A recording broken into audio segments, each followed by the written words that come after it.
Wedding Wagers, Timeless Regency Collection, Book 11, written by Donna Hatch, Heather B. Moore, and Michelle Page Holmes. Narrated and produced by Kim Breton. A Wager on Love by Donna Hatch. Chapter 1. Growing up the son of a duke had provided a few advantages, but being the brother of a duke came with definite challenges, especially if that brother was the famed Duke of Suttenberg, one of the most respected men in England, and therefore every season's most eligible bachelor, a paragon. Still, Philip was nothing if not optimistic. Surely some young lady with discerning taste would view Philip as every bit as desirable. Philip attempted to smile at the young lady twittering about how very pleased she was to meet him, but she never really once looked him in the eye, which was a shame really, because she missed out on his handsome face and the dimple that so many women found irresistible. "You are an excellent dancer, Your Grace, and—" Of course, Philip should have known. He held up a hand to stop the chatter. "Pardon me, but it seems you have confused me with my brother." "And I absolutely adore dancing." "What?" She blinked, looking at him for the first time. "I am Philip Partridge, the Duke's brother."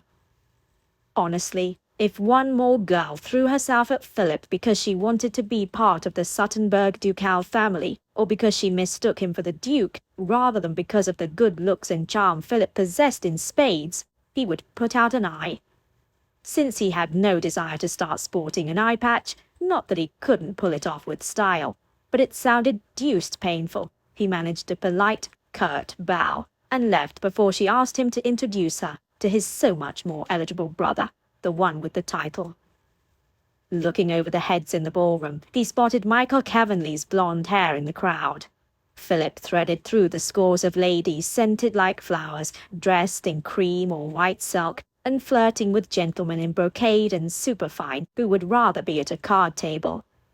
Upon reaching his friend's side, Philip jerked his head towards the door. "I believe I'll accept Tristan Barrett's invitation to visit Vauxhall Gardens." Michael lifted a brow. "It's fine weather for an outdoor lark." Did he sound desperate? A corner of Michael's lip twitched. His normally taciturn friend seemed even less talkative than usual tonight, but that smirk revealed his awareness of Philip's decision to make a strategic retreat. Philip tried again. "Barrett desires several gentlemen present, something about making sure there are enough male prospects for all the young ladies he has invited. Care to join me?" Not that Philip had given the outing much thought until now, mind you. A small huff that might have been a suppressed laugh escaped Michael's lips. With a glance at the young lady who'd been batting her eyelashes at him, Michael bowed his head. "It seems I am needed elsewhere. Good evening." Philip made a note to express his gratitude to his friend. For now, he contented himself with calling for his carriage. "And where do you think you're going, young man?" His mother stood with all the dignity and authority of a duchess, for obvious reasons, and glared at him, also for obvious reasons. Philip inclined his head in a loose bow to the duchess. "Good evening, mother." "Don't you good evening me. You promised me you'd be attentive tonight." She snapped her fan shut and pointed it at him, as though she were a foot taller than him rather than the other way around. How such a diminutive lady could be so commanding remained a mystery. Philip put on his most conciliatory smile. "I danced a set," and fended off 3 girls who implied they'd be wonderful wives to a member of a ducal family, or to the Duke himself if he would kindly introduce them, but that did not bear mentioning. "However, I have other invitations this evening, as I'm sure you do. Perhaps some of them will be less crowded." "The season is in full swing. All of the soirees are crowded." She touched her bandeau, as if to assure herself it remained in place. The white feather contrasted with dark hair, untouched by grey. "Some parties are more crowded than others," he said wryly. His mother looked over Philip's shoulder at Michael. Her smile always softened for him, especially since he'd lost his fiancée in a tragic accident. "Why, Mr. Cavenley, good evening." "Your Grace," Michael bowed. "How are things at your stable?" she asked. "Still breeding champions?" "Indeed, ma'am." "Come for dinner, won't you?" "Thank you." Michael bowed again. Philip jumped back into the conversation, as it were. "Good evening, mother. I hope you have a pleasant time." Philip inclined his head again and headed for the door. "Philip!" His brother's voice stopped him. Hadn't he been across the room a moment ago? Philip swung back to greet his grace, the Duke of Suttenberg, whose ducal poise cracked long enough to smile. Suttenberg's pale shock of hair in front, so starkly contrasting with the rest of his dark hair, seemed lighter than usual, almost white. Of course, everyone thought the unusual birthmarks striking, and so fitting for the newest in a long line of dukes. Philip's matching blonde streak served as a glaring reminder that he should be targeted for his connections, not for his dashing good looks, intellect, and charm. All these he possessed in spades, of course. Suttenberg. Philip couldn't help but grin at his brother. It wasn't really Suttenberg's fault that he'd been born first, and had both the title and the perfectionist instincts to make him superior in every way to a mortal younger brother. Despite common opinion, Suttenberg hadn't always been so perfect. As boys, they'd gotten into their fair share of scrapes together. Father's untimely death had changed everything. Philip never wanted the burden of a title. He sought a girl who actually saw him, and not merely a fat purse or the means to climb the slippery social ladder. Being the younger brother of a duke, a paragon of perfection, made that difficult. Still, Philip refused to let his brother's brilliance blind every woman alive. Surely somewhere existed a lady of substance, someone extraordinary, who would see Philip for the man he was. He would find her, even if it took years, and he would make her his own. Suttenberg clapped a hand on Philip's shoulder. "I haven't seen you in a fortnight, little brother." Philip shrugged. "We've both been busy, you with Parliament and I." He jabbed a finger over his shoulder at Michael. "Coventry Stables needed my wisdom moving this year's batch to Tattersall's." Michael snorted, but Philip didn't give him the satisfaction of looking at him. "Ah, yes, I would enjoy looking over your new stock," Suttenberg said to Michael. "I'd be honored," Michael said. For a man of few words, he usually said everything right. "Are you leaving so soon?" Suttenberg's gaze returned to Philip. "We have young ladies to meet elsewhere," Philip said. "It's a chore to be so much in demand. Of course you wouldn't know." He grinned. Suttenberg huffed a laugh. "I know nothing of demands." Philip shook his head mournfully. "You really ought not be such a wastrel, you know. People are starting to talk." Mirroring Philip's expression, Suttenberg nodded. "A challenge, to be sure, but I'll make an attempt." Philip glanced at Michael, waiting patiently for him by the door to the great hall, and said to his brother, "Good night, Duke." "Good night, little brother." A grin came with the term of endearment, since they stood at equal height. Waving over his shoulder, Philip headed for the great hall. After they retrieved their hats, they went out into the night. Perhaps Vauxhall Gardens would produce an unusual lady of true character and substance, who would see him for the man he was, a man who offered more than a powerful family connection.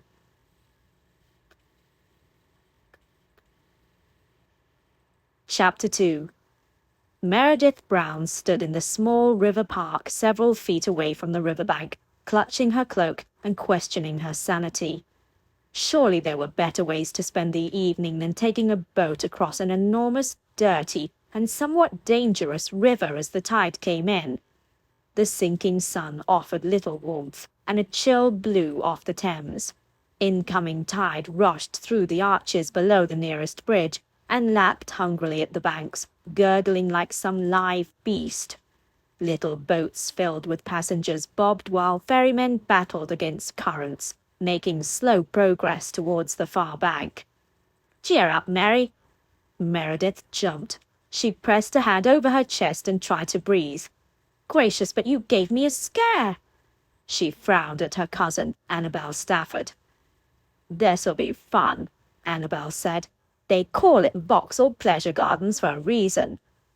I'm not certain the method of reaching the gardens is safe." "You can't always play it safe, Mary. Sometimes the best things happen when you take a chance." Annabel tucked a wayward auburn curl back into her bonnet, a stylish creation that sported more flowers than Uncle's garden. Meredith clamped her mouth shut to avoid voicing the first words that came into her mind about how taking chances is exactly what landed her into her current predicament.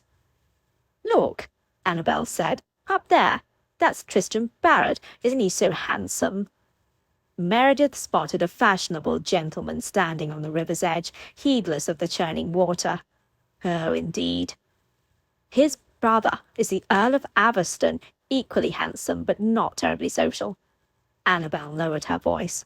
"According to rumour, Mr. Barrett is a bit of a rake, but oh, what a beautiful face." She sighed. Rumour often bore little truth, as Meredith knew all too well. Still, she'd keep an eye on him if he came near her cousin.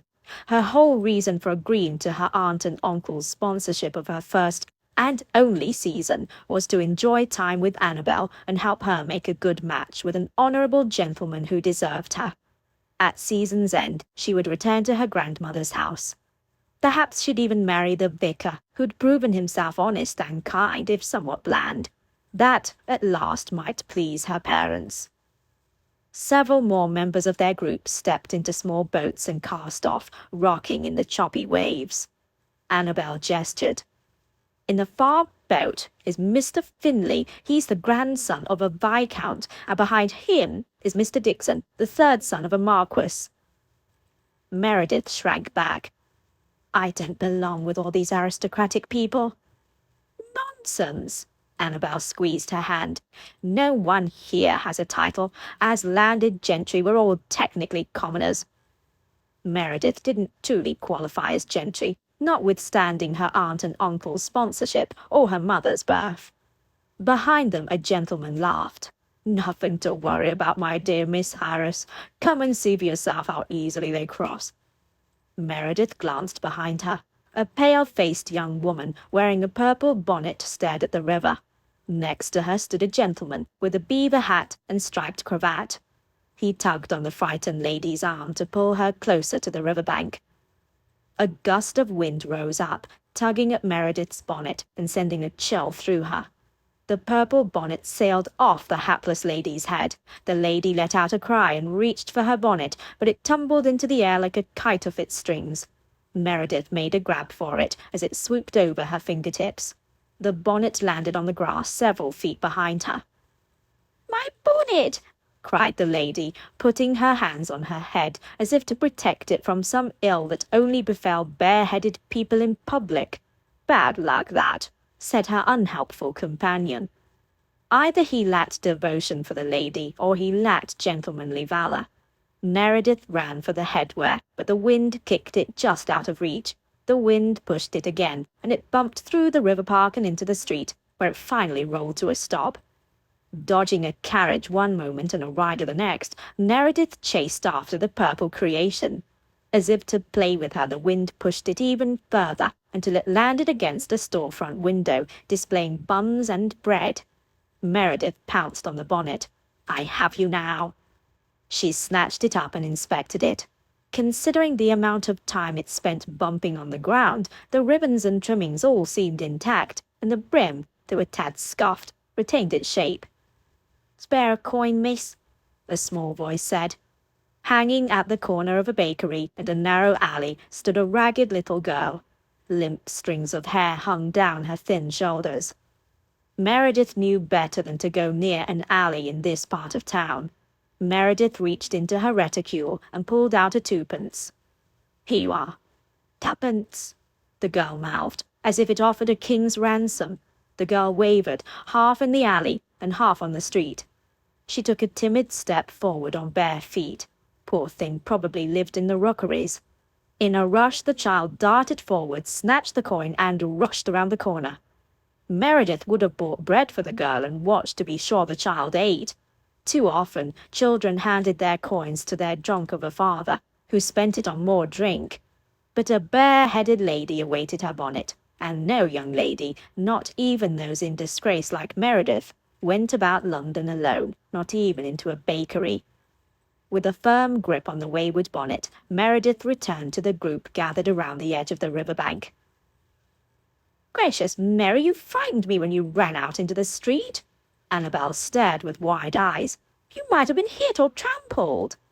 Meredith stared at her cousin. "Nothing so exciting." She presented the hat to its owner. "I believe this is yours?"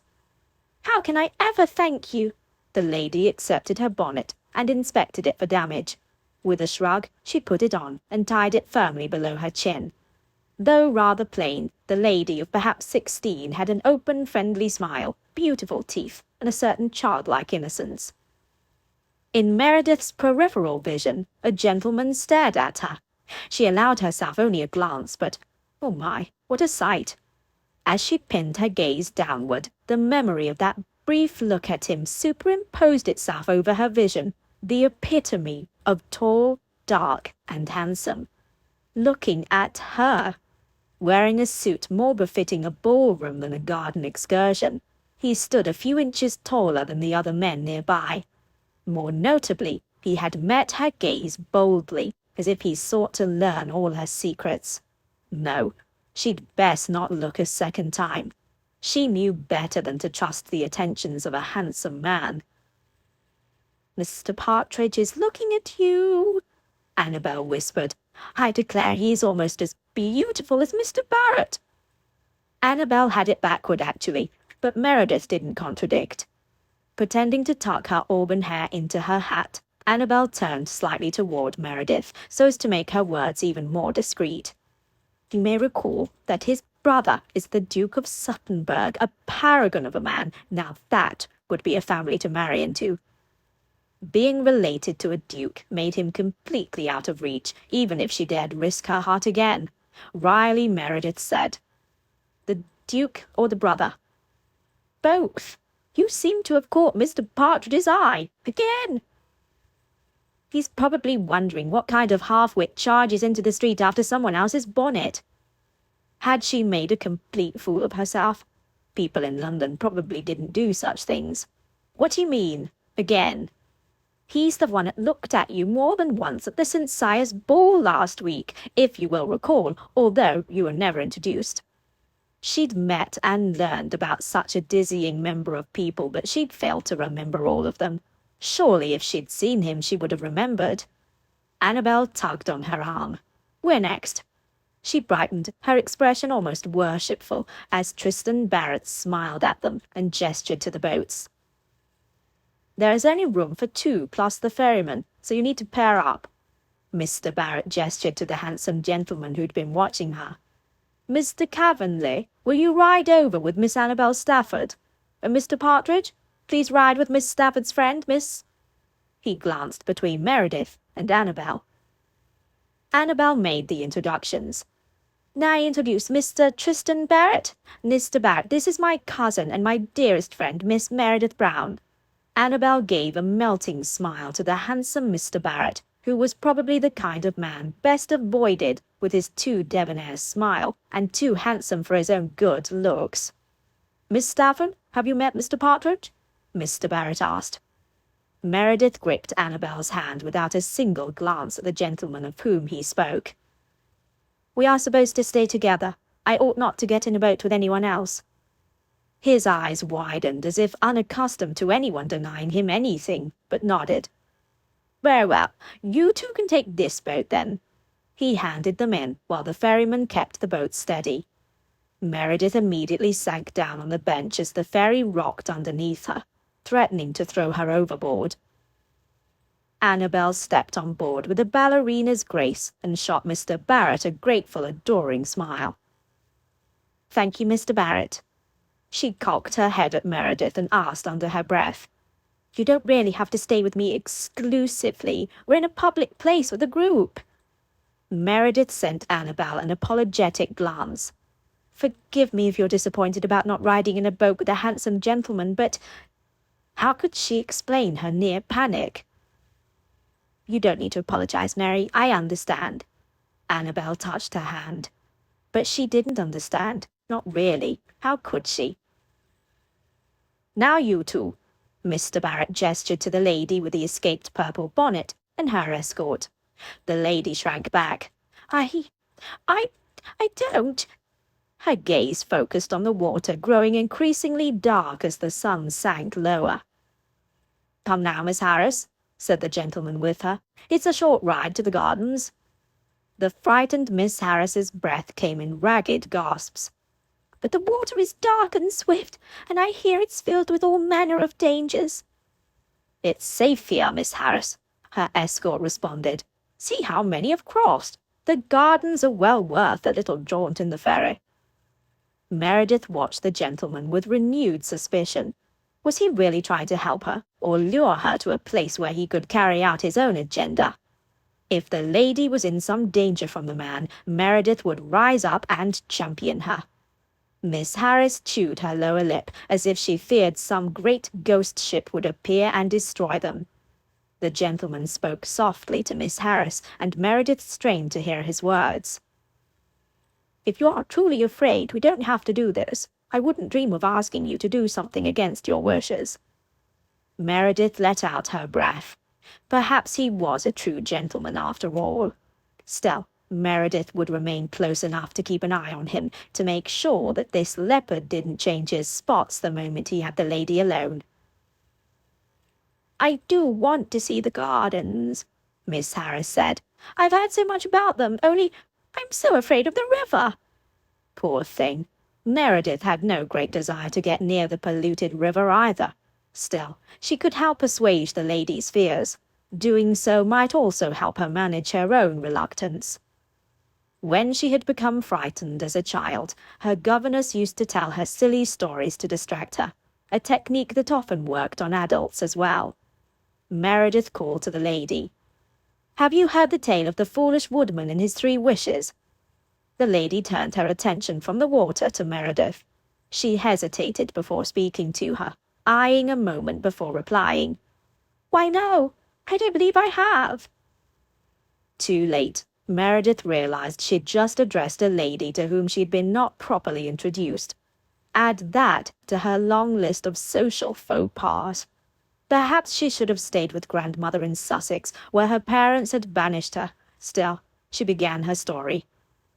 "Once upon a time, a woodman went to the forest to fell some timber. As he applied his axe to the trunk of a huge old oak, out jumped a fairy." Miss Harris let out a gasp, but her color returned to a healthier shade as she focused on Meredith's words. "The fairy begged him to spare her tree," Meredith continued. Out of astonishment more so than kindness, the woodman consented. So distracted by Meredith's story, the now calmer lady hardly noticed when Mr. Barrett and her companion helped her into the boat.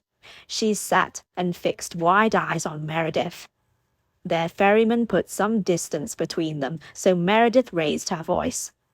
As a reward, the fairy promised him the fulfillment of 3 wishes. Mr. Partridge, the handsome gentleman who'd been staring at Meredith, stepped into a boat with a lean blonde gentleman. She spared the stunning dark-haired man only the briefest glance and only the briefest sigh at his beautiful face and how well his shoulders filled out his tailcoat. "What did he wish for?" the lady with the purple bonnet called. Meredith smiled. Whether from natural forgetfulness or fairy illusion we don't know, but the woodman quite forgot his encounter with the Fey world. That night, as he and his wife dozed before a fire, the old fellow waxed hungry. Out loud he said, "I wish I had a few links of hog's pudding." No sooner had the words escaped his lips than several links of the wished-for sausage appeared at the feet of the astounded woodman.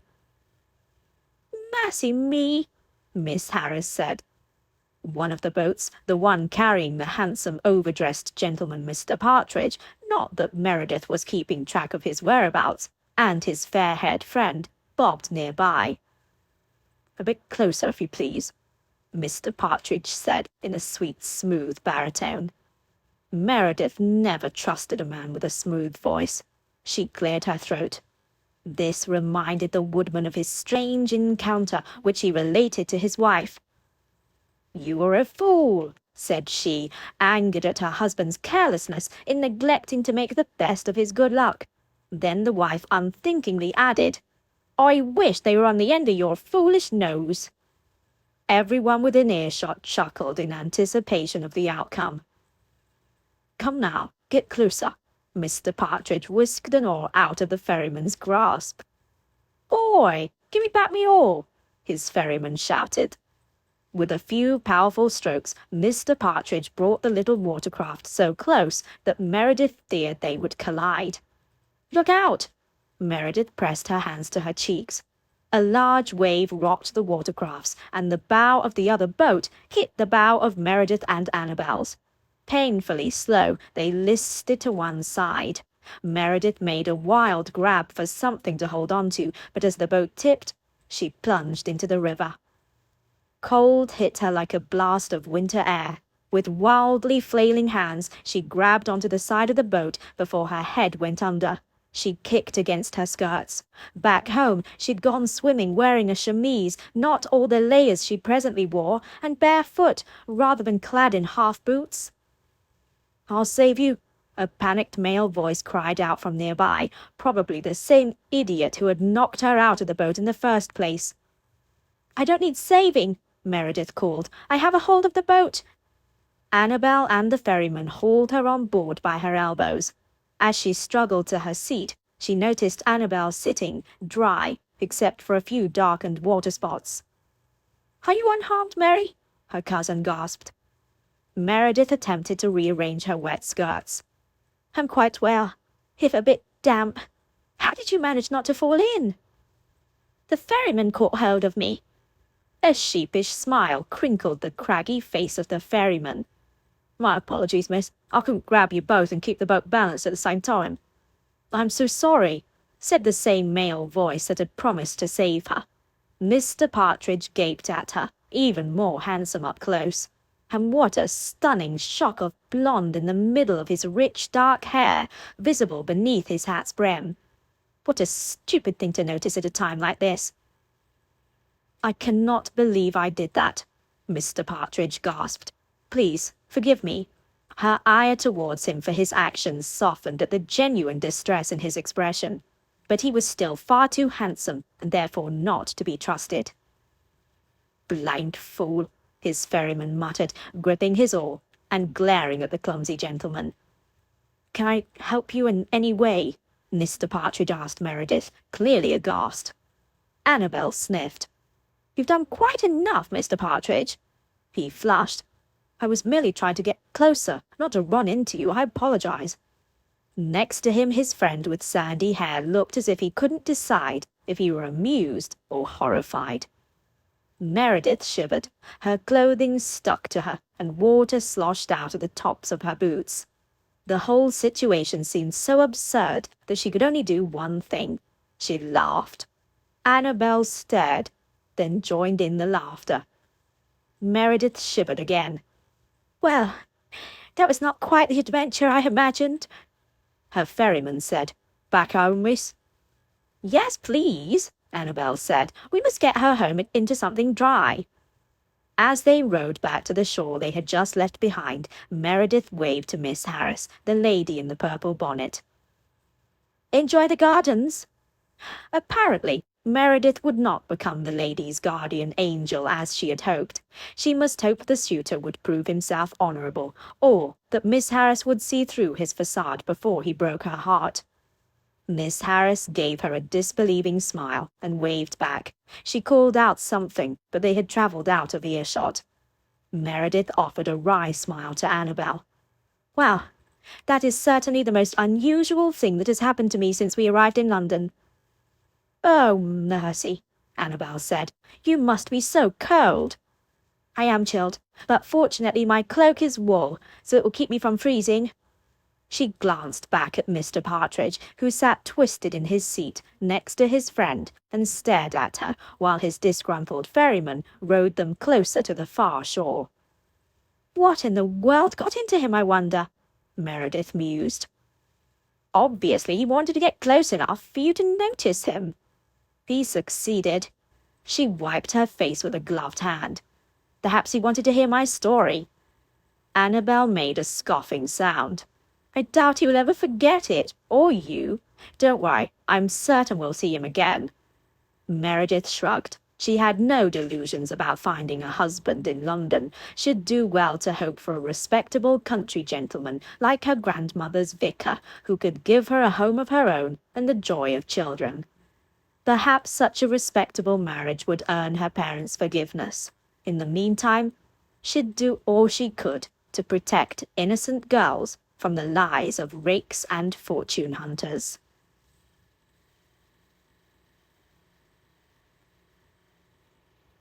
Chapter 3. Even the next day, Michael Cavendish was still laughing over Philip's careless actions that led to the dunking of the intriguing young lady in the Thames. Philip slouched in his seat at Michael's bachelor rooms and glared at his friend. He couldn't keep a straight face for long. To be honest, the sight of Michael laughing again after such a long spell of sorrow, even though said laughter came at Philip's expense, was just too refreshing and relieving, a sight to behold. Enough, Philip grumbled in mock grumpiness. I admit I didn't think that one through, but I had to get closer, and the ferryman wouldn't listen to me. You got closer, Michael chuckled again. Obviously I didn't mean to tip her boat or make her fall in. I need to be more clever next time. That was clever. I'd wager she'll never forget you. Michael wiped his eyes. A step in the right direction. If only I could do something to improve her opinion of me. But first, I must find her. I have little to go on beyond her being Annabel Stafford's cousin. Philip stood and started pacing. Surely someone else would have noticed the lovely lady with the hair, the colour of a rich brandy, and in possession of an inherent kindness to all she met. I need to gain an introduction. It hardly signifies. Michael sipped his lemonade, since he'd given up stronger drink years ago. How do you figure? She likely won't ever speak to you. Of course she will. She didn't seem that upset. She even laughed. Her lovely musical laugh, coloured with a certain ruefulness, sang to him even in his dreams. Michael's mirth mingled with disgust. You dumped her into the filthiest river in England. You're both lucky she wasn't struck by a submerged log or something of the like. Yes, we were both fortunate indeed that it didn't go worse for her. I must find a way to make it up to her. This goes way beyond flowers, obviously. Do you have any ideas? Personal gestures are best, Michael said, but you don't know her. No, I must do some sleuthing. Until then, perhaps I could send both flowers and candy. Even if they aren't her favourites, they will let her know I'm thinking of her, and am wholly repentant about it. Michael nodded thoughtfully. Her cousin might be an obstacle. Philip sank back down in the armchair he'd vacated a moment ago. Her cousin, Miss Stafford, had indeed glared all manner of daggers at Philip. He clearly fell terribly short of being a paragon like his brother. Was his inability to be a smooth-talking charmer the reason no one saw Philip for anything other than a way to marry into the ducal family? He leapt to his feet again. I must win them both over. Probably her parents as well, who must not think too kindly of a person who throws their daughter in the river. A formidable task, to be sure, that Philip had never shrunk from a worthwhile challenge. Won't matter. She won't give you the time of day. Philip straightened his spine. She will. Michael choked. Never. You had your chance, missed it. That will not be my only opportunity. With a reckless bravado, Philip added, I will win her love. Would you care to bet? Michael's eyes glittered. No, I won't bet on a lady. Michael shrugged. She won't have you. I will be persuasive. You? Michael laughed.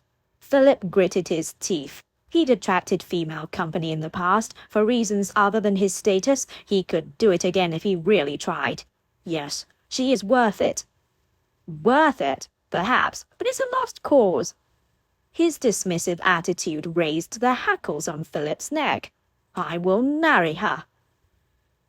Michael choked, coughed, and laughed. You don't know her. Philip struggled against feelings he didn't entirely understand. I know enough about her to know I want her. I've never wanted anyone like this. I'll wager anything you name that she won't have you. With growing ire and a sudden need to prove himself, Philip stated, Very well. If I win, you must... He considered. What would be costly to Michael? His horses gave him no small measure of pride. He didn't want to take any of Michael's prize stock, but perhaps something a bit more fun. You must ride a mule in Hyde Park during the promenade. Michael frowned. I'd rather die than ride a mule. Are you willing to recant, then? No. Michael jutted out his chin. I accept your wager. He considered. If she refuses your proposal, you muck out my stables. Philip blanched. He had never done such a thing. It would be back-breaking and smelly and humiliating. And if his family found out he'd done something so far below his standing, they'd take him to task. But he wouldn't have to do it. He would win. He straightened his shoulders. Done. Wedding must be before the end of the season. Agreed. If he couldn't win her by season's end, he had little chance anyway. Angry for a reason he couldn't quite identify, Philip stared into the fire, which had died down to a jutting tongue behind the charred log. Silence stretched until finally Philip glanced at Michael. His friend eyed him silently, that same assessing look he gave to purebreds to determine their worth. Finally Philip barked. What? Why? Philip blinked. Sometimes determining Michael's meaning required tremendous insightfulness, and he seemed short on supply just then. Why what? Why her? Why so certain? You never conversed with her. She's pretty, but not beautiful. Philip disagreed with Michael's assessment of her beauty, but focused on his attempt to answer the question truthfully. She is different. I've seen her before, at the St. Cyre's ball last week. She caught my eye right away, like a light shining on her face. She never once made a move toward my brother or me. She didn't even ask for an introduction to my mother, which slyer young ladies sometimes do. That alone had captured his attention. Michael toyed with his glass. Not after your connections, then? No, and when I saw her yesterday, I had this sense of recognition, as if she were a long-lost love. When she chased after Miss Harris's bonnet, so determined to help, and was so creatively kind, both to an urchin and to Miss Harris, he'd experienced a pull towards her. He glanced at Michael, but he wasn't laughing or scoffing, only looking sober and thoughtful. Whether he relived his own attraction to his late fiancée, or simply tried to understand, Philip did not know. Finally, he added, She intrigues me like no one else. Michael nodded. Then I wish you luck, or I would, but I've no desire to ride a mule. His lips twitched. I look forward to witnessing the spectacle of you riding a mule in Hyde Park. On the day she accepts my marriage proposal. Philip grinned. No. His face a mask of calm, Michael said. The day after she marries you, accepting a proposal doesn't allow for a change of mind. She isn't a jilt. And you know her so well. Yes, I do. With any luck, he would utter similar words while kneeling at an altar by the end of London's social season.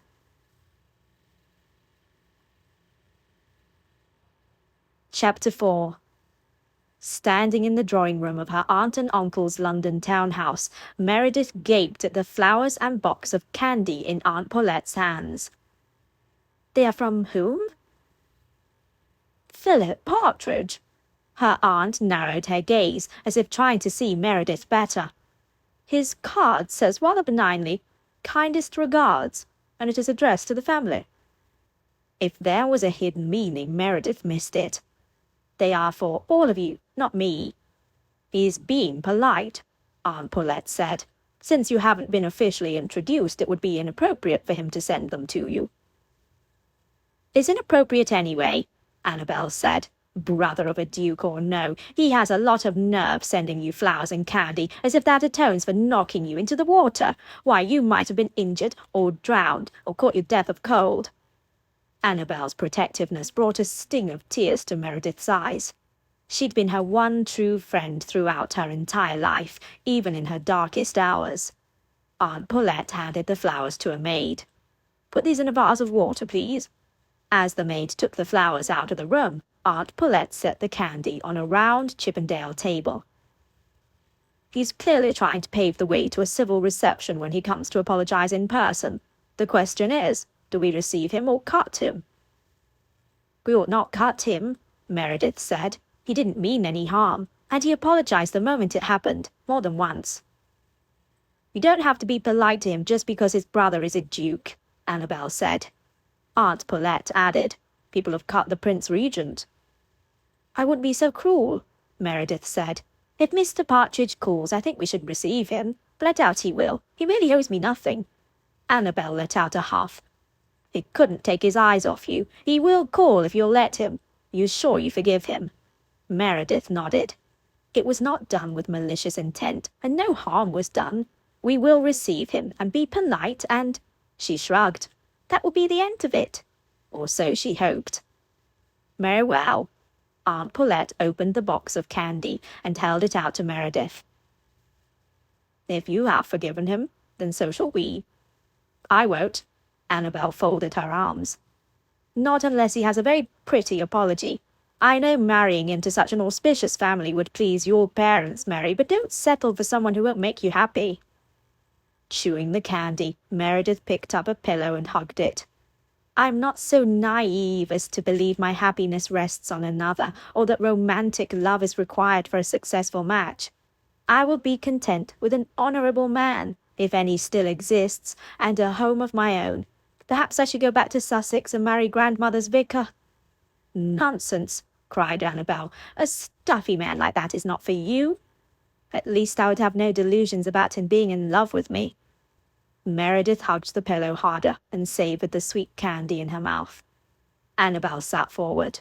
"Don't give up yet, Mary. You promised to stay with me the whole season." "Yes, I did. But a love match is not in the stars for me. I shall employ my newfound powers of discernment to help others." A maid entered carrying the tea service and plates of refreshment. After setting the tray on a nearby table, the maid bobbed a curtsy and soundlessly left the room. A second maid arrived with the flowers arranged in a vase and set it on a sideboard table. The flowers smiled from their crystal vase. "I cannot like your goal of coming between couples, Meredith, but I have to admit you were quite right about Mr. Wynne." Aunt Paulette inspected the plate of scones and biscuits. Annabel also leaned forward to select a scone. "And about that peacock trying to woo my friend Charlotte." Meredith nodded slowly. "I'm only grateful they were spared. And by the way, your handsome Mr. Barrett is not to be trusted either. He strikes me as a rake of the worst kind, just as you said." Aunt Paulette's hand froze midway to her mouth. "Mr. Tristram Barrett? Oh yes, indeed, he does have a wild reputation. He might be wealthy and well-connected, but no one that rakish will do, Annabel. I hope you know that." Annabel's expression turned almost sullen. I know, but he's so—" "By all means, admire him like a piece of fine art, but don't fall for him," Meredith said firmly. Annabel let out a huff. "But what if gossip has it wrong about him, just like it was wrong about you? I mean, you didn't actually do anything truly bad, and if no one had discovered that you had eloped, you wouldn't be considered ruined." Meredith blanched at the word that had been flung at her, beating her down like a battering ram, almost constantly for years. "I did," do something wrong. I believed the lies of a handsome face. Twice, but few besides grandmother knew about the second one. At least she had learned her lesson enough not to attempt an elopement a second time. Aunt Paulette handed teacups around. No need to bring up the past. We will focus on the future for both of you. Promise me you won't get so jaded that you find faults that aren't there, Meredith. I will try, Aunt, and I will try not to be such a failure. 7 years had failed to completely heal the hurt of lies and betrayal, or restore her faith in herself, or her trust in gentlemen in general. Nor had it yielded her parents forgiveness. But if she could protect others from her own folly, she would feel a measure of satisfaction. That would have to be enough. Now, Aunt Paulette said, one miscalculation does not mean you are no longer a candidate for a love match. If you are willing to forgive Mr. Partridge for his overzealous attempts to get your attention, you might consider allowing him to court you. Meredith huffed a laugh. No one of his status would align himself with someone of my background and the scandal attached to me. No one here knows of that, Aunt Paulette said in a soothing voice. And surely everyone in Loughborough has forgotten all about it. Things like that have a way of resurfacing, Meredith said miserably. Besides, nothing will change the fact that my father is in trade. That disqualifies me from anyone lofty, unless they need my dowry. Don't be too sure, my dear cynic. Keep an open mind and an open heart, and you might be surprised what delightful people will come into your life. Now, as far as tonight, our hostess is Lady Dorbury, and she's such a dear. She will have a sumptuous dinner. I'm sure all the gentlemen present will be the very best ton. Aunt, Meredith interrupted, if the subject of my dowry comes up at all, could we imply that it's very modest? But my dear, to make such an advantageous match— I must avoid fortune hunters, mustn't I? Meredith interjected. Aunt Paulette frowned thoughtfully. Well, yes, but would that not be easier to achieve if people believe I don't offer an impressive dowry? Your father might. He might understand, all things considered, don't you think? Aunt Paulette's brows creased, and she closed her mouth, frowned, and said nothing for a long moment. Annabel piped up. I think she's right, Mamma. As her sponsor, you don't have to name a sum, just imply that it's very modest, and really, it's all relative anyway, isn't it? Besides, the last I spoke to Papa, Meredith said, as if that had been weeks instead of years ago, he mentioned reducing my dowry but increasing trust money that would stay in my control even after marriage. For all I know, he's done that. None of their letters had mentioned such matters. They'd been polite, filled mostly with local events such as marriages and babies born, or the new garden Mamma had designed, but no words of forgiveness or an invitation to return home. Aunt Paulette finally nodded. I see what you mean. Enough of a dowry so as not to be a true deterrent, but not so much as to attract anyone seeking a way to restore the family coffers. The tightness that had knotted inside Meredith relaxed enough to allow the first deep breath she'd taken in years. The butler opened the door and said, Forgive me, madame, but are you at home to a Mr. Partridge and Mr. Cavanler? He'd come. Meredith could hardly believe it. She would not allow herself to look too long at his stunning face, or she might fall back into her former stupidity and fail to see his true intentions, whatever they may be. Show them in, Aunt Paulette said. The ladies touched up their hair and smoothed their skirts. The butler returned a moment later, followed by 2 gentlemen. Mr. Partridge entered first, followed by his leaner friend, a sandy-haired gentleman who nearly matched him in height. However, Meredith saw little else of his companion, with her attention so focused on Mr. Partridge. The master craftsman had certainly taken his time designing this fine specimen of a man. With beautifully formed features and a mouth perfect for kissing, he seemed to embody her girlish dreams of a Prince Charming who would carry her off to his castle in the clouds. He and his friend bowed. Aunt Paulette and Annabel curtsied, reminding Meredith to do so. Mrs. Stafford, Miss Stafford, thank you for seeing me. Meredith had forgotten the musical beauty of Mr. Partridge's voice. So kind of you to call, Mr. Partridge, Mr. Cavanley, Aunt Paulette said. May I present my niece, Miss Meredith Brown? Mr. Partridge's eyes, the green and blue of a dappled country lake, caressed her face with a contradictory intensity and softness. His blonde patch nestled in his dark waves, shining like a beacon. The light in the room emanated from his face, and all else faded away to colourless trivia. No, not again. Love was a trite fantasy. She would not be duped again. Mr. Partridge, she said coolly, thank you for the flowers and candy. I assure you it was not necessary. He blinked as if trying to merge her gracious words and frosty tone. It was not near enough, I assure you. I hope you will forgive me. Already forgiven, no need to fret. Her voice still sounded chilly, even to her own ears. Her aunt cleared her voice. Won't you both please sit and take a cup of tea? Mr. Partridge swung back to speak to Aunt Paulette. Yes, thank you. He glanced at his silent friend, and they both sat. He addressed Meredith. I hope you suffered no ill effects from the mishap. Not at all. You can rest easy knowing you owe me nothing. All is forgotten. His eyes narrowed slightly, and he tilted his head rather like a child, trying to determine if an adult had told him the truth or a fanciful tale. It gave him a rather endearingly innocent expression, but she would not be so easily swayed. She had yet to determine his character, which was foolish really, since no ducal family member would lower himself to a factory owner's daughter. And that line of thought was even more foolish. Truly, she added with a smile, I harbour no grudge, but thank you for taking the time out of what is no doubt a busy schedule to call upon us. A dark brow shot up. Am I dismissed? A curve to one side of his mouth revealed a dimple. Oh, heavens, not a dimple! I wouldn't presume to do so, Mr. Partridge, only to convey my appreciation of your solicitousness. She had in truth been trying to subtly suggest he had no reason to stay. How surprising that he'd called her on it.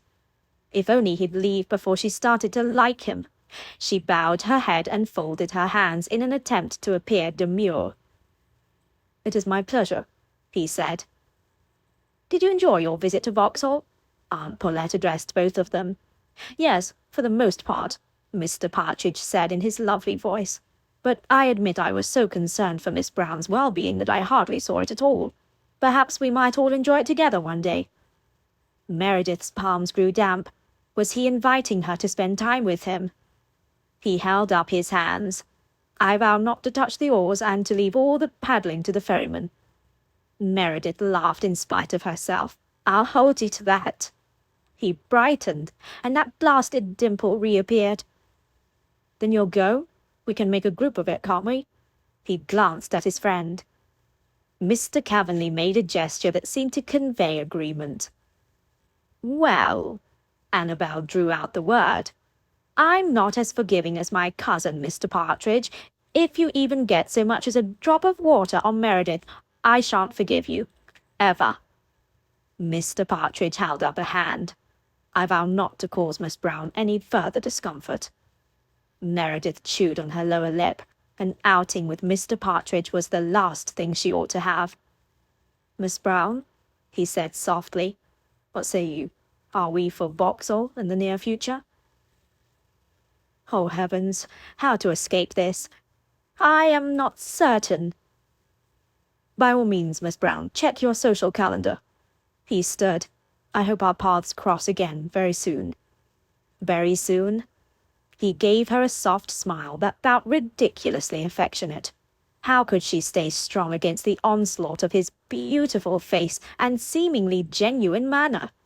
Aunt Paulette replied, I do hope so, Mr. Partridge, Mr. Cavanley. Mr. Cavanley inclined his blonde head. Madame, why was he always so quiet? They bowed and bade a good day. Meredith let out her breath. All the strength in her limbs travelled out on that exhale. She must not lose focus. She came to enjoy time with her cousin, ensure Annabel made a good match with someone deserving of her, and be this season's guardian of young ladies in danger of falling prey to rakes and fortune hunters. Come summer, she would return to her grandmother and marry a respectable man. Then perhaps her parents would forgive her for her humiliating mistakes. Perhaps she would even forgive herself.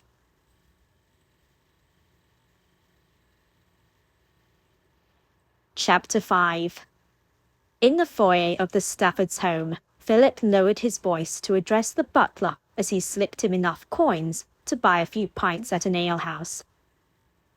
"I say, my good man, would you happen to know where the Staffords will be tonight?" The butler paused, probably considering whether such information made him disloyal. Finally he said, "I believe they are bound for a dinner party at Lord and Lady Dorbury's this eve." Perfect. Philip knew them well enough to enlist them in his scheme. Outside, Michael shook his head. "Bribing the staff now. I plan to win the hand of the fair maiden, whatever it takes. I'd avoid marking out my stables.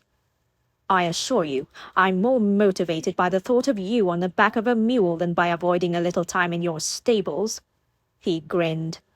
They took Philip's coat to the Dorburys, where the hostess admitted them, even though it wasn't her usual at-home hours.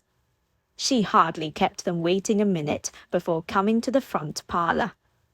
"Why, Mr. Partridge, Mr. Cavendish, what a pleasant surprise," the young Lady Dorbury said. "Always a delight to see you, my lady." Philip bowed over her hand. "Oh, pish, when we get so formal, do sit down and tell me what brings you here today." She smiled. Philip adopted a conspiratorial tone. "I have come with a shameless plea for your aid." "Oh, I can't wait to hear all about it." Philip took a breath. "I have met an unforgettable young lady, and I am attempting to be more present in her life." "Indeed." Her eyes sparkled. Philip mentally congratulated his friend Lord Dorbury, not for the first time, for having the good sense to marry the lady. "I have it on good authority that she is to be included in your dinner party tonight, and, The audacious request lodged in his throat. She leaned forward and clasped her hands together. "You wish to join us? Well, of course you may, you know that. I'm certain one more won't make a difference." Philip let out a breath. "You are very perceptive as usual, my lady, and generous." "'Tis nothing, and besides, the Tarringtons are uncertain they can attend, since her health has been delicate of late." "I hadn't heard," Philip said. "Nothing serious, I hope." "I am unaware of the exact nature of her condition, alas. I must pay a call on her tomorrow if she does not attend tonight. Shall you join us this eve as well, Mr. Cavendish?" "I am otherwise engaged, my lady," Michael said. "A pity. Enjoy your evening, then. Mr. Partridge, do come at 7 o'clock. "Thank you. I am certain you have preparations to complete, so I will bid you a good day." Philip stood. "Do tell who this young lady is who so completely turned your head." An impish light shone in her face. It could be useful, you know. I might even arrange to seat her next to you, you know." A good point, and there seemed little reason to keep it a secret. Miss Meredith Brown, the Staffords' niece. "I have not yet had the pleasure of making her acquaintance, but I am most eager to meet her in person now." Philip thanked her again, and they took their leave. Outside, as they climbed into the carriage, Philip let out a breath. "So far, this has been a successful day." Michael shot him a sideways glance.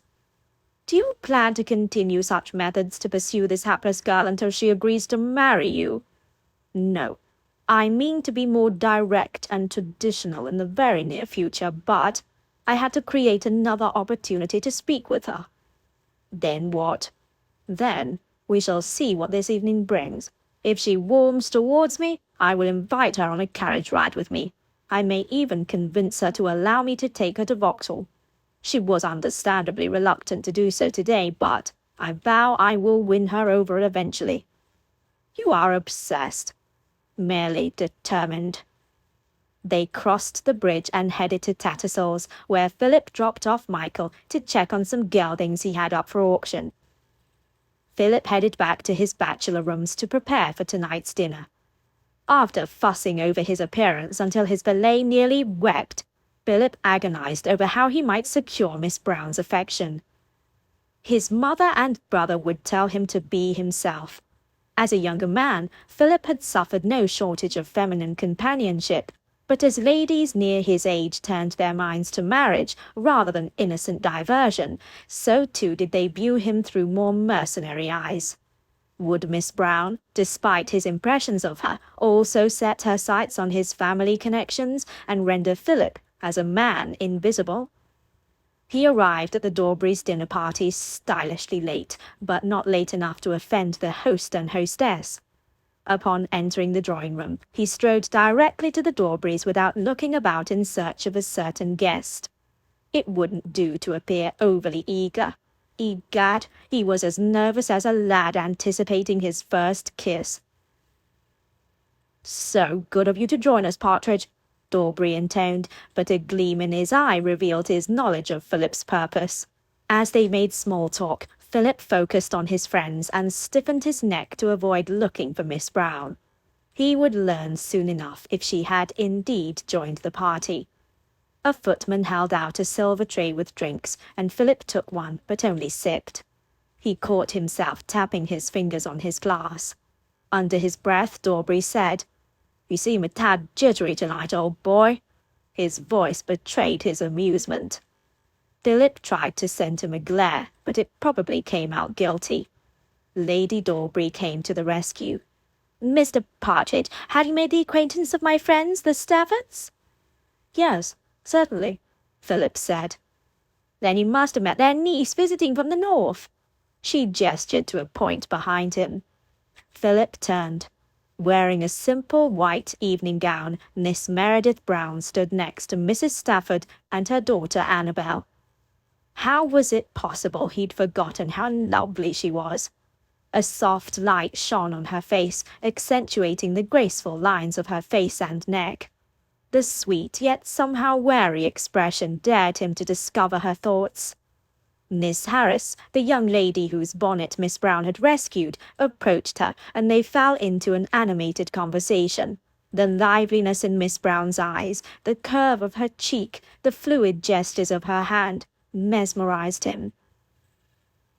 "You're staring," Lord Dawberry whispered. Philip closed his gaping mouth. Lord Dawberry giggled softly. "You, my friend, are love-struck." A male voice intoned in the perfect blend of authority and boredom. "Dinner is served." Lady Dawberry tugged his elbow. "Escort her to dinner." Philip almost rubbed his hands together. Lord and Lady Dawberry led the way into the dining-room. Philip pulled himself together long enough to approach Miss Brown. Now would be an excellent time to say something witty or suave. He bowed before her. Dinner." He almost slapped his head. She blinked. "Why, Mr. Partridge?" She looked at him directly in the eye, really seeing him in a way that had been notably absent in other ladies of late. She made no move to take his arm, which he really ought to have extended. No one would accuse him of being too charming in her presence. He offered his arm. "If I may?" "Oh!" She shot a panicked glance at her aunt and uncle's retreating backs, then at her cousin on the arm of another gentleman. "You are assigned to sit with me?" He gave her his most disarming smile. "I assure you, since we are far from boats and the river, you are not in danger of taking an unscheduled swim." She stifled a laugh. "Of course not." Her gaze darted around again.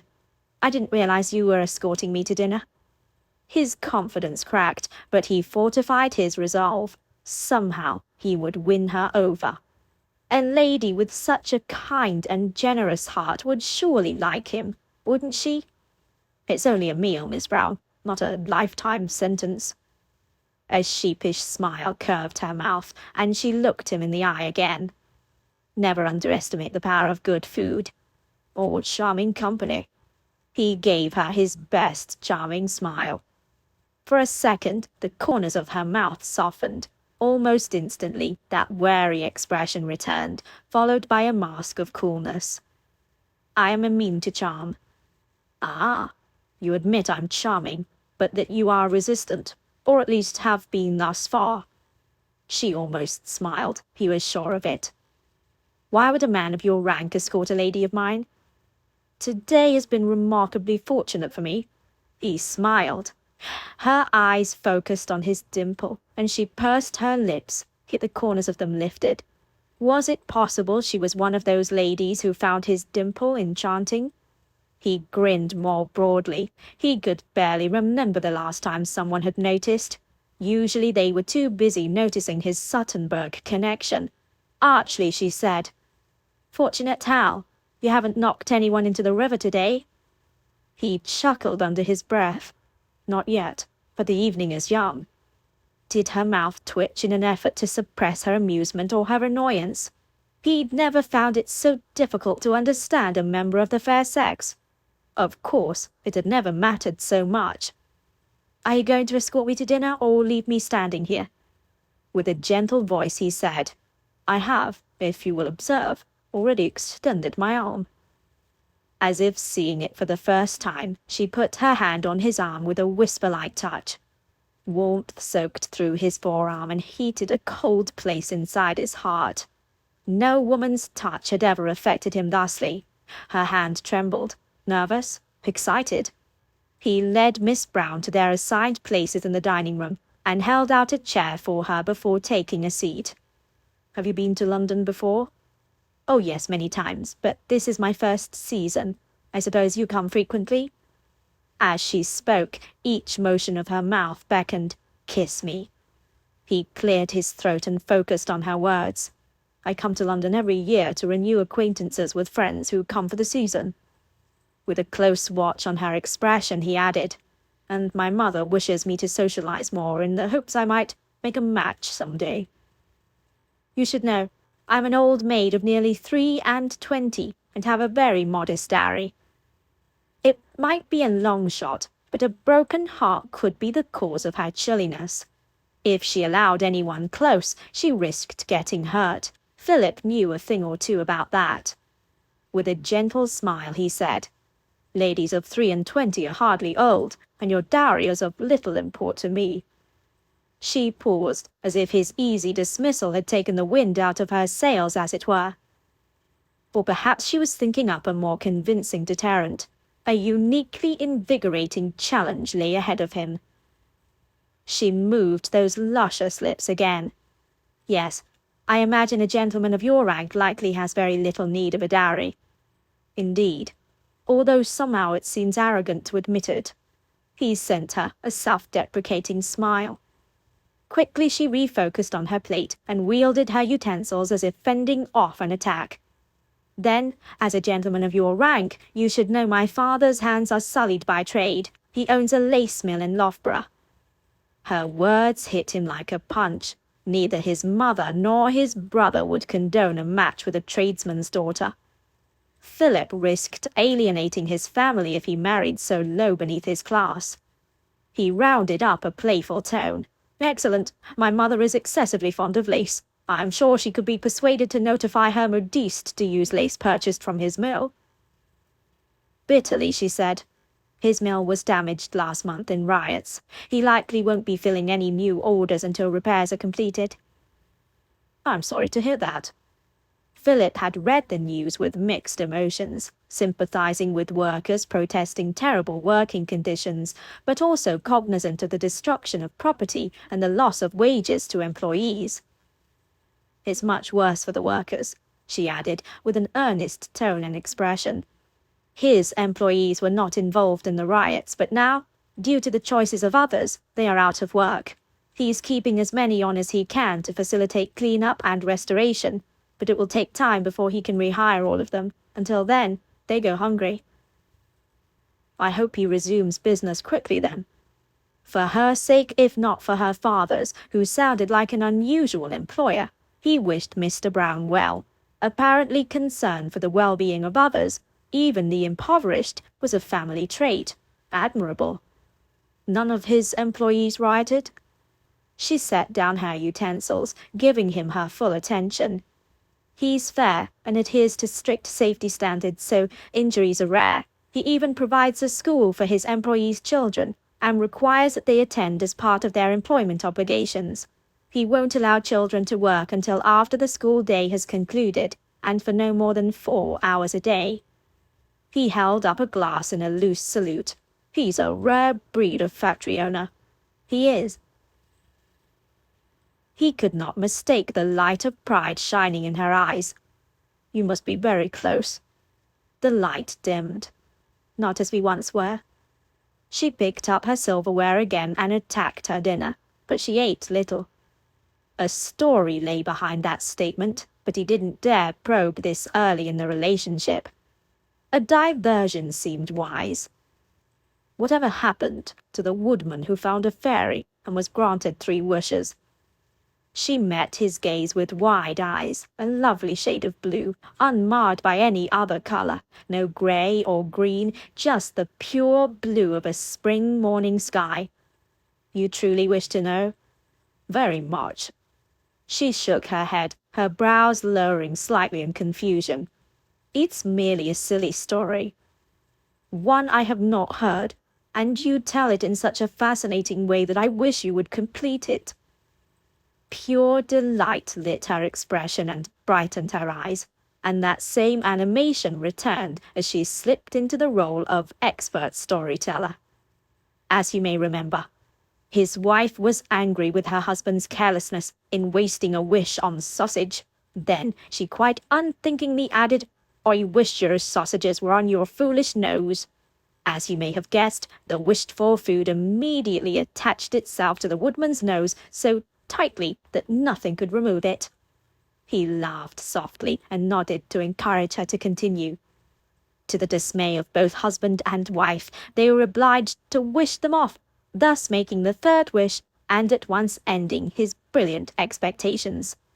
He grinned. So, the moral of the story is, don't waste your wishes. Or, avoid hypocrisy. He nodded, an ever more powerful moral. They conversed more easily after that. Far too soon dinner ended, and the ladies left for the drawing-room so the gentlemen might have their time alone. Philip waited with growing impatience until they could join the ladies. Normally he enjoyed the male-only after-dinner discussion, but each minute seemed designed to keep him from the young lady who had captured his attention and even a small part of his heart, perhaps not so small. Once the men rejoined the ladies, Philip went immediately to her. She sat between her aunt and her cousin. Voices and laughter provided the perfect screen to their conversation. He held out an arm to her. "Miss Brown, would you do me the honor of taking a turn about the room with me?" Her guarded expression returned, a foil against her aunt's delight and her cousin's cautiously happy expression. At least he seemed to have won over her family. He lowered his voice and all but whispered, "Please?" She placed her hand in his and allowed him to lead her to the nearest wall. Skirting the edges of the room, they passed behind Miss Harris, sitting next to Mr. Morton, the same gentleman who had escorted Miss Harris to Vauxhall. Miss Harris chewed her lip as Mr. Morton leaned forward as if trying to convince her to do something. Miss Brown gestured to the couple. "Do you know the gentleman conversing with Miss Harris?" "Mr. Morton? Not well. He seems a decent sort. He's distantly related to the Earl of Aveston." "Is he a libertine?" "Hardly. He is rather awkward around the ladies, in fact." "Is he impoverished?" He gave her a quizzical look. Why the sudden interest in him? From what Philip knew of ladies and their taste in men, Mr. Morton was not the type to turn heads. "I do not believe so, but as a younger son of a younger son, he probably needs to marry well." "What do you know about Miss Harris?" She's related to the St. Cyrs somehow. Sweet, a bit shy. Is she in possession of a large dowry? He had to search his memory. I am not well informed as to the state of everyone's incomes and dowries, but I do not recall hearing anything remarkable about hers. Was it possible she had an interest in Mr. Morton and viewed Miss Harris as competition? That Mr. Morton was all wrong for Miss Brown. Surely she could see that. Finally he ventured. Why do you ask? I am looking for possible motives as to his interest in her. You do not think she is attractive enough to garner a gentleman's interest unless he is a fortune hunter? I think she is young and innocent, the type of young lady such men are most likely to target. She may not know their true motives until too late. A bitterness touched her voice. What had happened to Miss Brown? Do you think I have a hidden motive? Her glance revealed her vulnerability. I am mystified as to why you openly seek me out. I wish to become better acquainted. I cannot imagine why. I am nobody. With a reckless courage spurred by his sudden determination to win her heart, he asked, Do you believe in love at first sight? She looked away. No, not any more.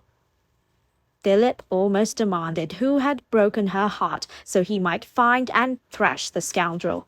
Instead, he opted for a more playful tone. How about love at second sight? With a small, sad smile, she shook her head. With the kind of confidence he wore so easily, he quipped, I'm willing to let you look at me long enough to change that. He affected a dramatic pose. A true smile broke through as she met his gaze. Truly, she was beautiful when she smiled. He nearly fell on his knees and begged her to marry him. Sobering, she tilted her head. Why, really, are you giving me the time of day? Because you are a remarkable person. She looked down. We've only met twice before, and briefly at that. They were telling encounters. She looked at him again, her mouth curving more on one side in an expression that seemed doubtful, yet amused. How so? At the river, you retrieved Miss Harris's bonnet when no one else did, not even the gentleman courting her. This tells me you are thoughtful and caring, and aren't overly concerned with society's opinion. Then you gave a coin to an urchin. That tells me you are generous and aware of others in need. But you didn't approach the alley, which suggests you're intelligent enough to stay away from danger.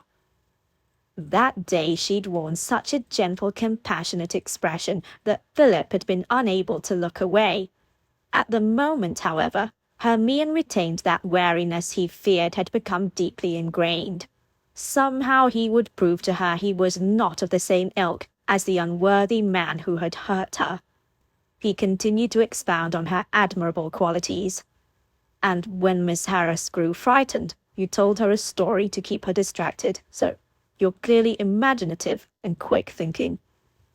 That day she had been so animated in her role of storyteller that Philip had wanted to put his head in her lap and listen to her for hours. He'd do it now, if she'd let him.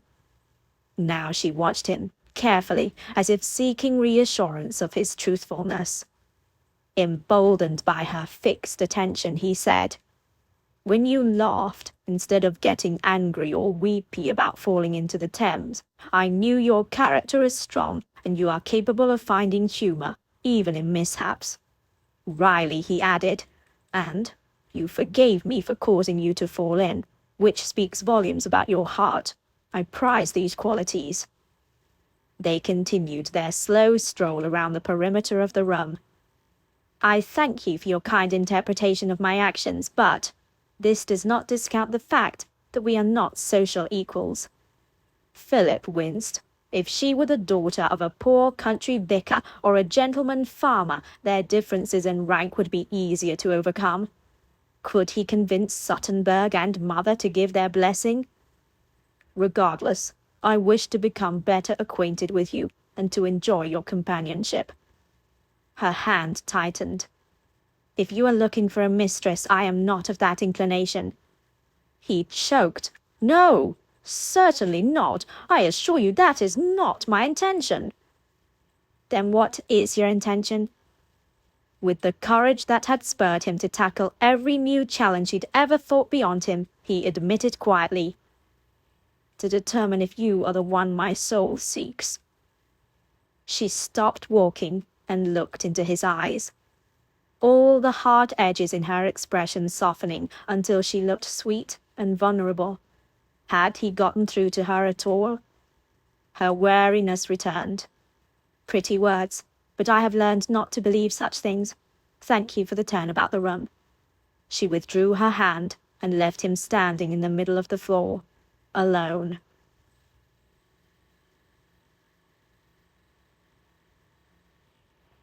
Chapter 6. Meredith tried and failed all evening to keep her focus on the game of whist at the Dawberrys' party. Mr. Partridge continued to invade her thoughts. Each time she weakened enough to look at him, he met her gaze with puzzled hurt.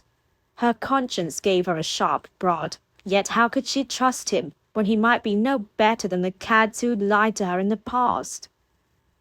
When the game ended and the guests stood or sat in groups talking and laughing, Aunt Paulette leaned close and whispered, "He's fascinated with you." "He should know better," Meredith snapped.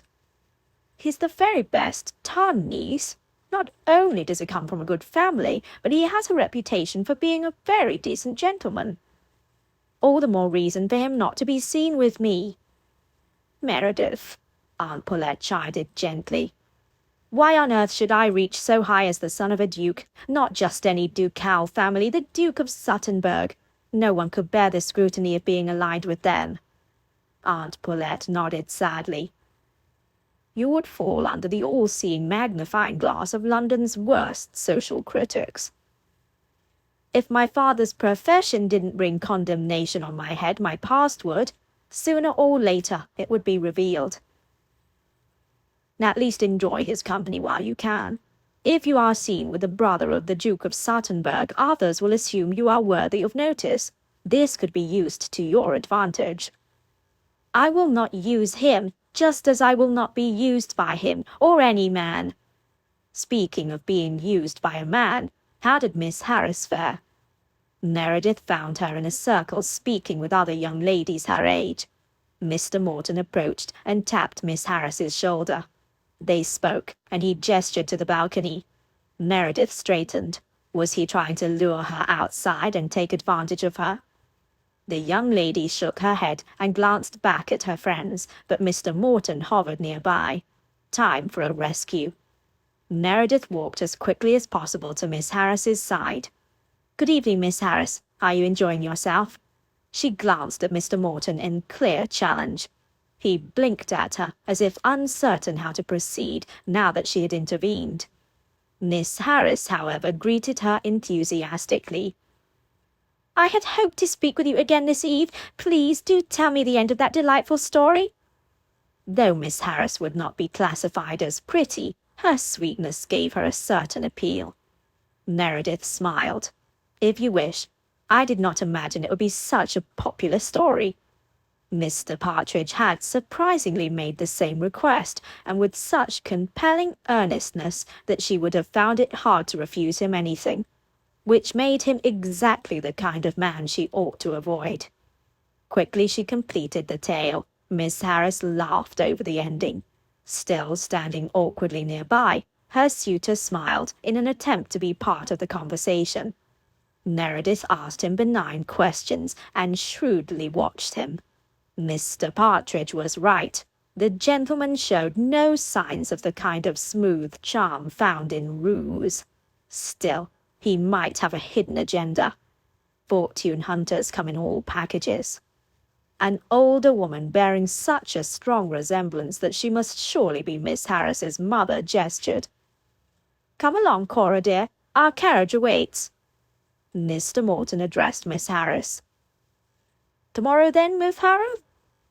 Miss Harris nodded. "I look forward to it."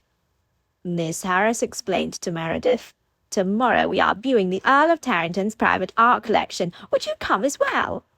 Meredith considered. It would provide another opportunity to observe Mr. Morton and his behavior toward the sweet Miss Harris to determine whether she ought to issue a warning about the young lady's suitor.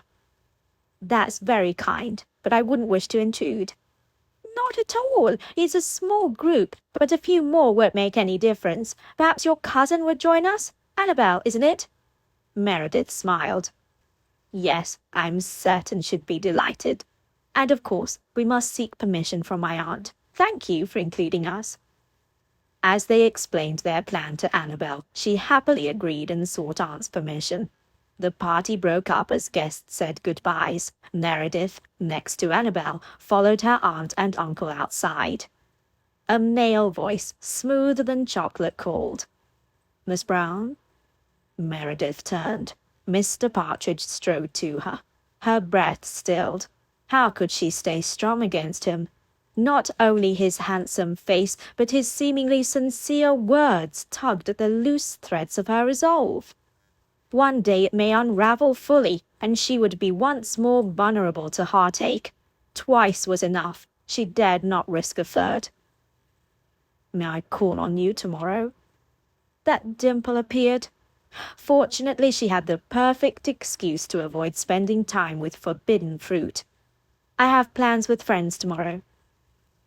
His gaze darted to Miss Harris, and then back to her.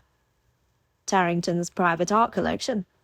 She managed an articulate, "The very outing to which I hope to persuade you to join me." Again that tempting dimple shone like a lighthouse, guiding her to his mouth. How would those lips feel against hers? Really, she ought to control her thoughts. She glanced at Annabel, who smiled. No help from that quarter. Mr. Partridge took a step nearer. "My friend Michael Cavenley and I would be delighted to offer you both a ride in my carriage." His glance included Annabel before he looked to Aunt Paulette. "With your permission, Mrs. Stafford. It's a landau, open and very proper." Her traitorous aunt, insensitive to Meredith's concerns about Mr. Partridge, nodded with a kindly smile. "Of course you may escort them. I trust you'll take good care of my girls." "You may count on me, madam." He bowed. "Until tomorrow, then." No amount of pleading to be let out of tomorrow's outing with Mr. Partridge's tantalizing company succeeded in excusing Meredith from the trip to the private art gallery. Aunt Paulette and Annabel held firm. Finally, Meredith mutinied the only way she knew how, wearing her oldest frock and pelisse and a plain, unadorned straw hat. Frowning, she descended the stairs, prepared to do battle with her aunt over her apparel, but Aunt Paulette only looked her over and gave her a knowing smile. Mr. Partridge and Mr. Cavenley arrived. Mr. Cavenley, as usual, said little, though his expression remained pleasant. Mr. Partridge greeted them all with a wide smile. Did he know the power of his dimple? As he offered Meredith his arm, he said, "What a pretty picture you make, Miss Brown. How refreshing to see such an elegantly simple ensemble." She looked down at her faded apricot frock coat over her plainest cream morning gown. "You're twitting me." "Not at all. It's nice to see something so unadorned. Most ladies' clothing is buried under mountains of lace and ruffles. Yours is tasteful and a breath of fresh air." Either he was a quick-thinking, smooth talker, or an unusual man with simple tastes. As the son of a duke, the likelihood of him being the former seemed great. Under a gloomy, rain-laden sky, they stepped into the carriage. Mr. Partridge held Meredith steady as she stepped in. She clenched her teeth and put out of her mind the strength and gentleness in his hands. The seat sank under her soft as a feather bed. Both gentlemen sat across from them, facing backward. Mr. Cavenley turned his focus to shops and buildings lining the road. With a warm smile, Mr. Partridge locked his gaze with Meredith. "Thank you for accompanying us today on such short notice." "I couldn't refuse." Meredith shot a meaning look at Annabel, but it had no effect on the unrepentant gleam in her cousin's eye. "We're happy to oblige. Annabel chirped. I have heard so much about the Isles house and its astonishing art collection. Meredith has quite an eye for art. Do you? Mr. Partridge said, his eyes alight. Have you a favorite artist? Meredith shot another warning look at her cousin, who seemed oblivious. Clearly Meredith needed to work on her chilling glare. I'm not a true art aficionado, but I do enjoy Thomas Gainsborough landscapes. I also saw one by a living artist, Christian Amesbury, that caught my eye. Ah, yes, Lord Tarrington's youngest son. I've seen his work as well as excellent. He did such a lifelike portrait of my mother that I always half expect it to turn its head. They chatted as they began the short distance to the London home of the Earl of Tarrington in Pall Mall near Green Park. The luxurious conveyance virtually glided over the cobbled streets. They turned a corner and met such heavy traffic that they could not proceed. Mr. Partridge craned his neck. I wonder what's amiss. It looks like an accident up ahead, sir, the driver commented. It does indeed. Mr. Partridge stood. Is that the Dorburys' coach? Annabel caught her breath. I do hope not. Mr. Partridge said, I'm going to offer assistance. As he stepped out, he shot a concerned look at Meredith. Forgive me for abandoning you. Meredith stood. I'll help. She followed him down the sides of the street, stepping around groups who had gathered to watch. He reached back and took her hand. Stay close. I don't want us to get separated. His hand closed over hers, safe and reassuring, an illusion surely. With linked hands they wound through vehicles, animals, and pedestrians until they reached the accident. Mr. Partridge let out his breath. It isn't the Dorburys. Still, he proceeded forward. A town coach with a missing wheel tilted at a sharp angle nearly touching the ground. The other, a curricle, lay on one side, its axle shattered. Two sets of horses, still in their bridles, bits and reins, pranced nervously nearby. Someone had thankfully unbuckled their harnesses from the damaged carriages. A coachman held the bridles of each team's lead horse, speaking in low, soothing tones, a contrast to the shouts of two men gesturing wildly at one another. Both teams danced and shook their heads, trying to escape the hands that held them.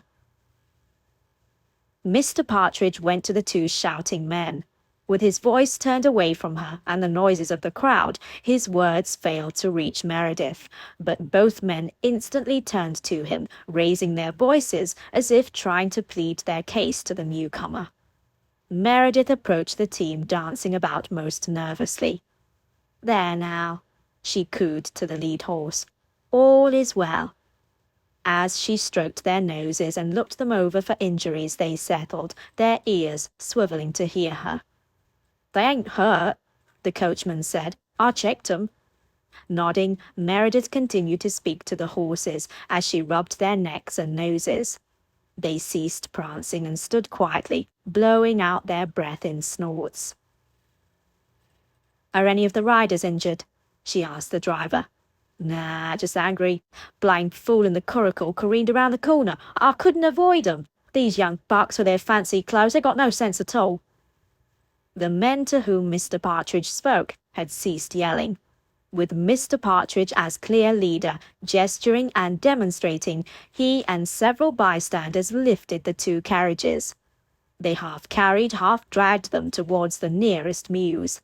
How extraordinary that such a high-born gentleman would help perform a physically demanding task rather than leave it to the working class.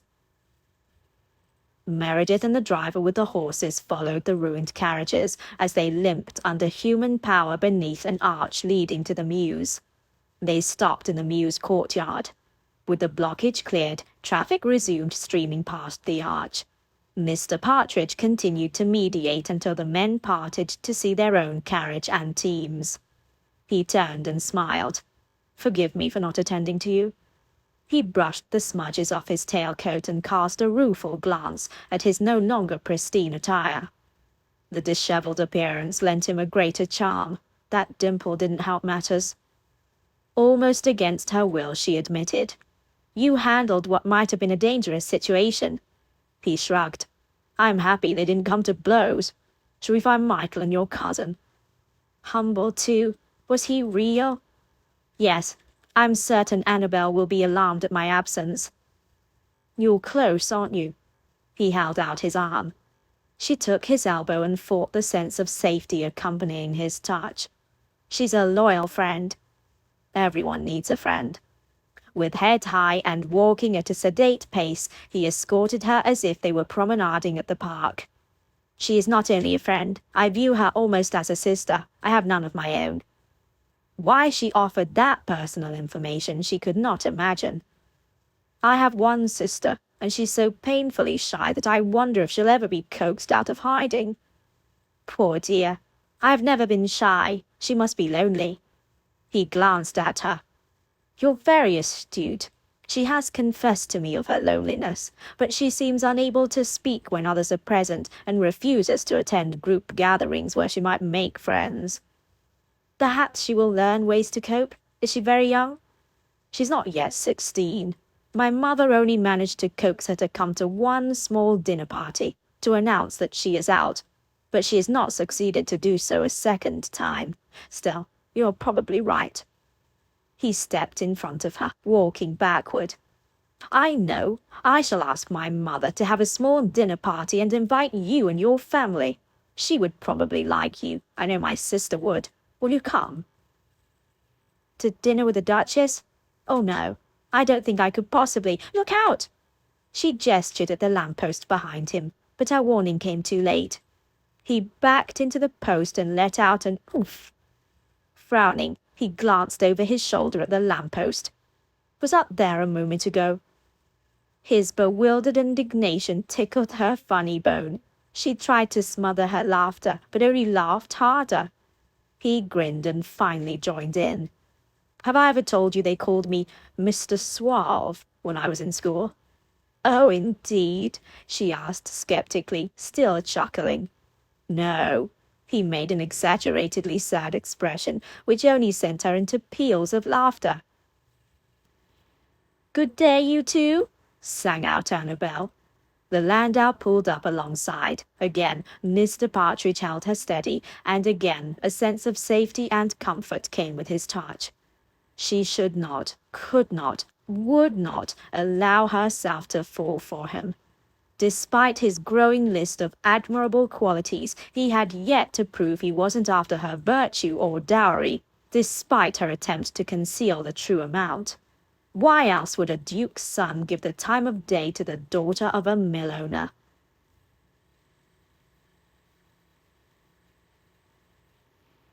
Chapter 7. Philip and his companions reached the impressive home of the Earl of Tarrington, while a light rain spattered their clothes. He barely managed to keep his eyes off Miss Brown long enough to step out of the carriage.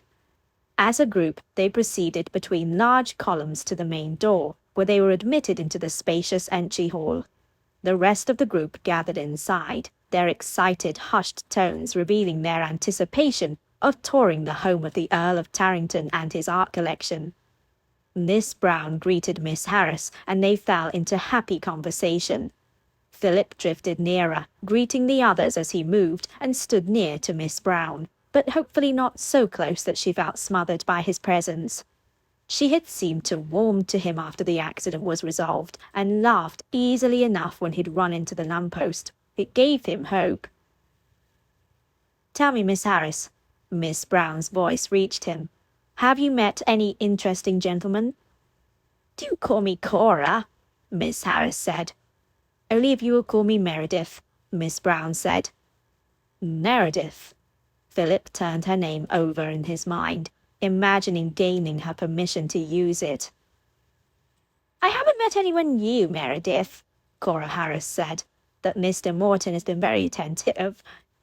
"Yes, he does seem to be. Have you known him long?" "We met a week ago at Lady Hennessy's ball. He has called on me nearly every day since."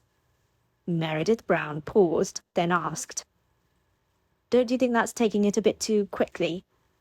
Trying not to appear as if he were eavesdropping, Philip glanced at Miss Brown. She wore a thoughtful, guarded expression he knew well. Miss Harris nodded. I admit I'm surprised. As you can imagine, with a face like mine, I've never been considered a great catch. He declared it was love at first sight. Miss Brown made a scoffing noise. I have little faith in love at first sight. Besides, there is nothing wrong with your face. You're very kind, but I know the truth. At least my teeth are good, which my mother tells me is better than a flawless complexion or large eyes. Oh, indeed, I quite envy your teeth. Another kind remark, considering Miss Brown's teeth were every bit as fine. 3 more gentlemen arrived, including the one Mrs. Brown and Harris discussed.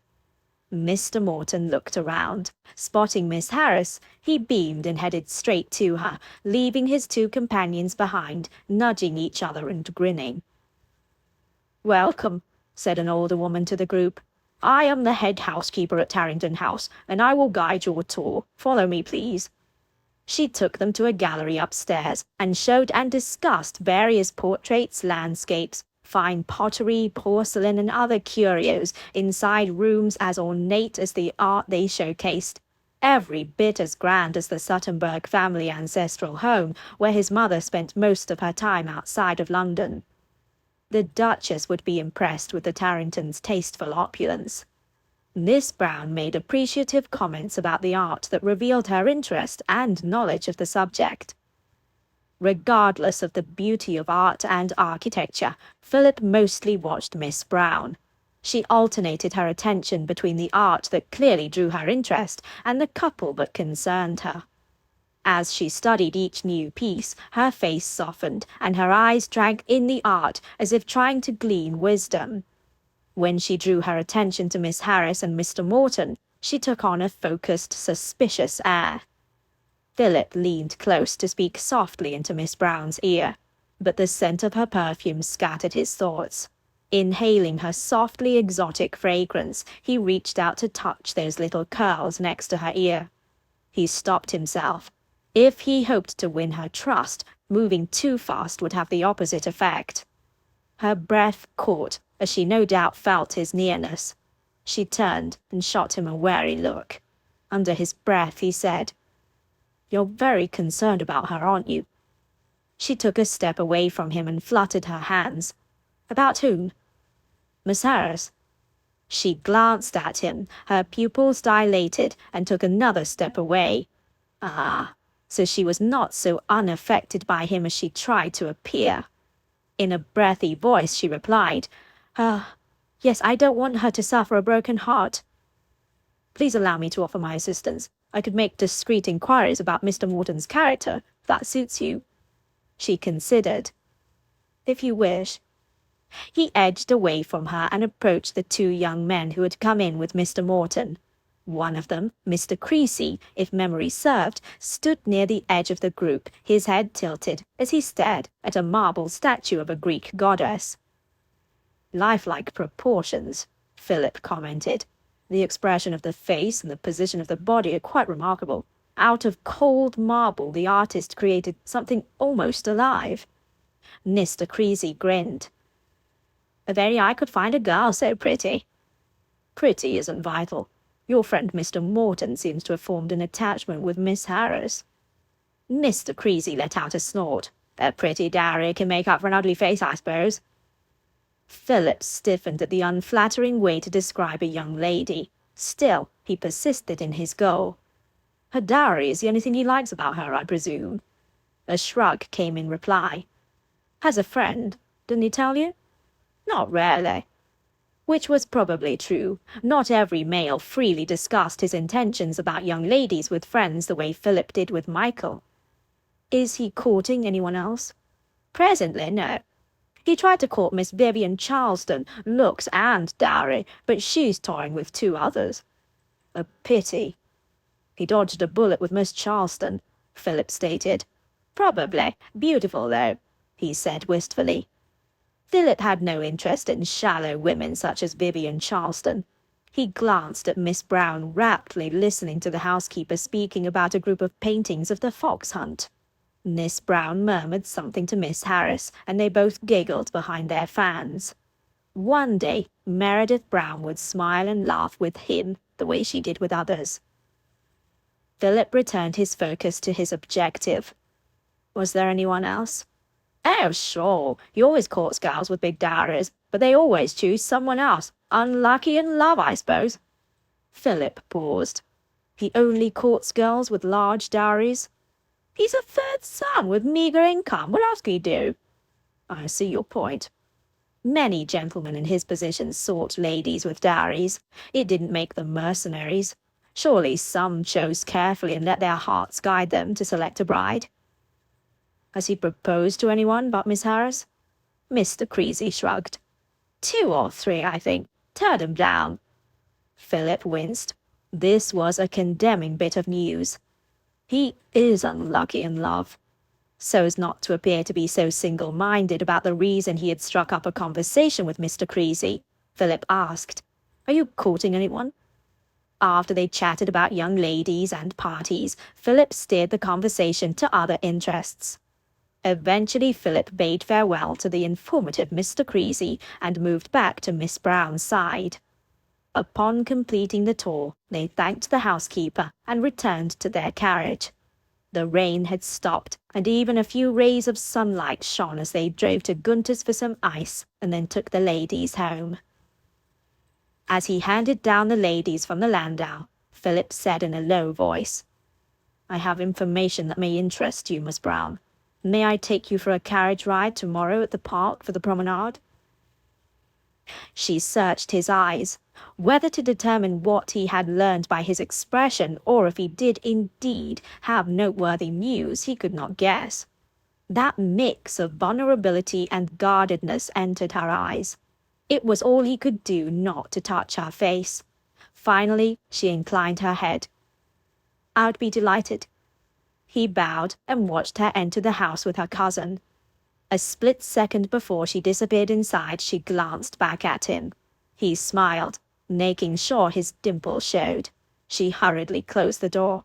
Grinning, he returned to the landau. "She still doesn't like you," Michael grumbled. "She's putting up a fence, but I'm getting to her. You'll see. She agreed to go driving with me tomorrow." "You should toughen up your hands so you can shovel horse manure in my stables without getting blisters. I plan to have a crowd watch, you know." "You'd best fit a saddle to a mule," Philip shot back. "You'll be riding one in Hyde Park." Michael laughed, and Philip grinned. Wager or no wager, Philip would win over the lovely and complex Meredith Harris, one way or another. Chapter 8. Meredith paced in the drawing-room. She really ought to not subject herself to more of Mr. Partridge's tempting companionship. He seemed so genuine, so kind, but she knew all too well how people's true character revealed itself later, after it was too late to spare a broken heart and ruined reputation. On the other hand, she must converse with Mr. Partridge at least once more, to learn what he had discovered about Miss Harris's suitor.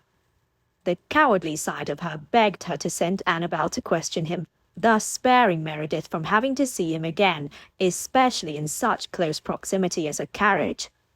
Entering, Annabel smiled at Meredith. "You look so pretty, Meredith, just like a spring morning." Meredith ran a hand over her favorite lilac pelisse. "I almost wore the old faded one from yesterday, but I didn't want to shame Aunt and Uncle by appearing in such a public place as the promenade at Hyde Park in something so shabby. People might think my guardians aren't providing for me." "That's wise. I'm surprised you went through with it at the Tarringtons yesterday." Aunt Paulette entered the room and stopped short when she saw Meredith. She clasped her hands together. "Praise the Lord, you have finally decided to dress pretty for him." Meredith almost stomped her feet. "I'm not dressing for him, Aunt. I am only going with him today because he has news about Miss Harris's suitor." Aunt came near and looked her in the eye. "My dear, I understand your hesitation, but I have asked a number of people about him, about his character, and they all assure me he has an excellent reputation. He has never been known to be a libertine or a rake, and has no need of a dowry. Everyone says he is nearly the paragon his brother is." No one knew anything bad about Mr. Todd either, she grumbled. No one knew Mr. Todd. He was a stranger. Philip Partridge is well known in London. Meredith hesitated. If he is such a paragon, what is he doing with me? He fancies you. How can he fancy someone so far outside his class? That doesn't make sense. Love doesn't always make sense. Love, huh? Meredith picked at a loose thread on her glove. The front door knocker clanged, and Meredith jumped.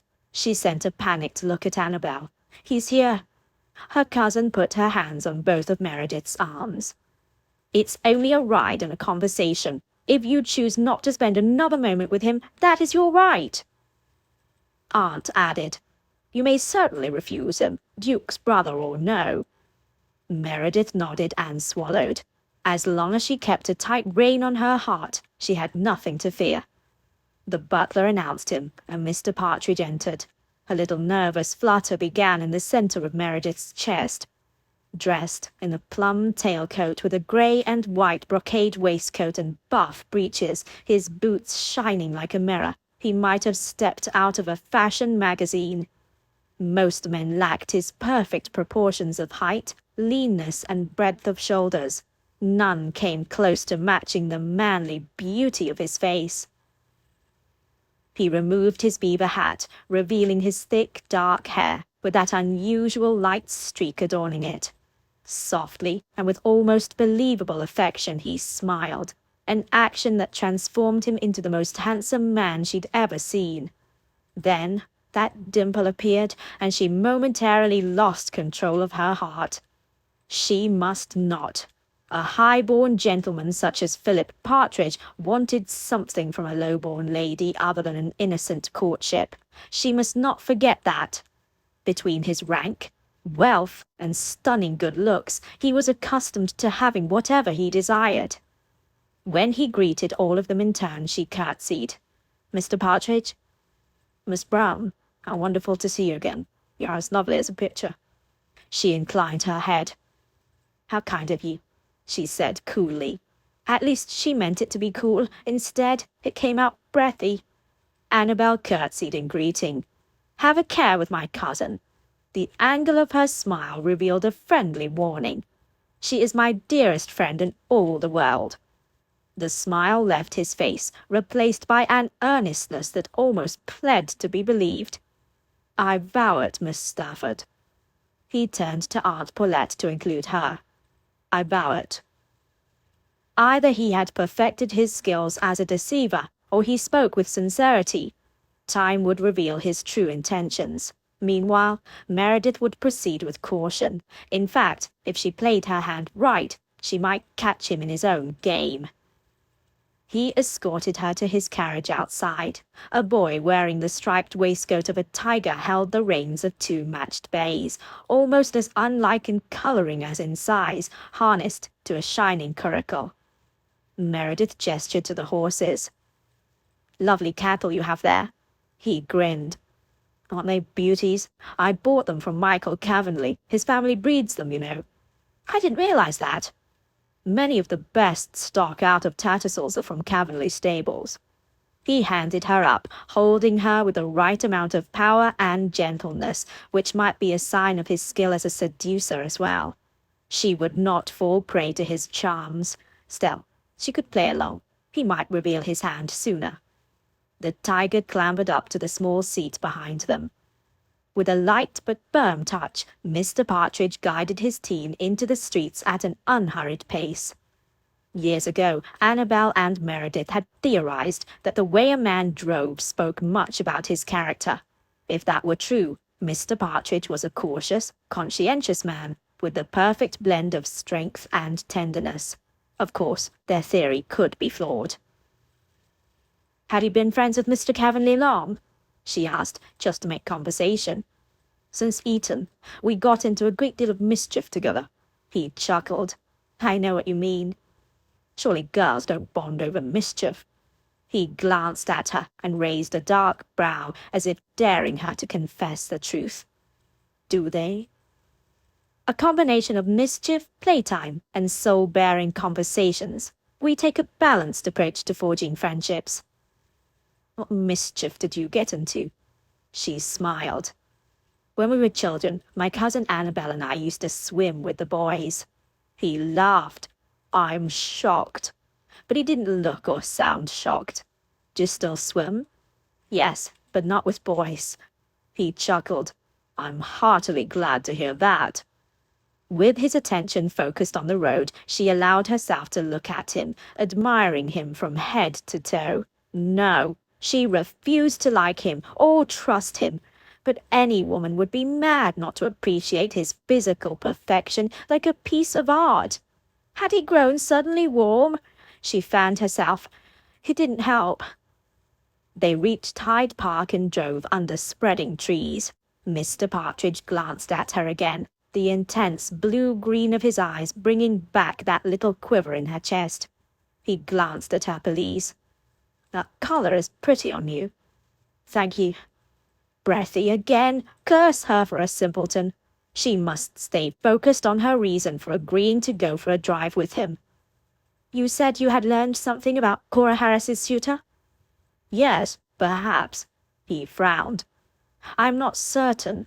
Mr. Morton is a younger son of a gentleman, and he is in possession of a respectable income for a bachelor. But like many younger sons, he needs to marry a girl with a decent dowry in order to provide a comfortable living for a family." "So he does need a dowry." "Not much more than others of his station. He does not have excessive debts or extravagant tastes." She considered. It was true that any number of young gentlemen had yet to seek a modest dowry. But she'd made her own inquiries, and learned Miss Harris's dowry was sizable enough to attract fortune hunters. Mr. Morton might only be the first. "What may or may not be troubling," he added, "is that in prior seasons he proposed to 2 other young ladies, both with excessively large dowries." "So he does target dowries?" "Possibly. Or he might simply be lucky enough that the ladies who have turned his head happened to possess tempting dowries, but unlucky enough that neither returned his regard." "I wonder if he told Cora Harris. That may be the most important clue." "Perhaps. Or he may be embarrassed to admit he'd been refused." It would be just like a man to defend another man, especially if they both had nefarious intentions. He turned onto the famous Rotten Row, the place to see and be seen, and kept pace with other carriages in the promenade. Passers-by called out greetings, some cast flirtatious glances and words. As they passed, the beau monde gazed at one another in envy or pride at ensembles, equipages, and horses. Liveried servants drove carriages bearing family crests in immaculate splendor. Others guided their own carriages in a cavalcade of grandeur found nowhere else. Next to the handsome and stylish Mr. Partridge, Meredith couldn't help but sit a little taller. A stunningly handsome young gentleman rolled by in a curricle. An equally beautiful lady sat next to him, wearing a calculating smile. "Lord Amesbury, Miss Charleston," Mr. Partridge greeted. "Partridge?" Lord Amesbury nodded. Casting an assessing glance over Meredith, Miss Charleston nodded at them, and then slid her arm around her companions in an openly possessive gesture. "How's your mother?" Mr. Partridge said. Lord Amesbury paused as a shadow passed over his expression before he quickly schooled it into urbane elegance. "Not much improved." "I'm sorry to hear that," Philip said quietly. True sympathy darkened his eyes, and a little piece of Meredith's heart softened toward him. "Thank you." Lord Amesbury's mouth tightened. In a clear attempt to change the subject, he said, "May we meet your lovely companion?" "Of course. I'm very happy to introduce Miss Meredith Brown, the niece of Mr. and Mrs. Stafford, Miss Brown. This is Cole Amesbury, the Viscount Amesbury, and Miss Charleston." "Charmed, Miss Brown." Lord Amesbury's smile bordered on rakishness, but in a teasing way that failed to raise Meredith's hackles. Miss Vivian Charleston said with a condescending, overly sweet smile, "Miss Brown." "I've met the Staffords," Lord Amesbury said to Meredith. "Good people." "Thank you, I quite agree." Meredith managed to smile and inclined her head. He would not be so kind if he knew her lowly status. Still, she choked out, "A pleasure to meet you both, my lord, Miss Charleston." After they passed, Mr. Partridge said under his breath, "I thought he had more sense than that." "What was that?" "Cole Amesbury. I don't know what spell that vixen has cast on him, but she is poison." A new kinship arose between them. "Then you understand my concern over Mr. Morton and Miss Harris?" "I suppose I do." A silver-haired lady nodded to them both with all the condescension of the Queen as she approached in her gilded landau. Next to her, an immaculate Dalmatian sat with as much dignity as his mistress. Her coachman wore an old-fashioned flaxen wig and a bunch of lace at his throat. Even his gloves were spotlessly white. "Mr. Partridge," greeted the lady. "Well, you are turning out all right, aren't you?" "Your Grace." A smile hovered at the corners of Mr. Partridge's mouth. Meredith almost choked.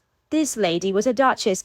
Why had she agreed to come on this ride? She didn't belong here among the aristocrats.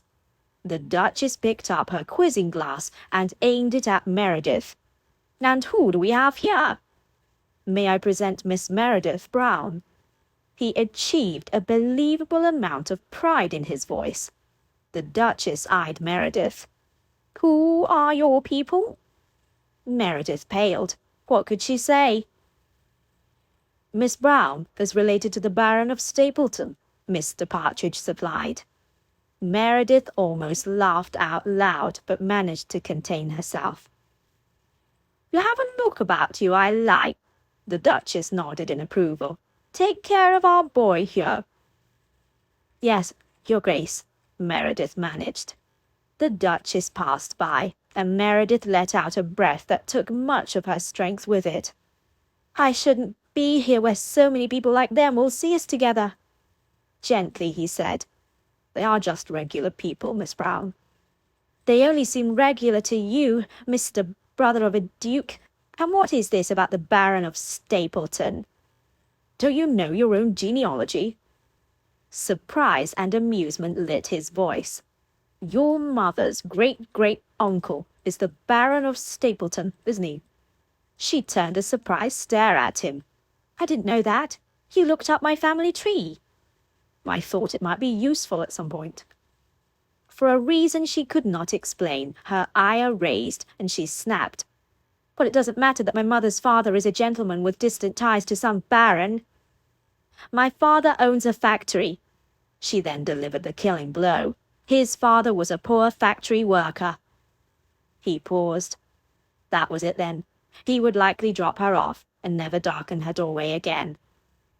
Benignly he said, "When associating with aristocracy, it's best to discuss one's most impressive connections." She let out a sharp, disbelieving laugh. "No amount of exaggeration will place me in your class." Mildly, but with a firmness she could not mistake, he said, "I would have been proud to introduce you, even if I hadn't found a noble ancestor in your line." "You are either a liar or a fool." Her voice closed over. Why the lump in her throat? She didn't like him. She didn't trust him. It made no difference that a union between them was impossible. None at all. His voice took on a hard edge that she'd never heard from him. "Miss Brown, despite my feelings for you, I cannot abide you besmirching my honor. I am neither a liar nor a fool, and if you were a man, I would have called you out for that." His words hit her like a blast of cold water. He was right. She'd insulted him cruelly. No one deserved that. Except her former fiancé, who deserved a dictionary full of unflattering words. But she was beginning to suspect Mr. Philip Partridge existed on a much higher plane than that scoundrel. She let out a shaking, emotional breath. "I'm sorry. I shouldn't have said that. It was unkind and untrue. Please, forgive me." They continued riding in silence, rousing enough to greet passers-by, but not speaking to each other. So much for playing a game to try to discover his true motives. Finally, she glanced at Mr. Partridge. His handsome face had settled into an expressionless mask, and he gripped the reins as if trying to squeeze some moisture out of them. The horses danced nervously. He loosened his grip with a jerking motion. She moistened her lips. I don't deserve your forgiveness, but I regret insulting you. I will understand if you wish to discontinue our association. Never seeing him again, never hearing the sound of his voice or basking in the light of his smile smote her, though. But it would be best to do so sooner rather than later. I'm not angry at you, he said finally. Of course I forgive you. He glanced at her. Some kind of desperate longing glimmered in his eyes. I am angry about many things. Our difference in class. My family will not approve of my courting you, but mostly at that cretin who broke your heart. She reared back. He knew. She clenched her hands to avoid putting them over her face. How do you know? By how guarded and defensive you are. Your suspicion of Mr. Morton, your protectiveness of Miss Harris. She clamped her mouth shut. Achingly soft tones carried true regret. I'm sorry he hurt you. Staring straight ahead, she made no sound as she guided the team off the path and turned onto the street. She wrestled with his words, with the meaning behind them. Was it possible she'd been wrong about Philip Partridge?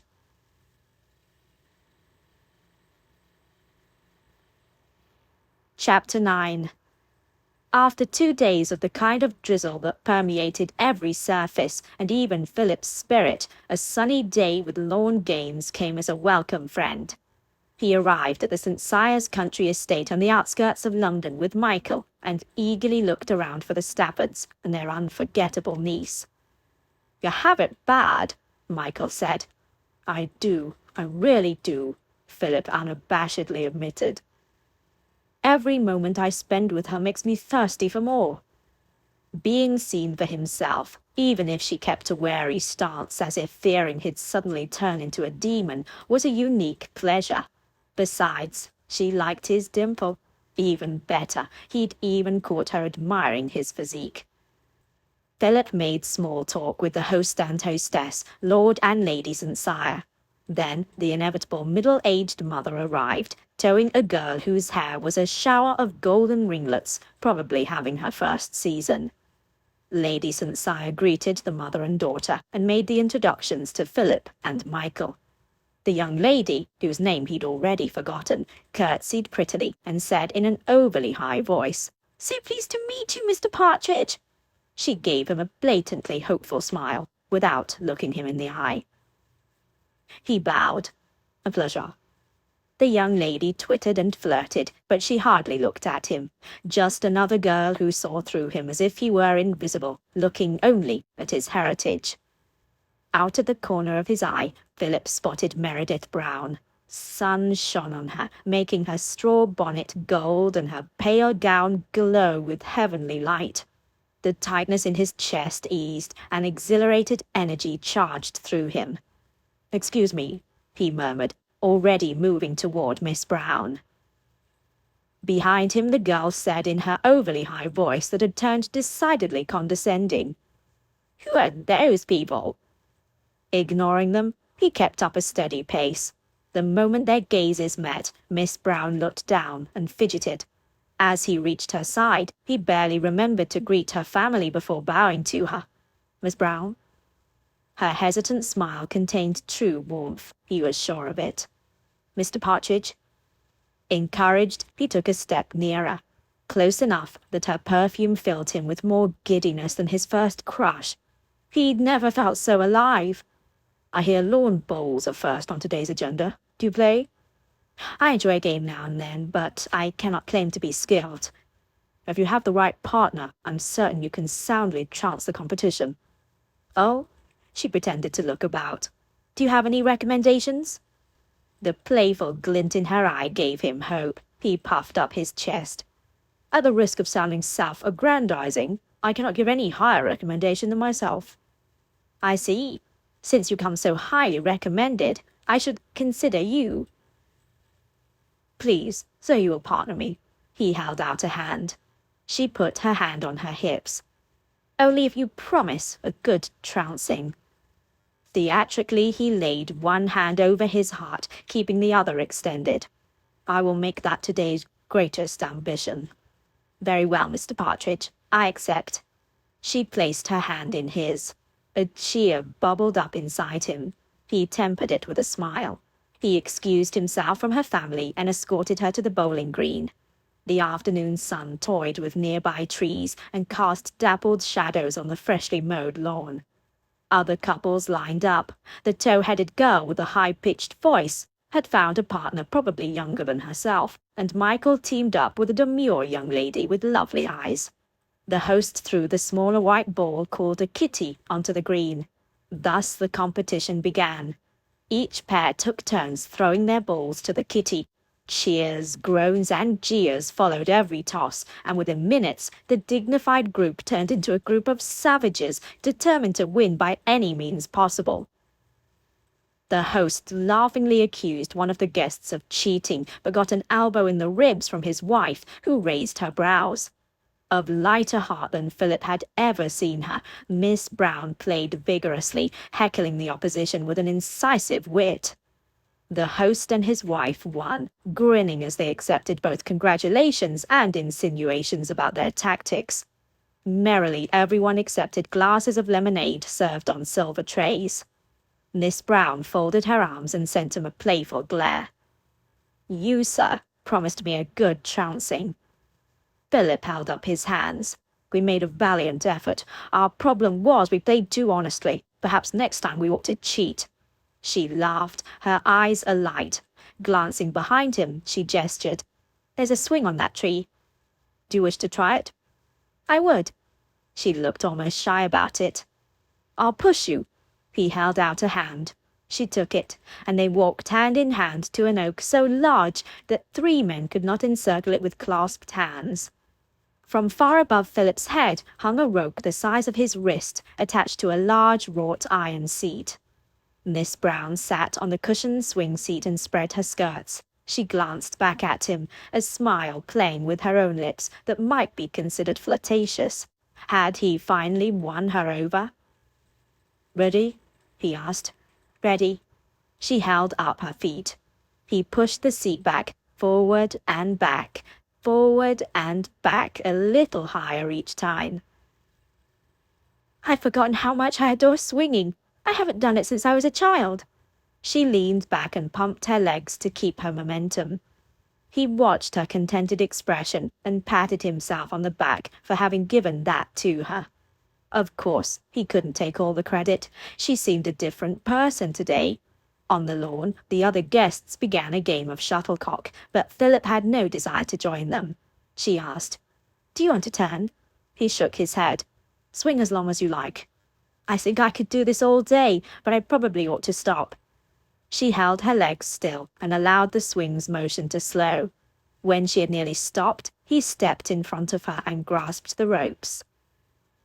His hand closed over hers, and she looked up at him with a delicate vulnerability. She stood, bringing her mouth within reach. Her eyes dilated, and she moistened her lips. His blood heated. The aching need to kiss her almost drove him to it. She was finally warming to him, but moving too quickly would only push her away. Besides, they were in full view of the others. Clearing his throat, he stepped back. "Forgive me." She watched him with a new expression that he could not name. Curiosity, approval, relief, disappointment. Lud, she was a mystery. He held out an arm and took several steadying breaths as he escorted her back to the others. Mr. and Mrs. Stafford watched him. Casually, Mr. Stafford approached him. "Mr. Partridge, may I have a word?" It wasn't exactly a question. "Yes, sir." Philip bowed to Miss Brown and followed the older man to another part of the lawn. He clenched and unclenched his hands uneasily. Had her uncle seen that moment when he'd almost kissed her and determined to take him to task? Finding a shady spot out of earshot of the rest of the party, Mr. Stafford turned to him with lowered eyebrows so bushy they seemed alive. You have a reputation for being an honorable young man, so I have allowed you to call upon my niece, but now that you are pairing off with her in public, I must ask you, what are your intentions?" Philip stared unflinchingly into the older man's eyes. "Sir, I am excessively fond of Miss Brown. It is my intention to court her." "To what end?" He chuckled uncomfortably and spread his hands. "Well, customarily a courtship is to learn whether we will suit." "This is no laughing matter. Are you entertaining the possibility of asking her to marry you despite your differences in station?" Philip broke out into a cold sweat. "Yes, sir, I am." "And your family approves?" Philip winced. How quickly he cut to the heart of the matter. "I have not yet made my intentions known to them regarding Miss Brown." "And if they disapprove of her social standing?" Philip squared his shoulders against that disheartening likelihood. "If she will have me, I plan to marry her anyway." "What if the Duke forbids it? If he cuts you off?" "I have my own income in a trust. He cannot touch it. I could provide a comfortable living for Miss Brown." The uncle continued to fire questions at him at an alarming pace. "We haven't mentioned her dowry." "As I said, I don't need a dowry to support a family, sir. Besides, it is my understanding that hers is modest." "I see." Mr. Stafford considered his words. "I would have preferred that you come to me and ask permission to court her before singling her out publicly." "Forgive me, sir." Since Meredith was of age, no permission was technically needed, but Philip appreciated her uncle's protectiveness. "Just because you are born the son of a duke and are the brother of a paragon does not instantly grant you my approval." "I understand." Philip felt like a child of 6 quaking at the beginning of his first term at Eton when the stern headmaster assured Philip he would be whipped for any future disobediences just like the other students. He'd been truthful, as Philip had discovered. "Sir, I have only the tenderest of feelings for your niece and the most honourable of intentions. I believe she is starting to return my regard. May I court her?" Mr. Stafford cast a piercing look over Philip. "She is a good girl." "Yes, sir, and a great lady." Her uncle scratched his mutton chops. "You should know that her heart has been broken twice. I will do all in my power to prevent a third occurrence." "Twice. That explained much." "I will as well, sir." Another long, probing stare came his way. "Very well. You have my permission to court her for as long as she desires. You do not have my permission to marry her. We'll cross that bridge if the time comes." "Yes, sir. Thank you, sir." Mr. Stafford drew his bushy eyebrows together. "This permission comes with one condition. You must secure your family's blessing." Philip deflated. "That may not be possible." Mr. Stafford nodded. "It is easy now while you are in the first stages of infatuation to think all you need is the girl of your choice and all else will work out in the end. But marrying against the wishes of family creates a rift that often never heals, and that takes a toll, believe me." Philip hesitated to ask personal questions, but he took a chance. "Is that what happened when her father and mother married?" The older man nodded. "Her mother is my wife's youngest sister, Jean. She vowed she would marry the son of a factory worker with plans to own his own factory. We tried to discourage her. Her father even locked Jean up to keep her away from that boy. But they were determined. In the end, her father relented to prevent them from simply running off together. Using Jean's dowry, He stumbled over the words. "Brother-in-law started his factory." He shrugged. "They seem happy. But Jean's parents never forgave her. They refused to allow them, or their child," he jerked his head toward Meredith, "into their home to this day. Meredith has never met her maternal grandparents and likely never will. She does not need that same rejection from her in-laws." Philip considered. Would Suttonburg and the Duchess be so opposed that they would resort to such measures? He pictured summers, Easter, the Christmas season, even informal dinners without his family. Having the bride of his choosing by his side might fill that hole, but at what cost? Family tradition ran strong, and the Suttenberg bloodline was a carefully guarded commodity. Generations of great matches had kept the family powerful and prosperous. Philip would be rocking the proverbial boat by stepping out of traditional guidelines. He risked much. More importantly, he did not wish to subject Meredith to another form of familial denunciation. But he could not imagine giving up Meredith Brown simply because her father owned a factory instead of an estate. Mr. Stafford watched him silently. Finally he said, "If marriage is not a likely outcome, I insist you stop pursuing her immediately, before you raise her expectations and subject her to gossip again." Again. Her heartbreak must have been public, making a difficult situation even worse. He ached for all she'd suffered. Philip set his jaw.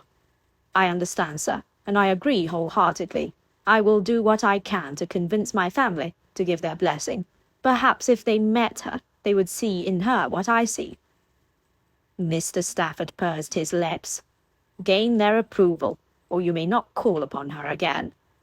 He returned to the group. A disheartening condition. Philip paced and tested the words he might use to convince his family to see Meredith Brown for who she was, not for her family connections or the lack thereof. He would fight for her. She was worth it.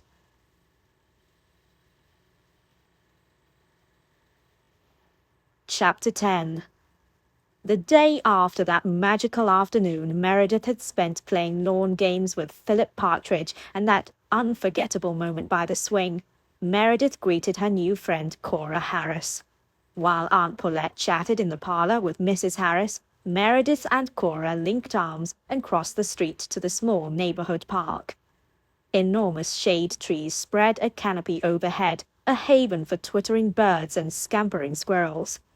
Cora described a theatrical production she'd seen the previous night. "I wish you could have been there. There were ever so many members of the ton there, grand lords and ladies wearing their finest. Oh, and that scandalous Lord Hennessy with his mistress." She sighed. "I know it's asking much, but I really hope if my future husband takes a mistress that he's at least discreet. I couldn't stand the humiliation if he weren't." Meredith snorted. Husbands ought to be faithful, just as they'd expect fidelity from their wives. Cora's voice hushed. "If husbands don't find their wives attractive, as mine surely won't, it seems common for them to stray." "They ought to have self-control, regardless of their wives' attractiveness," Meredith said flatly. "And no more talk about your husband not finding you attractive. You are lovely in many ways." "At least Mr. Morton seems to think so." Meredith gathered her courage. "He does seem to, but I fear he may not be sincere in his attentions." "Why do you say that?" Wide, innocent eyes turned to her. "For one thing, it's common knowledge that you have a substantial dowry. That makes you an automatic target for fortune hunters." Cora frowned. "My parents have been very open about that, since this must be my only season." "Why?" "My younger sister is in love with a boy from our village, and my father has this old-fashioned notion that the elder sister must marry before the younger, so they have determined to try and find me a husband this season, so Sarah can marry this summer." More quietly she added, "Sarah is pretty." "Cora, you are pretty in all the ways that matter, and men who fail to see that are fools." Cora smiled. "You are a dear." "You may not think so when I tell you what I think I ought." Meredith chewed on her lower lip. She'd done this twice before, but it was no easier now. "Sweeting, I asked about Mr. Morton, and I heard from more than one source that he only courts young ladies who have large dowries." Cora went still. "He does?" In a flat voice, Meredith delivered the blow. "He proposed to at least 2 of them." Her friend let out a shaking breath. "He is a known fortune hunter, Cora. You are a means to an end." Cora's chin trembled. "He told me. He loves me." "I, too, have fallen for that line. Twice. Both turned out to be liars. I know how convincing men can be when they say that." Cora's eyes filled with tears. "He kissed me last night. It was so pleasant." Meredith understood that too. "I'm sorry. I thought you should know." She guided her distraught young friend to a park bench and drew her down to sit. Cora sniffed. "I have no other prospects. No one else has paid me any attention." Her shoulders shook. "I thought he truly cared. He said he loved me most ardently. Those were his words. Loved me ardently." She put a hand over her mouth. A tear leaked out of each eye. Gently, Meredith said, "It's your choice whether you choose to marry him. Many marry to make a good match or to please their families, or even because they no longer wish to be a burden to their families and have no other prospects. But I don't want your heart to be broken, thinking he loves you, only to discover his true motive later." She handed Cora her handkerchief and held her hand while her friend grieved. Finally, Cora dried her tears. "Thank you for telling me. That must have been difficult." "It was." Meredith pushed out a breath. "What will you do now?" "I'm tempted to tell him that I will never see him again, but my family is so happy. Perhaps I ought to discuss it with my parents before I decide." "That sounds wise." She paused. "If you take my advice, you'd send him packing and seek another. It's early in the season. You deserve better." Cora dabbed her eyes. "You ought to return home before Mother worries." When they returned, Mrs. Harris was saying her goodbyes to Aunt Paulette. "Oh, there you are, Cora." She took a second look at Cora. "Whatever is the matter?" "I learned that the only reason Mr. Morton is courting me is for my dowry." "Oh, that?" Mrs. Harris waved her hand. "I suspected as much. But that's why you have a dowry, dear. I'm confident if he marries you that you'll make the very best of it." Meredith snapped her mouth shut and looked downward, lest she glared daggers at Cora's insensitive mother. After they left, Meredith opened her mouth to decry Mrs. Harris, but her aunt beat her to it. "Nanny mothers are a great trial." The statement took Meredith off guard, and she laughed as she removed her hat and gloves. "I suppose, if I'm ever blessed with children, I will endeavor not to be."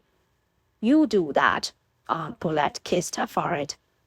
A motion outside the bay window caught Meredith's eye. She smiled from the inside out as Mr. Philip Partridge mounted the front steps. "He's here." "Mr. Partridge?" her aunt guessed. "Oh, Aunt, I fear very much that I might be starting to like him." She unbuttoned her pelisse. "Of course you are. I'm starting to like him. But what if he turns out to be exactly like—" "What if he isn't? What if he is exactly the kind, genuine, caring person he seems?" Aunt Paulette said. Could her aunt be right? The door knocker clanged, and Meredith hurried to remove her pelisse and smooth her hair. A moment later, Philip Partridge entered. Something about his smile felt very private, as if he only smiled this way for her. He greeted her aunt, asked about the family, and then turned his full attention to Meredith. "I have a taste for an ice, and hoped I might entice you to join me." Meredith smiled. An ice sounds lovely. She put back on her pelisse, hat, and gloves, and took his offered arm. Outside, a young tiger sitting in the fold-down seat nodded solemnly at her. Mr. Partridge handed her in and took a seat next to her, his thigh brushing against hers, so warm, but not as warm as the currents zinging through her. After enjoying an ice at Gunter's, where they laughed over the antics of children playing nearby, he drove to the park and left his curricle and team with the tiger, who held the reins with practiced ease. Arm in arm, Meredith and Mr. Partridge strolled together as if they had always been this comfortable. They followed the path into a less used area of the park, where a breeze murmured in the trees and a red squirrel scampered up a trunk. He pushed out a weighted breath. "Your uncle gave his permission for me to court you, on the condition that my family agrees to any possible future union between us." "Ah, that was the conversation you had with him yesterday." Future union? Was he thinking of marriage? "It was. I know that feels rather like putting the cart before the horse, since you may decide that we don't suit, but I must honor your uncle's request." Her heart began an uneasy thumping, half hopeful, half fearful. "What exactly are you saying?" "I am not at liberty to ask you to marry me yet." Turning to face her, he enfolded her hands in his and looked into her eyes with clear adoration and hopeful vulnerability. "I love you, Meredith Brown." She went very still. Nothing about his proposal resembled the others. This one rang of sincerity. In his beautiful voice he continued to weave his spell. "I want nothing more than to marry you, if you will have me." He wanted to marry her, not ask her to be his mistress. He would marry her even though he believed her dowry was small, even though her father came from the working class. He stepped in so close that his breath warmed her cheek. "My family will not approve unless I proceed carefully with them, but I plan to do all I can to convince them that I'm certain once they meet you, they will see in you what I see." He deserved to know all about her, even if it meant he'd change his mind. She had to tell him. "Mr. Partridge," she moistened her lips, but her voice all but left her. "Philip," he said. He might regret granting her permission to do something so intimate as to use his Christian name. Her knees shook. "You should know that I've been engaged. Twice." He went still. After a heartbeat, he put his hand on her arm and leaned in closer. "Tell me," he whispered. He brushed his lips over her temple. 1,000 little candles lit inside her. She grappled for coherent thought. Her confession might change everything. "I thought it was love at first sight.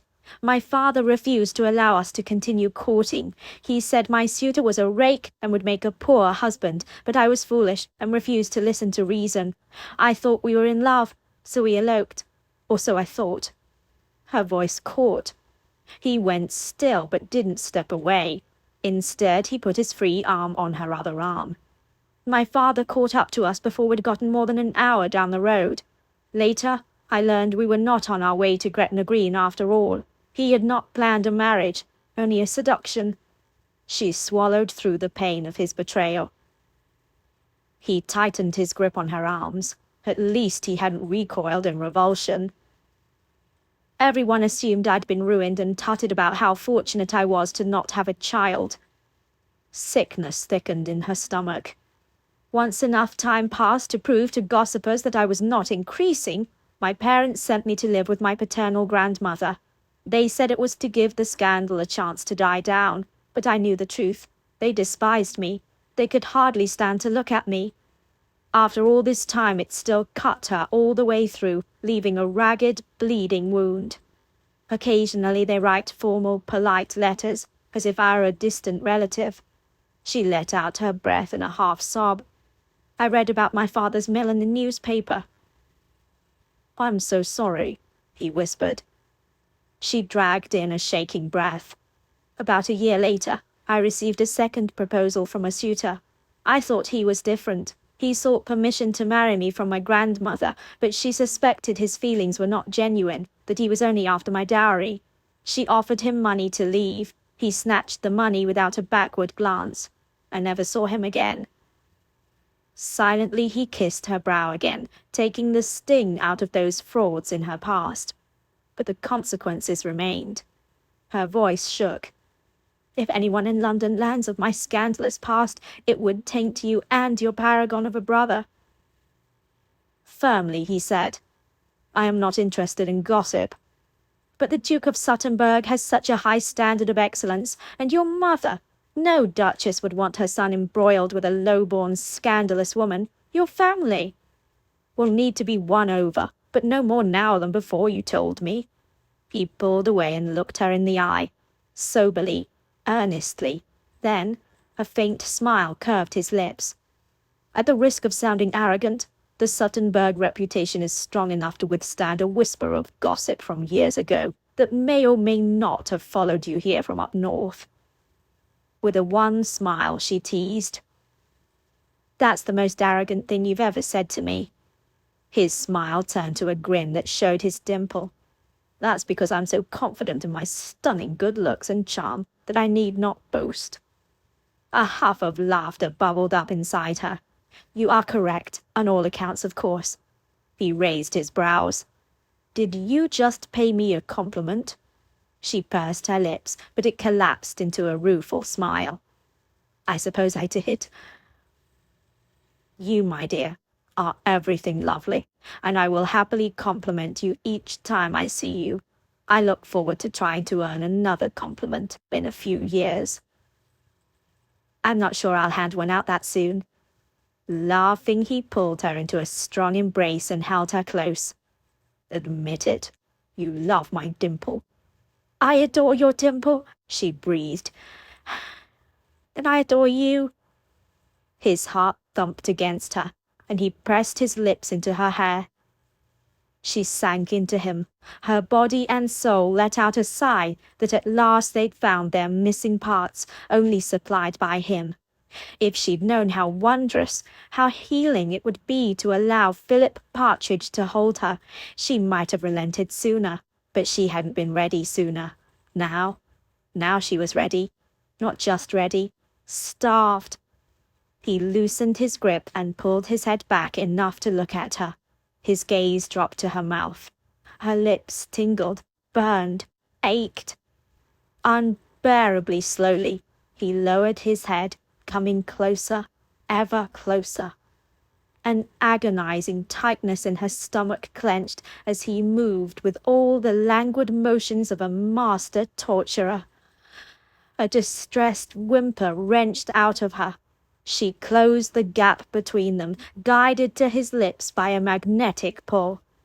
His kiss was sweet and gentle at first, but turned to consuming hunger that only fanned her need. Through it, she received his message. He truly loved her.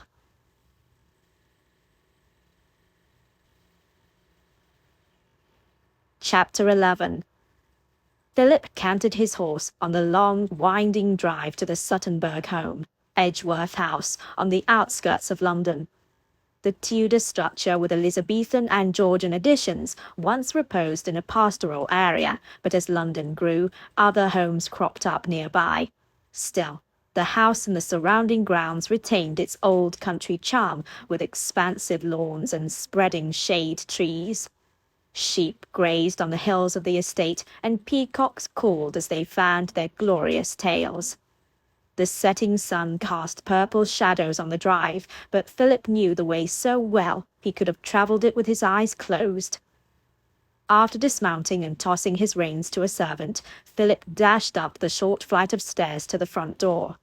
The butler opened the door before Philip knocked. "Welcome home, sir." Philip handed off his hat and gloves. "Good evening, Barnes. Is the Duchess home?" "Indeed, sir. She's in her bedchamber dressing for dinner, I believe." "Thank you." It had taken Philip years to convince the old family butler that he need not announce Philip to his own mother. Smiling again over that small victory, Philip strode up the stairs 2 at a time, unable to contain his nervous energy. Meredith Brown's surprisingly passionate kisses fueled his determination. No amount of rehearsing had produced the right words to say to his mother. He'd simply have to speak from the heart and hope she would be more receptive than expected. He knocked at her door. "Mother?" A pause. "Philip? Come in." He pushed open the door and stepped in. Wearing a blue brocade evening gown, she sat at her dressing table while a maid styled her dark hair. Her reflection smiled at him from the mirror. "This is a surprise. What brings you here, son?" Can't a son pay a call to his mother without there being a specific purpose? He crossed the room and kissed her cheek. He could, but he seldom does. Her smile softened her gentle scolding. He gave her a rueful smile. "I am chastened. We shall see. If you are truly chastened, you'll pay me a visit once in a while, just to bask in my wisdom and maternal affection." He chuckled, his nervousness making it sound choked. Yes, Mother. He sat in a nearby armchair so he could look her in the eye. Mother, I know your social calendar is quite full, but I've come to ask if you will host a small dinner party for some friends of mine. Of course. I'm not entertaining much this season, so I'd be happy to throw one together for you. Who would you like to invite? Lord and Lady Dorbury, the Harris family, Michael Cavenley, perhaps Cole Amsbury? The Viscount seemed to like Meredith, so that might help Philip's cause. And the Staffords? She nodded. As you wish. A dinner party that small will be no strain. Could you pull it together in a few days? Yes.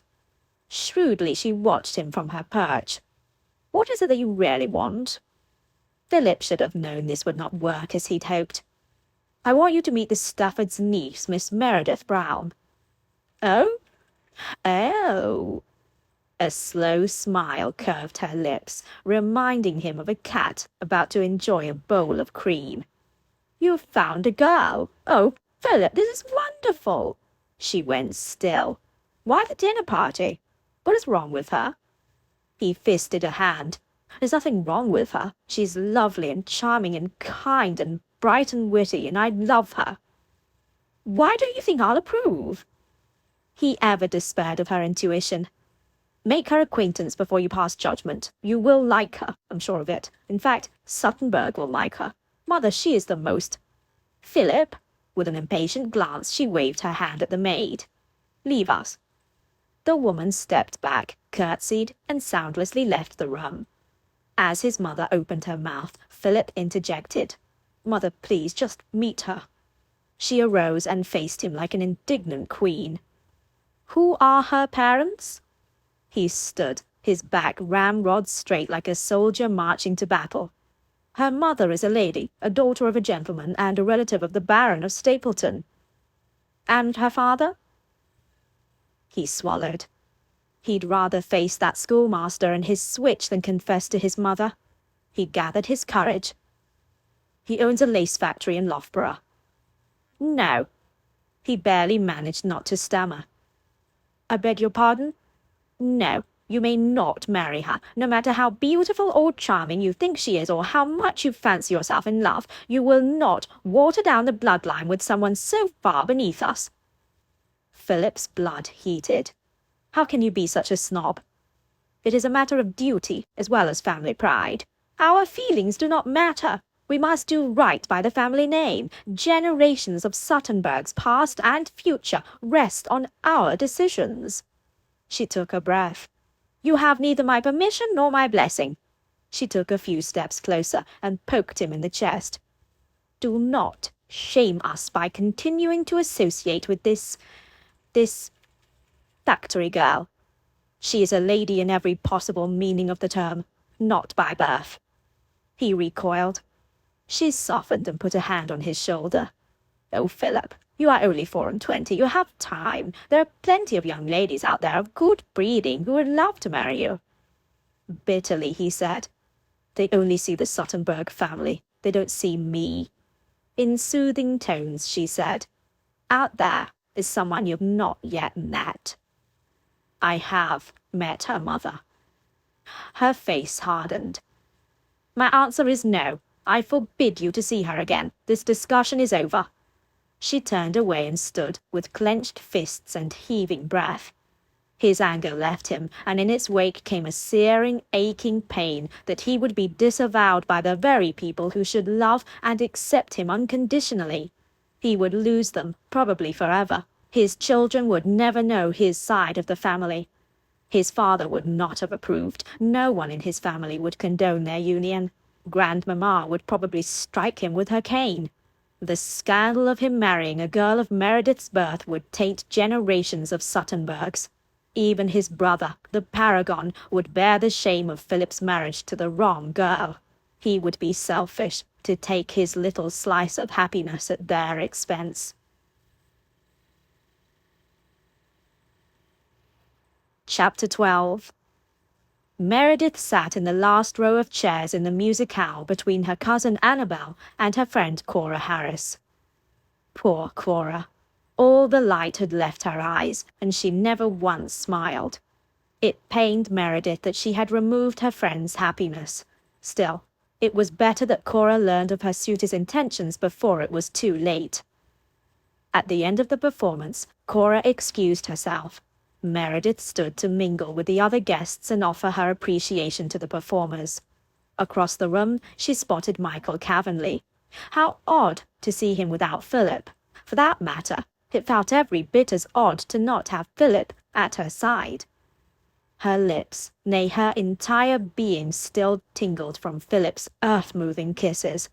She almost begged him to marry her on the spot, but his family would need to be won over. Somehow. And having a long and respectable courtship would please Uncle and hopefully her parents before she married Philip. Marry Philip. She smiled. How easily she pictured his face smiling across from her breakfast table as they rode, as they walked, as they laughed. She longed to snuggle up to his side while his arms encircled her. If only Cora could be so happy. Perhaps Meredith ought to check on her to ensure she was well. She moved toward the door, nodding to Michael Cavenly as she passed him. A gentleman greeted him loudly. "I heard the strangest thing about you, Cavenly. You were seen purchasing a mule." "A mule? Why on earth would a breeder of prize-winning stallions buy a mule?" Meredith glanced back.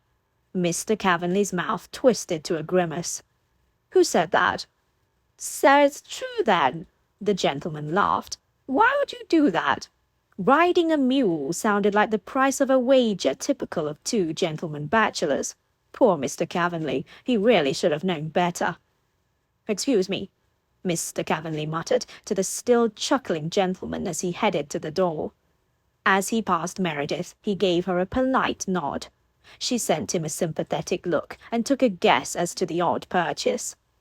Gentlemen's wages can be a sore trial, can they not? He looked startled. "He told you?" A warning bell rang in Meredith's head. It was probably nothing, but she hadn't spent years developing her suspicious nature to let go of it now. She conjured up a giggle and waved her hand.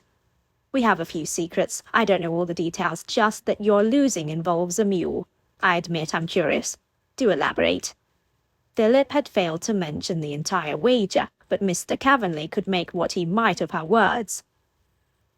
"What must Philip do if he loses?" "He has to mark out my stables." She covered her mouth and laughed. Oh dear, a humiliating and difficult task for someone born of a duke. No wonder he didn't tell me. The breadth of how unaffected he seemed by his high station continued to surprise her. Cavenly almost smiled. As humiliating as a prize stock breeder riding a mule at Hyde Park. Part sympathetic and part amused, she laughed again. "I see. I almost wish there was a way you could both win to be spared." He nodded. How odd to converse with Philip's normally silent friend. Then again, quieter people were often overshadowed by more open, outgoing friends. People like Mr. Cavenly, who seemed content to allow their friends to carry conversation, sometimes conversed more when no one else filled that social obligation. She gave him an encouraging smile, in the hopes to get him to continue talking. "When again will the outcome be decided?" "He wanted to make it when you announced your engagement, but I insisted it must be by season's end, or the day after your wedding, in case you changed your mind." Everything inside her went still. He misread her expression. "I didn't know you then. You might have been a jilt, but you aren't flighty." She put on an amused smile, while deep in her heart the fear that once again she had been duped by a silver tongue crept out of his hiding place to haunt her. She had been the object of a gentleman's bet. They had wagered about her marrying Philip. Had all of Philip's attention been the result of his desire to give his friend a set-down? The marriage seemed extreme. Still, perhaps he'd learned of her dowry despite her attempts and needed the money worse than she supposed. He was a second son after all, and many families left second sons to fend for themselves by finding gentlemen's employment or marrying well. Perhaps he, too, was lying about wanting marriage and only wanted a dalliance. She should have known it was too good to be true. Aware of Mr. Cavenley's observation, she conjured up a laugh. That sounds a fitting wager.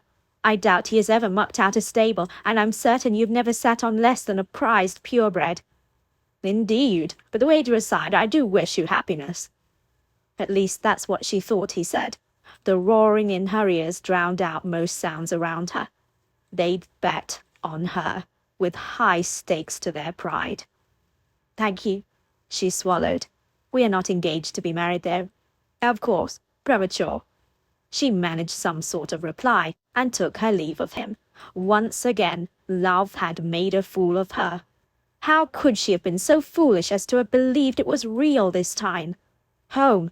She must go home, now before she lost her composure.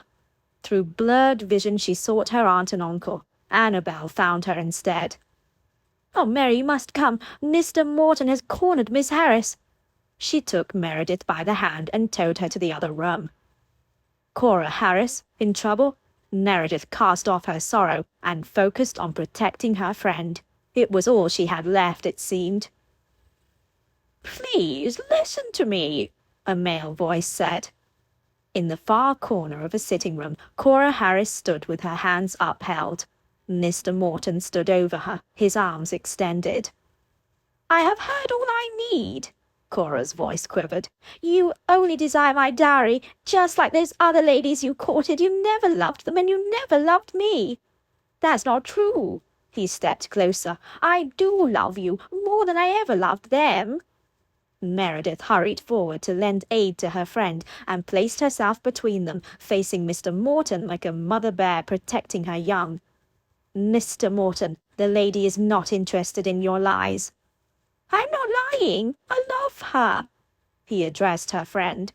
Cora, please. I love you. Meredith stood taller to protect her friend from doom.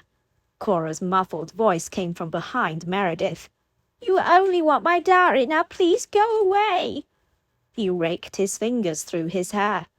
All right. I admit that at first I sought you out only because of your dowry. My aunt cut me out of my inheritance when I refused to marry her half-witted daughter, and I never got the education to have a profession, such as a barrister. I don't have the nerve to enlist in the army, so yes, at first my only plan was to marry well. Then you'd best leave, sir, Meredith said, staring him down. Your game is over. He cast a frantic glance at Cora behind her, and then looked Meredith in the eye. Please do not condemn me without allowing me to defend myself. The steady, courageous desperation in his expression gave her pause. Very well. State your case. She folded her arms. I don't need a dowry to support myself. I need it to care for a wife and children. At least he was thinking about how he would provide for his family, but he was still a mercenary. Shortly after meeting Miss Harris, he continued, I developed a true attachment to her. I enjoy being with her, and I like who I become in her presence. She makes me want to be a better man. I want to spend all my days with her, and if her dowry did not exist, I would find a way to provide for her, learn some kind of skill. I would marry her even if she were penniless. Behind Meredith, Cora's breath caught. His earnest expression pled for understanding, but was he truly sincere? Philip Partridge had seemed genuine too, but it had all been part of a wager, the true purpose of which she had yet to determine. Do you mean that? Cora said. He stepped to the side and reached for her. Cora, darling, I mean that with all my heart. Meredith turned over his words, searching for a hidden agenda. Nothing came to mind. He seemed sincere. She glanced back. Cora stared at him with tears brightening her eyes and a smile that transformed a plain girl into a beauty. Oh, John! Meredith stepped to the side and allowed them to converse without her in their way. I am in earnest, Cora. I will refuse your dowry. Will you agree to an extended betrothal to allow me to find time to find a means to care for you as you deserve? Cora sniffled. Please, will you marry me? Yes. She ran into his arms. As Meredith strode to Annabel lingering in the doorway, her cousin smiled. That was brilliantly done. Meredith shrugged. At least one person had found her true love. If Meredith must be denied that kind of joy, she would become the guardian of young girls to ensure they were never deceived. Someday, she might find and mend the broken pieces of her own heart.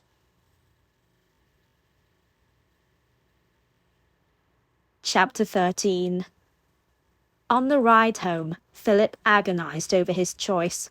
Sever ties to his family and bring social censure upon them, or give up the only girl who'd ever seen, ever loved him. She hadn't said she did, but her kiss had revealed her heart in a way words could not. One day she would trust him enough to declare her love for him. Could he disappoint, humiliate, reject his family this way? Could he give up Meredith Brown? No, he could not, would not give her up. Of course, the condition of Mr. Stafford's permission to court Meredith was to gain his family's permission. He'd failed on that score. He refused to allow that to stop him. Meredith might have an idea. The very thought of sharing his worries with her and seeking her counsel settled like a healing balm on his troubled heart. Instead of going home to change, he rode directly to the location of tonight's musicale she would be attending. Wearing riding clothes dirty from the road, he didn't dare enter a home where everyone would be clean and dressed in their evening finery. He couldn't wait. He had to see her. He paced the sidewalk, waiting for her to exit the building. Guests began emerging, and Philip moved closer to the steps, where he would be illuminated by the light spilling out of the fanlight above the door. A few who exited the house recognized and greeted him, and he replied to them as if he always lurked about in the streets, dressed for a day in the country. More and more people emerged, and Philip grew anxious. Had she already left? Had she decided not to attend after all? Michael appeared in the doorway and paused mid-step as he recognized Philip. "How's your visit with the Duchess?" "Not as successful as I'd hoped." "You'll prevail," he offered a teasing smile, "or I'll enjoy watching you mark out my stables." "I'll enjoy watching you ride a mule," Philip shot back. "Is she here?" He glanced back. "I didn't see her leave, but then I haven't seen her in the last several minutes. Ah, here she comes now." He descended the steps and moved behind Philip. "You might not want to speak with her now. You smell of horse." "I know, but I need to see her." A soft chuckle came in reply. The Staffords exited, followed by Meredith Brown, who walked with a bowed head. Philip's heart surged in his chest, and it was all he could do not to rush to her side. "Miss Brown?" She lifted her head. Even silhouetted, her stiffened posture revealed something was terribly wrong. What could have happened? Surely Mr. Stafford hadn't forbidden her to see him after telling Philip he could court her if he gained his family's approval. What else might have upset her? Had someone snubbed her? As she passed between the columns flanking the door, he moved to her side. "What has happened?" He reached for her. With barely a glance, she sidestepped him. His blood chilled. "I have nothing to say to you, Mr. Partridge," she said, her tone icy. This couldn't be the woman who had been so warm and willing in his arms only hours ago. "What do you mean?" "Whatever game you are playing, it is over. I will not be the object of a wager." Wager? The chill in his blood sank into his bones. Next to him, Michael cursed under his breath. "High stakes." She folded her arms. "I have heard of so-called gentlemen's wagers, but I never dreamed I'd be the object of one. Did you record it in that infamous betting book at your club?" No," he stammered. "Of course not." "As far as I'm concerned, you both deserve to lose." Aware of a growing crowd around them, including Mr. and Mrs. Stafford, who glared at him, Philip said, "It's not what you think. Let's discuss this in private." "There is nothing to discuss. We shall not converse or even meet again." She lifted her chin and strode past. Mr. Stafford stepped to him, nearly nose to nose. "The answer is no." The Stafford family drove away. Members of the ton who had once called themselves friends of his, at least of his Suttonburg connection, gave him looks ranging from amusement to triumph to pity. He turned away and grabbed Michael by the arm, walking with long, angry strides. "You told her," he snarled. "I was winning so vital that you sabotaged me? I didn't know you'd sink so low. I thought out of everyone I could trust you, but I was wrong. Everyone is so concerned with appearances, with doing what they think the beau monde expects of them, that no one can be a true friend or, heaven forbid, encourage someone to pursue their own definition of happiness." After a moment of trotting along to keep up with Philip, Michael said, "Are you finished?" "Yes, we are finished here." He pushed Michael's arm away as if it were diseased and crossed the street. Michael, how could he? His oldest friend. Philip never would have expected it. He'd lost his oldest friend. He'd lost the only girl he'd ever loved. He walked and finally remembered he'd left his horse in the care of a servant at the house where the musicale took place. After retrieving his mount, he rode through the streets until he found himself at the Dawberys' house. The couple, still dressed in their evening clothes from whatever entertainment they'd attended this eve, greeted him despite the late hour. "Come in, and tell us what has you so blue-devilled this, morning." The normally stoic Lord Dawbery glanced at the clock. He handed Philip a glass of something that burned as he swallowed it. Philip poured out all his troubles to the silent, sympathetic couple and then sat, exhausted, with head and hands hanging. The clock ticked in the silent room. Lady Dawbery sniffed and dabbed at her eyes. Lord Dawbery spoke. "You need to apologize." Philip lifted his head. "What?" "If I've learned anything, is that when she's upset with me, even if I think I've done nothing wrong, I apologize. Usually I discover I have done something wrong, and then I can make amends." Lady Dawbery smiled, still dabbing at her eyes. "He's right. If I'd found out about such a wager, I'd be angry and probably suspect you had some other motive for making the wager in the first place." He should have listened to his first instincts, the ones that shrank at the prospect of betting on a lady. "Apologize to her," Lady Dawbery said. "Then to Mr. Cavendish. You may discover that you have misjudged him as Miss Brown has misjudged you." Philip hung his head. They were probably right. In his shock and panic at losing Meredith, he'd probably lashed out prematurely, unfairly. "As far as your family," Lady Dawbery said, "I have an idea. Come to dinner in 4 days' time, and we shall see what we can do for you." By the time Philip left his patient friends, the first rays of sun sent a silver shimmer over the horizon, silhouetting London buildings and bridges. After resting a few hours, he wrote a letter, then paid an early visit to Michael. In his bachelor rooms, Michael eyed him with that urbane elegance he'd perfected as a youth. He raised a brow. "Breakfast?" Philip let out a weighted sigh. "Thank you." Michael uttered a command to a servant and led Philip to a small round table, already set with fruit, coffee, sausages, and bread. Wearing a brocade banyan over his shirt and waistcoat, Michael took a seat and sipped his coffee, still eyeing Philip. "I didn't sabotage you," Michael finally said. Philip nodded. "I should have known better." "She seemed to know all about it already. Asked me to fill in the details." He paused, and a brow lifted faintly, the way it did when he was about to deliver a verbal jab. "What girl wouldn't want to marry into the family of the famous Duke of Suttonburg, wager or no?" He sent Philip a gently amused expression. Philip couldn't make light of it. "I had hoped she might want to marry merely Philip Partridge now." "She wouldn't be so hurt if she didn't love you." Philip closed his eyes. Michael could be right. If she were only after an advantageous match, she would have shrugged off the wager and agreed to marry him anyway, not that he had ever suspected her of being a social climber. "I vowed I would never hurt her, but I have." "Make it right." "How? She told me she never wants to see me." "When a woman says that, it means Try harder to win me." Philip nodded slowly, turning over Michael's words. "I don't plan to give up." When a servant appeared and put a place setting in front of Philip, Michael gestured to the food. "Eat." Philip picked up his silverware. "For the record, I will mark out your stables whether or not she marries me.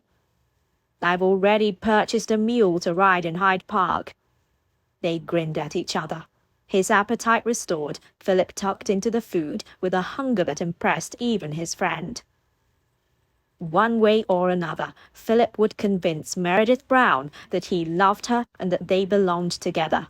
Somehow he would prove to his relations that she deserved to be welcomed into the family.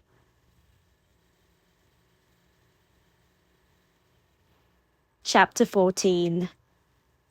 Meredith Brown lay on her bed staring at the ceiling, more bereft than when her parents had sent her away. Love would never again make a fool of her. Once she returned to grandmother's house, she would marry the middle-aged vicar, harboring no silly ideals about love, and simply enjoy being the mistress of her own home. He was a quiet, honorable gentleman. As his wife, Meredith could more easily help parish members avoid making fools of themselves the way she had as an idealistic, naive girl who believed the pretty words of practiced heartbreakers. Eventually she would have children of her own to love and guide to adulthood. It would be enough.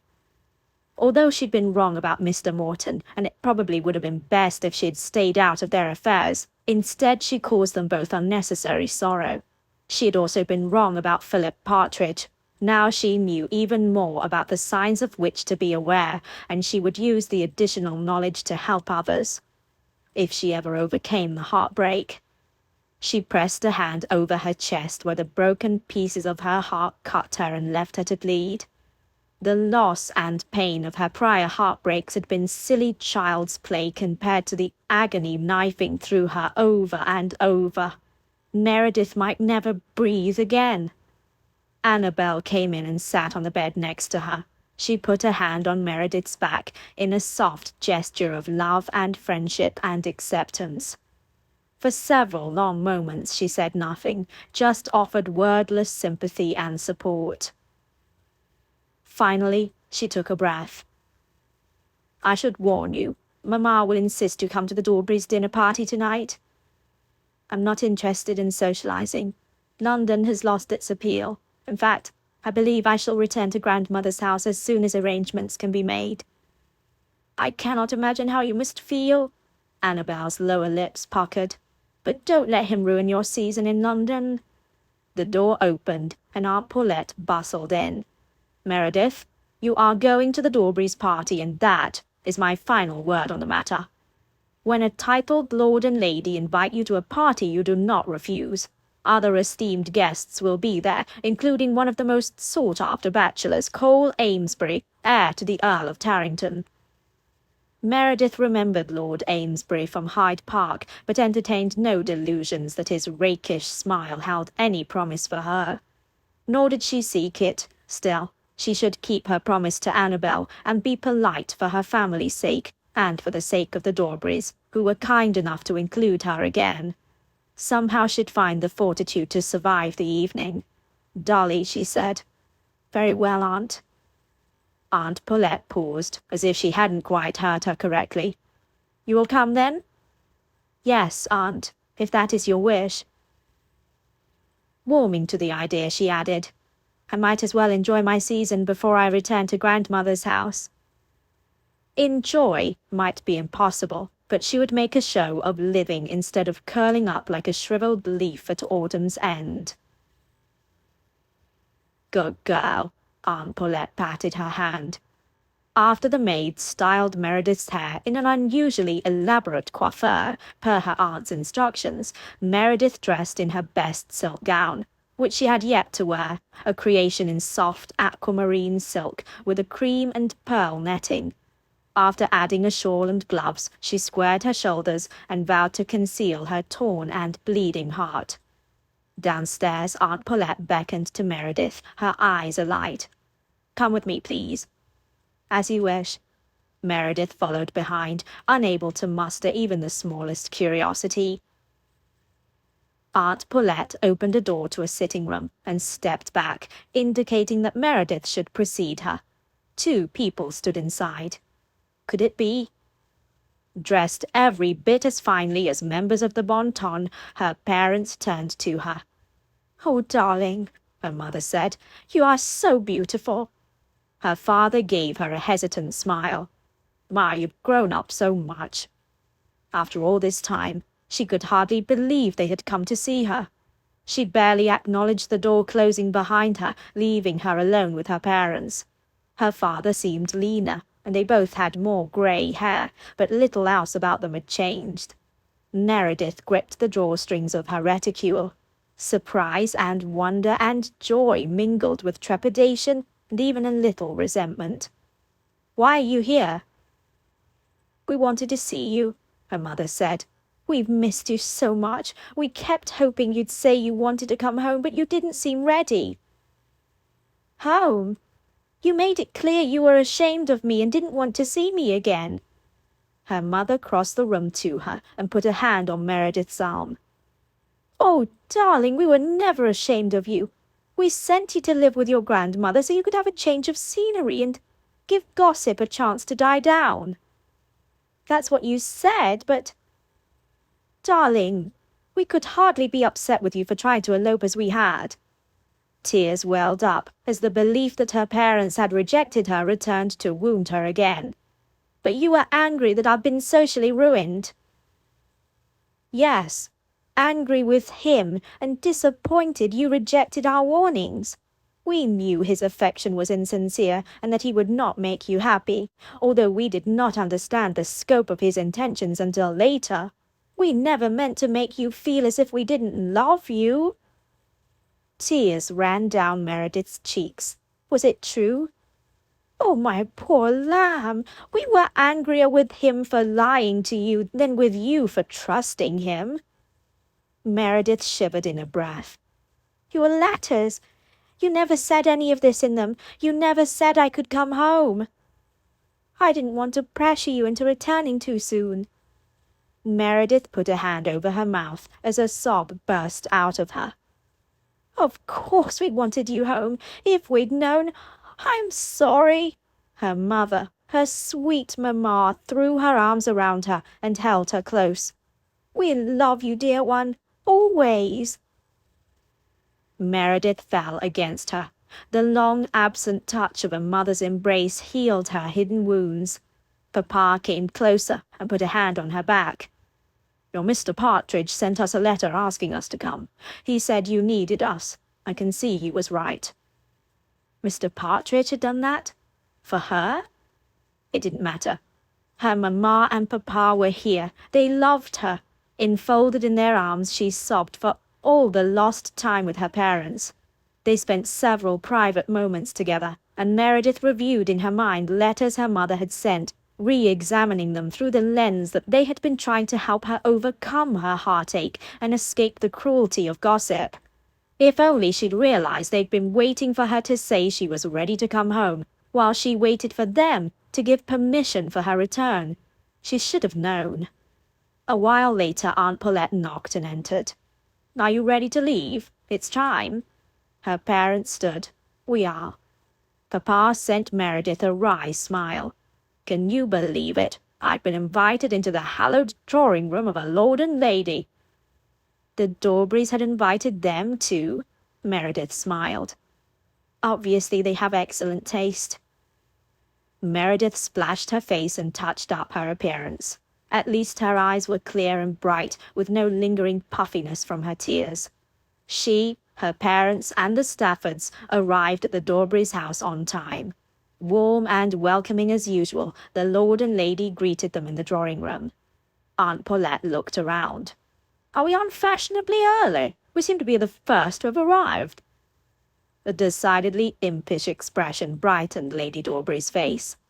"You are exactly on time. We told each guest a different time, so as to have a greater influence over who is seen speaking to whom."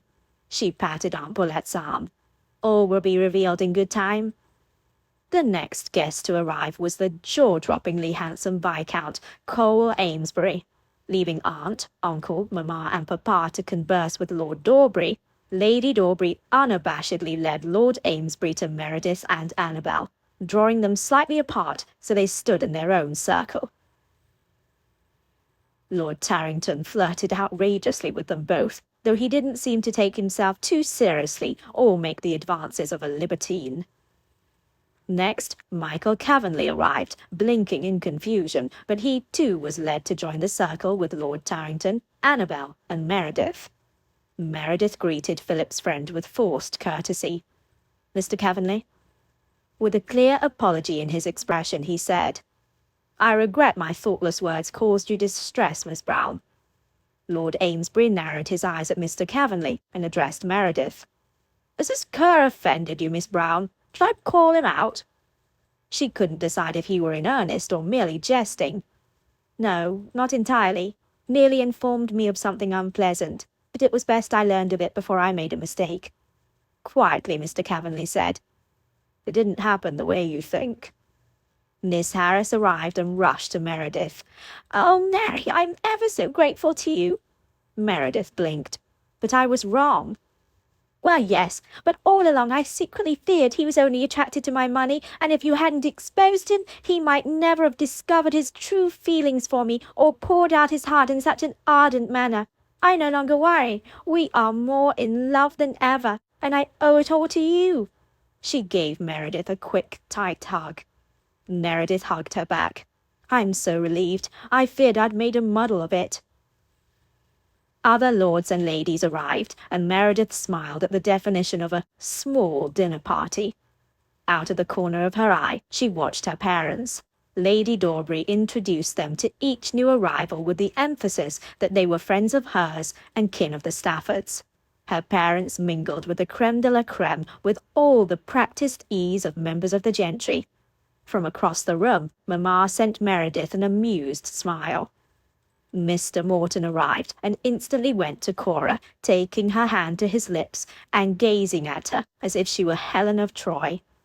Two newcomers arrived, a dark-haired gentleman who resembled Philip Partridge and an equally dark-haired lady who carried herself like a queen. Lady Dorbury greeted them and introduced them to Meredith's parents. With curious, friendly expressions, they spoke with one another, as well as with her aunt and uncle, who seemed to know the newcomers. After a few moments, she led them to Meredith. Every bit as handsome up close, the gentleman with a distinctive regal air also had a distinctive blonde streak in his hair, exactly like Philip's. The blood rushed from Meredith's face as quickly as air rushed from her lungs. Heaven help her.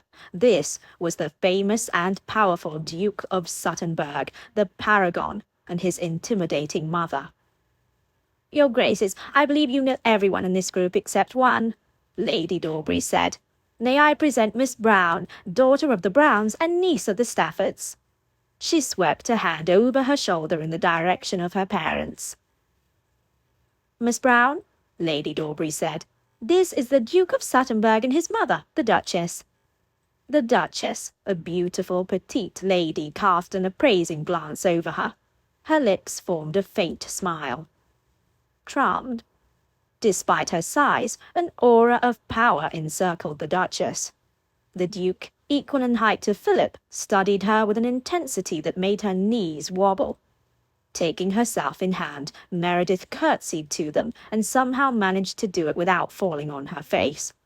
All those years with the best governesses money could buy, not to mention her own dear mother, must have come through for her finally. "Your Graces." As soon as they learned who she was, they would probably demand that she be thrust from their lofty presence. Cora linked her arm through Meredith's. "Miss Brown is one of my dearest friends, Your Grace." "How do you find London?" the Duchess asked Meredith. Meredith shored up her courage. "I enjoy it very much, and hope to see more of its sights while I'm here." "What is most memorable so far?" the Duke asked, in a friendly yet somehow still aloof manner. "Going for an unexpected swim in the Thames is one I'll remember most clearly." Annabel, Cora, Mr. Morton, and Mr. Cavanley, who'd been present for her little tumble off her boat, all laughed or choked. The Duke and Duchess looked on, mystified. Meredith gestured to Annabel. We had a minor boating accident as we were ferrying to Vauxhall, which tipped our boat. I fell into the river. Good heavens, the Duke said. The Duchess raised her brows. I trust no harm befell you. I'm an excellent swimmer, and managed to keep afloat until the ferryman pulled me back on board. I am sorry to say that I've yet to see Vauxhall. Perhaps I can change that for you, the Viscount Amesbury said, with a playfully rakish grin. Only if you promise to leave rowing to the ferryman, Meredith shot back. A prickling sensation tickled the back of her neck, and the very feel of the air changed. She turned. Philip stood in the doorway of the drawing-room. Her palms grew sweaty inside her gloves, and she desperately needed a glass of punch. How handsome he was, and how dear his face had become. She turned away. She would not let him use her. Her heart would belong to no one ever again. He crossed the room with lightning speed. Mother, Suttonburg, he said as he greeted his family. He nodded to others and inserted himself into the circle next to Meredith. In a tone that suggested intimacy, he said, Miss Brown? Memories of his tender, skilful kiss sent heat through her cheeks. She must hold strong against him. I see you have met my mother and my brother, he said, in his lovely baritone. Indeed I have. Somehow she had managed to sound almost light. We were discussing how I have yet to visit Vauxhall Gardens. I shall be happy to remedy that for you, Lord Amesbury said, with a twinkle in his eye. Philip said in a warning voice, No need. I claim the privilege of seeing to that happy duty. He turned his full attention to Meredith. A desperate sort of longing shadowed his eyes, and faint blue circles under his eyes suggested a lack of sleep. Did he regret his wager? Or was he merely sorry she'd discovered it? Perhaps he had some other game. Miss Brown, I believe it is a bit warm in here, is it not? Please, allow me to escort you out onto the balcony for a breath of air before dinner. Meredith clutched her fan tightly enough that it cracked. I don't think it's overly warm. Please. The pleading in his eyes tugged at her. Come out with me, only for a moment. I wish very much to have a word with you. Annabel nudged her. Perhaps just as you allowed Mr. Morton to defend himself, you could allow Mr. Partridge to do the same. Cora nodded her head so vigorously that her bandeaus slipped a little. Michael Cavanley wore a similar expression of pleading. Philip touched her arm, whisper-light, his expression grave and heart-wrenchingly vulnerable. Meredith relented. Only for a moment. He held out his arm and waited, desperate, cautious, hurt. Had she hurt him? She took his arm and accompanied him outside onto a balcony. The evening air cooled her heated face. She glanced back to be sure they remained in full view of the room. He took a breath that seemed to take effort. First, I am sorry I wagered on you. Second, the wager came as a result of my declaration to Michael that you were the only one for me and that I would marry you one day. She went still at his unexpected words. You said you would never forgive me for dumping you into the river. One thing led to another. The wager came as a result. That is all. Two posturing stallions. It has nothing to do with my desire to court you. She searched his eyes, seeking clues to his honesty. He put a hand underneath her elbow and gave it a gentle squeeze. I loved you from almost the moment I saw you. I have been sincere in my affections and love you more each day. If you need more time, I will gladly give it to you, even if it takes years. My love for you will remain constant. Holding on to her suspicions as if they were her old friends, she asked, Yes? What about your wager? He waved away her words. I'll mark out his stables if I must. That timeline of marrying you before the end of the season has nothing to do with you and me. He took both of her hands, pressed them together, and enclosed them with his. Please, allow me to court you. to prove to you how much I adore and love you." She looked down at their hands. Did she dare trust him? "I would marry you this moment if you would have me, but I'm not asking you to pledge yourself to me just yet. I will give you all the time you need to trust me. Please, please, allow me to court you." He seemed sincere. How could she know for certain? "When did you make this wager?" "The day after Vauxhall. I think Michael was, in his own way, trying to encourage me to woo you." He waited. She looked up at him and caught her breath at the cautious hope in his expression. A lump formed in her throat. She whispered, "I do wish to continue spending time in your company." He let out a shaking breath. "Then you forgive me?" She pointed her fan at him. "No more wagers about me." His shoulders sagged in relief and he nodded. I bowed. A half sob, half laugh broke free. "Yes. What about your mother and the Duke?" "I am working on a plan to handle them." He tugged on her hand and smiled. "I want so badly to kiss you again, right now, but I best not." "No, not now." Shyly, she suggested. "Perhaps we can sneak away later."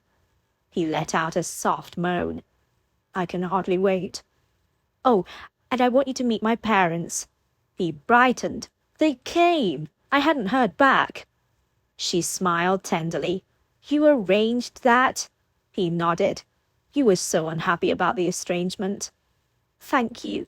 You arranged all this too, didn't you?" She gestured to the party. "Lady Dorbury was kind enough to arrange it for us." As they returned to the drawing-room, they found Meredith's parents conversing freely with her aunt and uncle, with the Viscount Amesbury, and with the Duke and Duchess of Suttonburg. On Philip's arm she approached them. Philip's tension was palpable, but he made a valiant attempt to appear casual. He glanced between Mamma and Papa and Meredith. Meredith took the hint. "Mamma, Papa, may I present Mr. Philip Partridge?" After a quick, proper bow, Papa said, "Ah, yes, Mr. Partridge. Thank you again for your kind letter. It was most welcome." "If it brought happiness to Miss Brown, then I am happy to have been of service," Philip said. "Now that you are here, I must take this opportunity to ask if I might formally court your daughter." Papa glanced at Meredith. She smiled and nodded. He returned his gaze. "I understand you had a similar conversation with her uncle recently." "Yes, sir." He held his breath. So did Meredith. Papa paused. Finally he said, "He and I discussed you. We determined that you possess the moral character we require of anyone who has an interest in her. You may court her for as long as she desires it, with your family's permission." "Philip?" The Duchess's voice, though soft, had an edge to it. He turned to her. "Mother, Suttonburg, you may not have been aware that Miss Meredith Brown is the young lady I have been courting, and who I deeply love. Now that you have met her and her family, I trust you will give us your blessing." Philip's tension spilled over onto Meredith. They waited while two pairs of eyes shrewdly studied her in their linked arms. Finally, his brother said to Papa, "It is my understanding that you own a lace factory up north." Papa said simply, "I own 3, in fact." Meredith leaped into the fray, and her words came spilling out in a torrent. "He is a successful businessman and a fair and honest employer, who treats his workers better than most landowners treat their tenants. He is successful through hard work and determination, not because his family inherited land from the crown generations ago." No one could have mistaken the implication or the bold, impudent, even disrespectful words. But she couldn't stand their snobbishness another moment. The Duke glanced at her. A faint lifting of his brows came in reply as he studied her. "Familial devotion is an admirable quality." To her papa he said, "Have you suffered losses to your mills in the recent riots?" "A few looms were damaged, but we made repairs and are now producing up to standards." He glanced at Philip. "Her dowry is protected by a trust, if that concerns you. And there it will stay for her own use if she agrees to marry me. Philip said. Meredith's lingering doubt slipped away. He didn't want a dalliance. He didn't want her dowry. He wanted to marry her. He loved her. "You'll mistake my meaning," the Duke said to Papa. "I merely asked in the event you needed help getting repairs completed so you could resume production." "Very kind of you." Keeping eye contact with the Duke as if they were equals, Papa said, "Your brother seems a good, honorable man who truly cares for my daughter. I have no objection to their courtship. Do you?" Meredith had never been prouder of him. The Duke paused, glanced at Philip, then at Meredith. "I have no objection." Finally he turned to his mother. "Duchess?" The stone-faced Duchess looked at Philip in a meaningful way. "Philip already knows my feelings on the matter." Philip went so still he might have been carved of marble. She continued. "After our last interview, I made some inquiries. It seems there is a touch of scandal attached to her." She addressed Philip. "Do you know of this?" Meredith knew her past would come back to haunt her, but she could hardly believe the Duchess would bring this up in front of others. "I do," Philip said. "She told me." "You are still willing to have someone who is ruined?" the Duchess demanded. Meredith flinched. In a growl, Philip said, "What is she guilty of? Being young and trusting and falling in love with someone who lied to her? Haven't any of you done that?" Nearly every eye shifted away, even his mother's. Philip drew her closer and put an arm around her. "She is a kind and warm and gracious lady. I love her. I mean to marry her if she'll have me." Tears blurred Meredith's vision. In a softer voice the Duchess said, "It seems you are determined, my son. After meeting Miss Brown and seeing how well received she and her family are, especially by Suttenberg, it seems my concerns are perhaps not as great as first supposed." They all waited. She raised her hand and gave a small wave. "Very well," caught her. "All season," she emphasized, to be sure no one mistook her meaning. "If by the season's end you still feel you are suited, you may marry with my blessing." Philip kissed his mother's hand, then her cheek. Then he kissed Meredith's hand and cheek. She'd get a more proper kiss later, even if she had to instigate it. Her joy bubbled up and filled the room with a rainbow of color. As the smugly pleased host and hostess led them to dinner, Meredith clung onto Philip's arm, hoping her loving glances and tightened hold revealed what she had not yet spoken. With the last of her doubts gone and their family concerns cleared, Meredith could at last tell him. After a dinner filled with deliberate brushes of their arms and even a discreet hand-holding under the table, they at last stole a moment together. While the rest of the group concentrated on a game of charades, they ducked into an alcove between columns and behind a large potted plant. "I love you, Philip Partridge," she said breathlessly before she lost her nerve. He let out a smiling breath and closed his eyes. Pulling her into his arms, he said, "I love you, Meredith Brown." "And Philip," she pulled back enough to look him in the eye, "I was only socially ruined. I vow my virtue is still intact." He touched her face. "I would not love you any less if it wasn't." Philip kissed her with all the love and tenderness and passion of their earlier kiss, but with a promise and a bright hope for many more.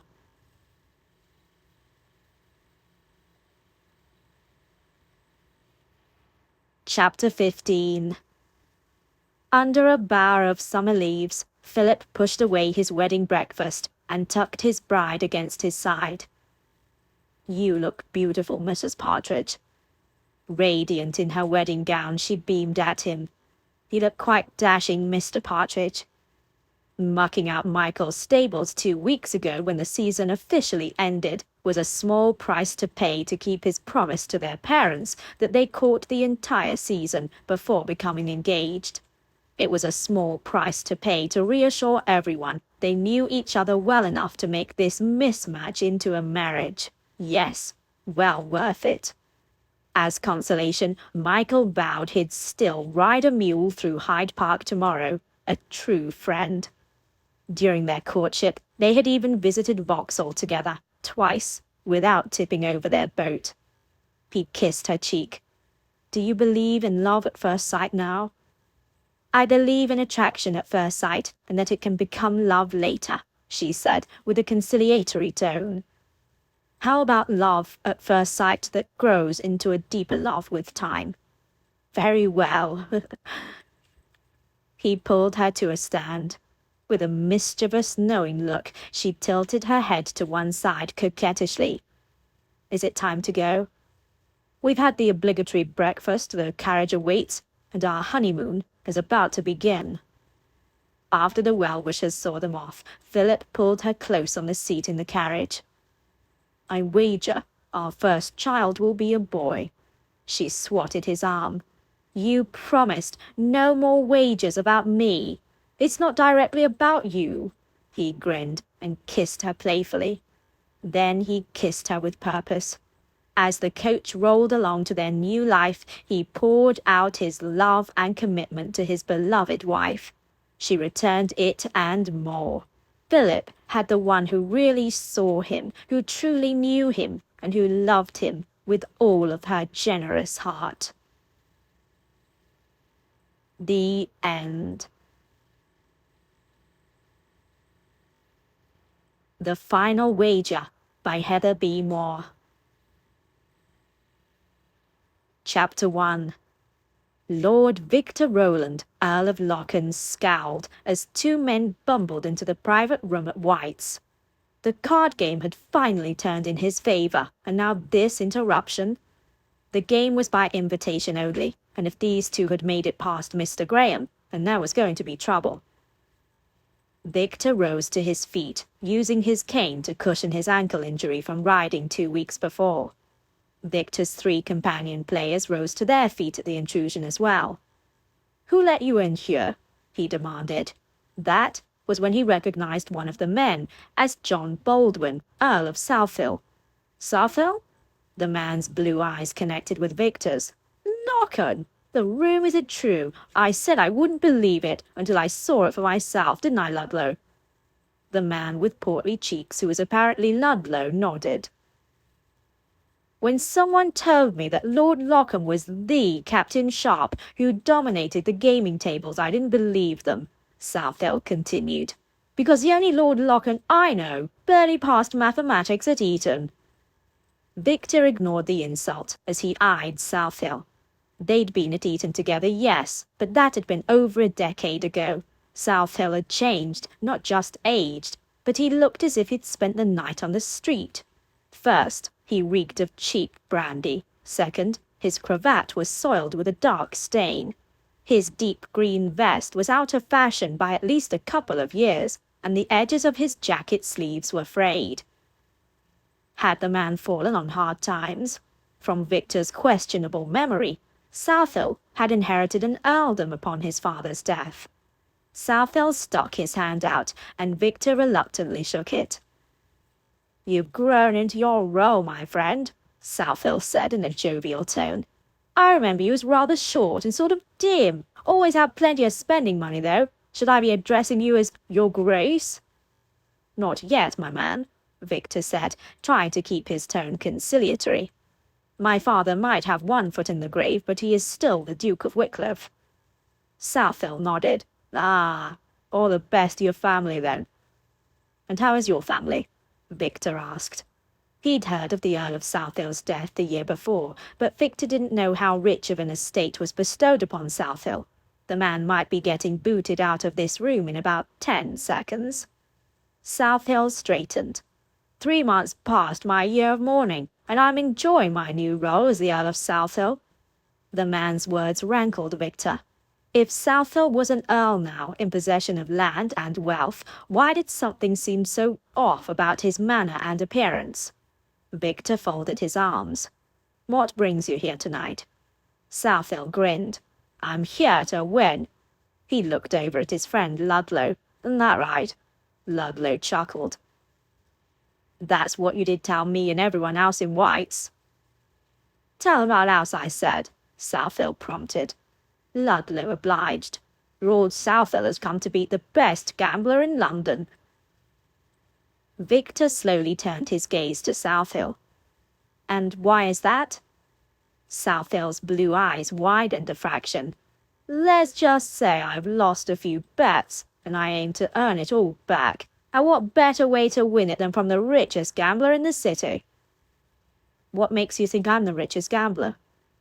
Because rumors are that you never lose and have been dubbed a Captain Sharp, Southall said. But you haven't played me yet.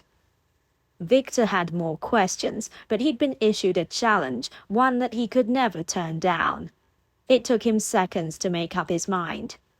One game of Vingetun, Victor said, but your friend here has to leave. Ludlow sputtered. Southall sent the man on his way. Victor took his seat along with his playing companions, Lord Hudson, Mr. Gilbert, and Lord Duncan. Victor took up the cards and dealt them. Victor might not have been a mathematics expert at Eton, but he was good at reading people. He could spot a bluff instantly and knew all the telltale signs of deception. When someone claimed they had a 1 or a 2, Victor instinctively knew if he should double the stakes. That was why he'd only agreed to one game with Southall. Something wasn't right with this man, and if Victor doubled the stakes, he sensed that Southall would be in trouble. Not that Victor was any sort of saint, but the art of gambling was just that, an art. Common sense had to prevail, and that meant rules, and the first rule was to never bet what you didn't have.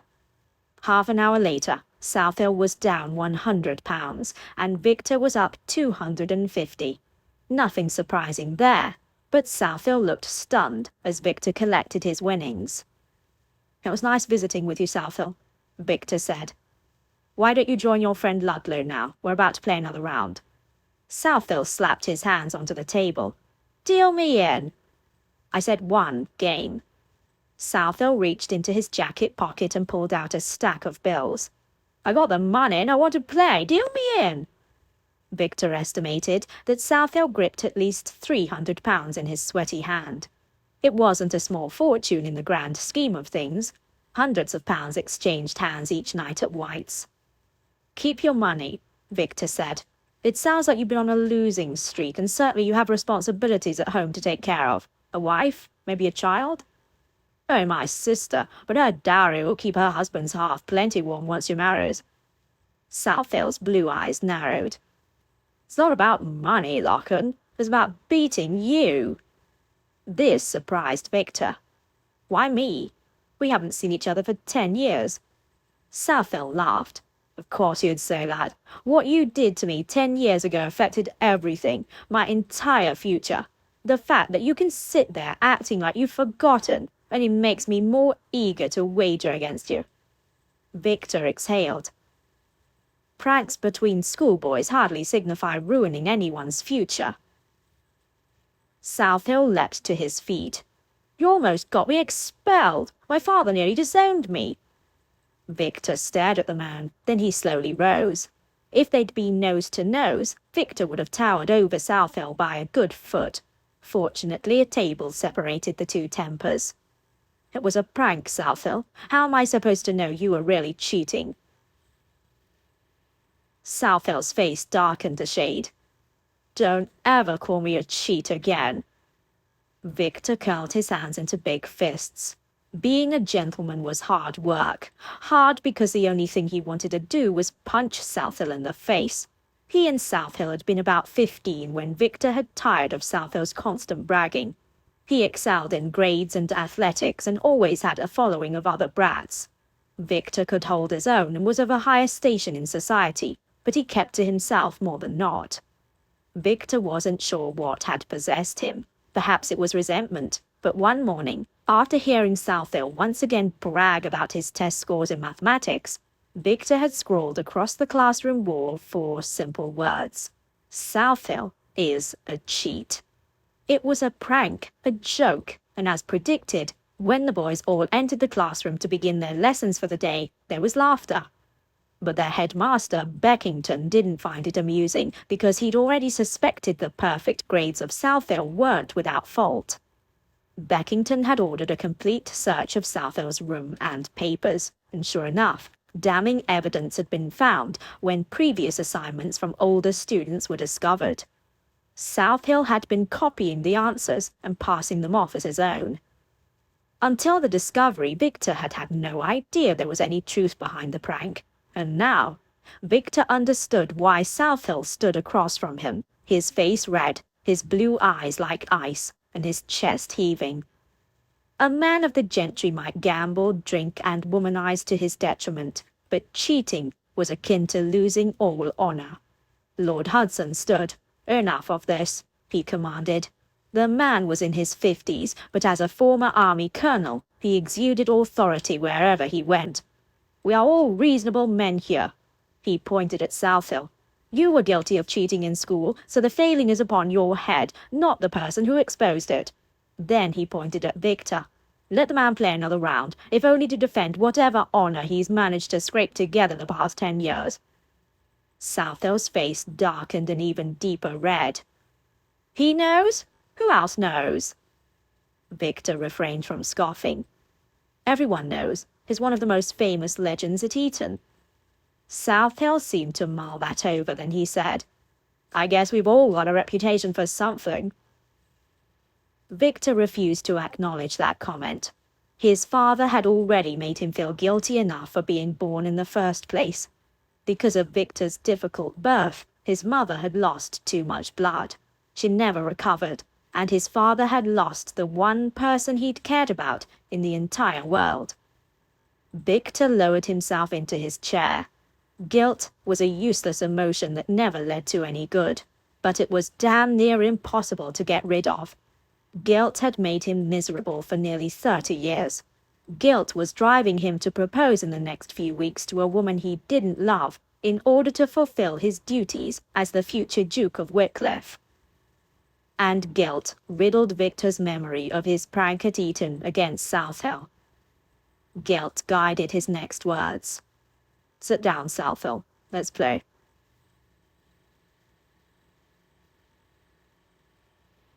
Chapter 2. Lady Juliet Baldwin wanted to throw something. Anything. A collector had just come to her home, claiming that her brother owed a great deal of money to a London tailor. And the Mr. Peregrine something or other said he'd sent several notices that had gone unheeded to their London townhouse. Now he'd had the audacity to take the 2-hour carriage ride to Southhill Estate to bring the debt notice himself. Juliet had been receiving quite a bit of mail for her brother over the past few months since their mourning period had ended. She hadn't opened any of the letters, but she'd guessed they were from creditors. Now Mr. Peregrine had confirmed that her brother was racking up debts and not paying them. 3 months ago, she might have ignored a debt notice. 3 months ago, she would never have imagined that her brother would go on a spending spree. 3 months ago, she'd thought that losing her last surviving parent was the worst thing that could ever happen to her. Now she knew better.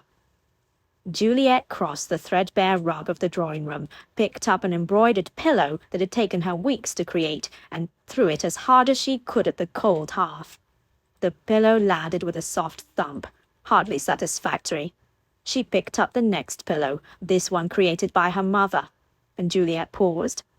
How had she stooped this low, throwing pillows in a house that was falling apart? Her brother, Southhill, had promised to see to the remodel her father had started before his long illness that had resulted in his death. Southhill had then begged off until the mourning period was over, and Juliet had understood she truly had, because everything had changed with her father's death. Life was more urgent, decisions more pressing. Not only did Juliet need to reconcile herself to making a marriage match, but she had to face leaving the home she'd grown up in and loved with all her heart. Who would her husband be? She didn't know. At 19, she'd missed 2 London seasons already due to her father's long illness, and then the year of mourning that followed his death. Soon she'd be on the shelf, but right now she didn't care. Right now, she wanted to strangle her brother. Juliet set the embroidered pillow down, deciding to treat her mother's needlework with the respect that it deserved. She left the room and made her way to her father's library. Well, now her brother's. Not that he was ever home to spend time in it. Regardless, the moment Juliet stepped inside the dim room, she was overwhelmed with memories of her father. His cigar smoke lingered, and she envisioned him sitting in the chair behind the mahogany desk and raising his head when she walked in. She missed his smile. She missed his rumbling voice and booming laughter. "Papa," she whispered, but no one answered. She blinked back the threatening tears and straightened her spine. She'd shed a year's worth of tears over her father's death already, and it was time to be strong.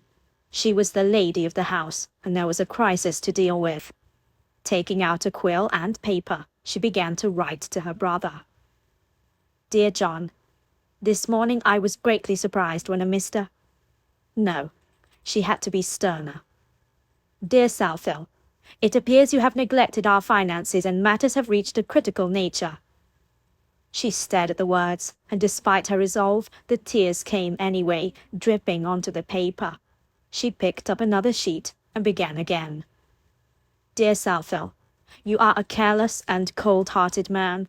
When I see you again, I will—" The door to the library creaked open, and Juliet looked up, blinking away her angry tears.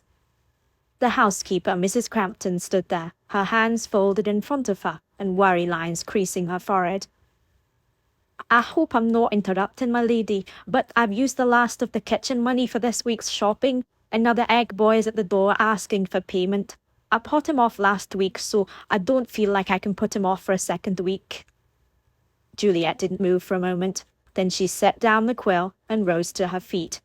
Stoically she walked with Mrs. Campton to the back door of the kitchen, where young Ernest waited. Juliet reached into the sewn-in pocket of her dress and handed over the required coins. Ernest grinned his gap-toothed smile, then bobbed into a half-bow. "Thank you, my lady." Before Juliet could reply, he'd taken off, running through the gardens and out the back gate, his bare feet pounding the damp spring earth. "When will the master return?" Miss Campton asked. It was the housekeeper's way of asking when they would have funds again. She hadn't been able to make the full salary payments to the household staff, the gardener, and the coachman on quarter day at the end of March. "I'm writing to my brother today." Mrs. Campton bobbed her head. "Very well. Dinner will be ready by 6. Would you like it in the dining room?" "Of course," Juliet said. Though she was the only one inside the house right now, she didn't want to give in to the temptation to take her meals in her bedroom. While her brother was away, she was mistress, and she would keep up the appearance that all was well for as long as she could. Mrs. Campton returned to the kitchen, and Juliet kept her gaze on the back gardens for a few more moments. They needed to hire an additional gardener for the summer season. Last year the lands had fallen into disrepair, while her brother toured the continent, claiming he wanted to travel to places that their father had enjoyed in his memory. Juliet had remained behind, so she'd spent the better part of the past year on her own. She'd grown used to eating alone. Tonight would be no different. Juliet kept her chin up as she continued through the house and into the library. It was time for her brother to come home and set things to right. The mourning period was over, and debts needed to be reconciled. She had just settled back at the writing desk again, ripped up her first attempts at letter writing, and begun anew, when someone knocked at the front door. Juliet spilled a drop of ink and quickly blotted it. Mrs. Campton's footsteps echoed across the wooden floors as she made her way to the front of the house.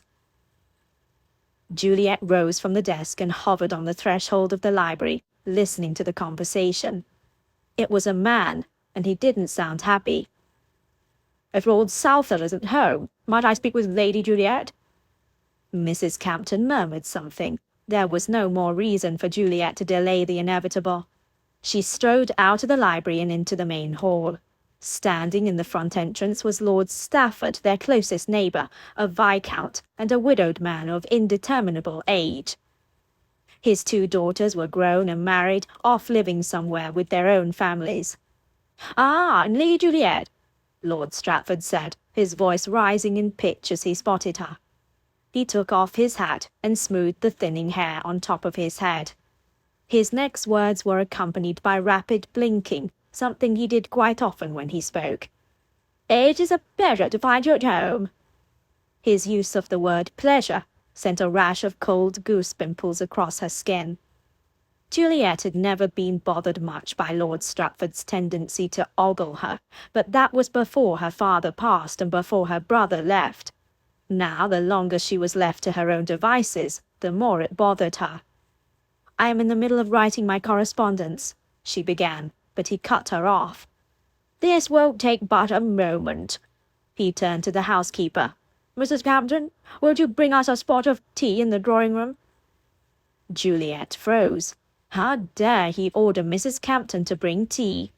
Lord Stratford used to visit with her father frequently, and they'd talk for hours about the horses that Stratford bred. Since her father's passing, Juliet had avoided him as much as possible. Perhaps he was a harmless middle-aged man, but she resented how his gaze frequently rested in the area of her bosom. Resigned, she led the way to the drawing-room. "Have you been riding lately?" he asked, as he took a seat. "I haven't seen you about." "I haven't been since the last rainstorm." In truth, she'd sold all their horses but 2 older mares. Another concession she'd had to make in order to procure more funds. Her brother didn't even know, since he hadn't been home to notice. "Have you been riding?" she asked Lord Stratford. She at least had to speak with him until the tea came. After that, she could usher him out. Rather than answering her question, he said, "How does your brother fare?" "He is well, I am sure," Juliet said, making her voice falsely cheerful.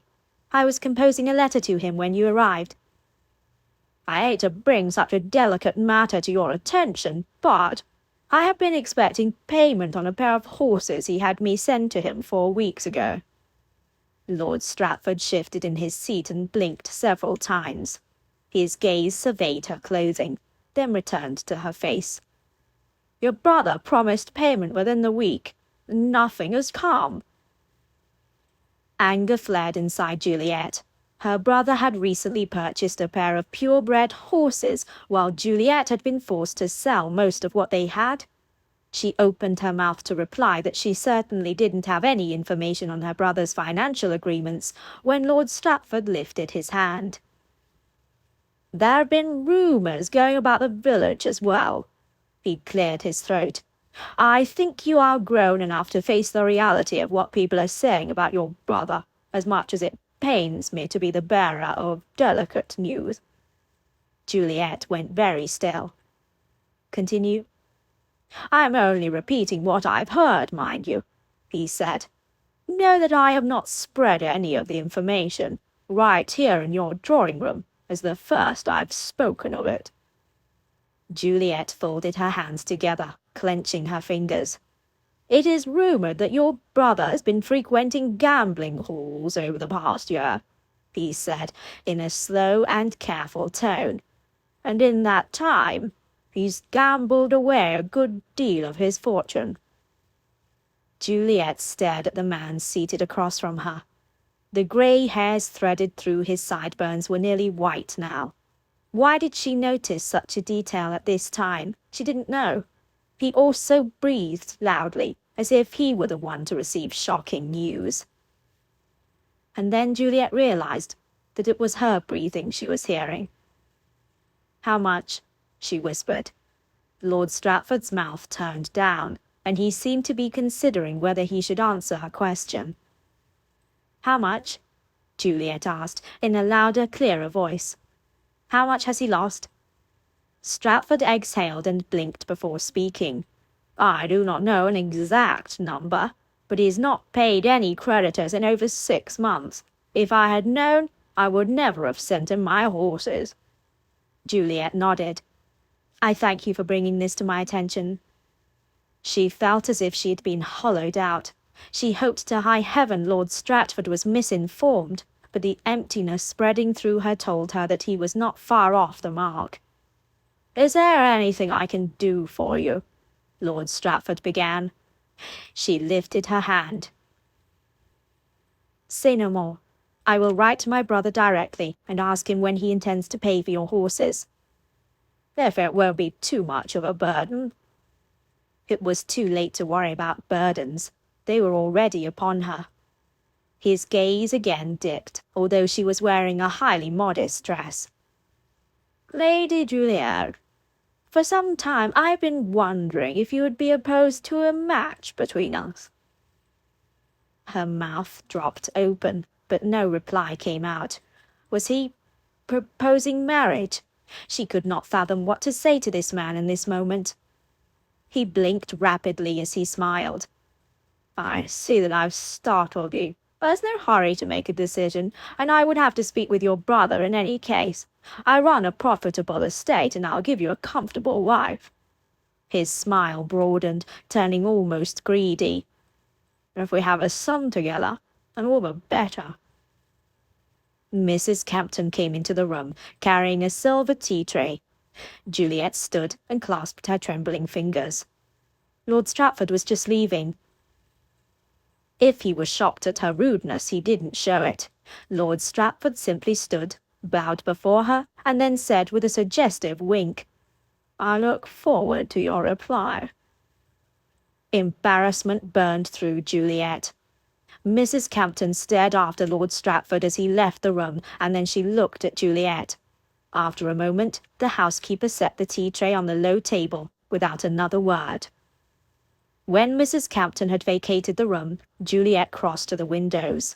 The clouds were heavy, and sure enough, rain sprinkled on the road leading to the house. She needed to finish the letter to her brother right away to make the afternoon post, but right now she felt numb all over. She didn't know which angered her more, her marriage proposal from Lord Stratford or the news about her brother's imminent ruin. If she weren't a woman, she would make the trip to London herself to hunt down her brother. As it was, she was well and truly stuck, dependent upon a brother who was apparently gambling every bit of their money away. And Lord Stratford's offer brought her no comfort. She'd rather be a spinster than marry him. Were those the only choices in her life? Spinsterhood and poverty, or marriage to Lord Stratford? The raindrops increased, driving now against the window panes. She pressed her hand against the cool pane and felt the cold travel along her arm to her chest until it reached directly into her heart.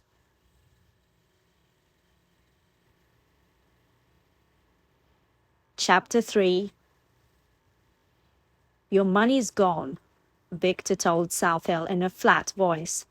"You need to excuse yourself while you still have a few pounds to hire a carriage to take you home." They'd been playing for more than 3 hours, and Victor was leading the night. Southill had won a few £100 in the third round, but now he was reduced to his last 10. "I've my own carriage," Southill slurred after downing another shot of brandy. "I'm the Earl of Southill, you know." "We know," Hudson muttered. Southill turned to face the older man. "What did you say?" Victor leaned forward in his seat. "We're tired of you speaking of your earldom. No one at this table cares, especially when you're lousy at cards and have run out of money before midnight." Southill's blue eyes focused on Victor. "I've plenty of money, I'll have you know. My carriage outside of White's is brand new." "We don't barter goods in high-stakes games," Hudson cut in. "Why not?" Southill asked. "I mean, you take my carriage and sell it for nearly what I paid for it. I've only had it 2 weeks." Victor took the bottle of brandy and poured some into Southill's glass. Maybe if he got drunk enough, he'd pass out and stop his infuriating attempt at bartering. Southill picked up the glass and sipped. "Maybe you're the one who's out of funds. Does the Duke keep your purse strings tied?" Victor wouldn't rise to the insult. He took a sip from his own glass of brandy that he'd been nursing most of the night. 2 drinks on gambling nights was his limit. He and alcohol had a checkered past. The last thing Victor wanted to do was end up a drunkard like his father. Or maybe the value of my carriage is more than your pea-brain can calculate, Southall continued. Victor clenched the hand resting on the table. He was tired of Southall, and Victor was tempted to take the man for all he was worth just to get rid of him. After Victor was done with him, Southall wouldn't dare show his face in London again. Victor tapped a long finger on the rim of his glass. If everyone at the table agrees that your carriage is a worthy barter, then I'll accept the terms, but it's all or nothing. He looked to Hudson, who nodded. Hudson's agreement was followed by Mr. Gilbert's and Lord Duncan's. Southall grinned. Looks like you're either the luckiest man in London or the unluckiest. Victor dealt a card to each man. Gilbert took one look at his and said, 1. 3, Southall declared. Duncan said, 2. Victor eyed his own card, then dealt one more card to each man. Fold, Gilbert said. I'm out too, Duncan added. Victor looked to Southall. The man was smiling, but it wasn't a friendly smile. Victor noted the streak of panic in Southall's eyes. If Victor lost, then he'd be out a good pile of money, but he would recover.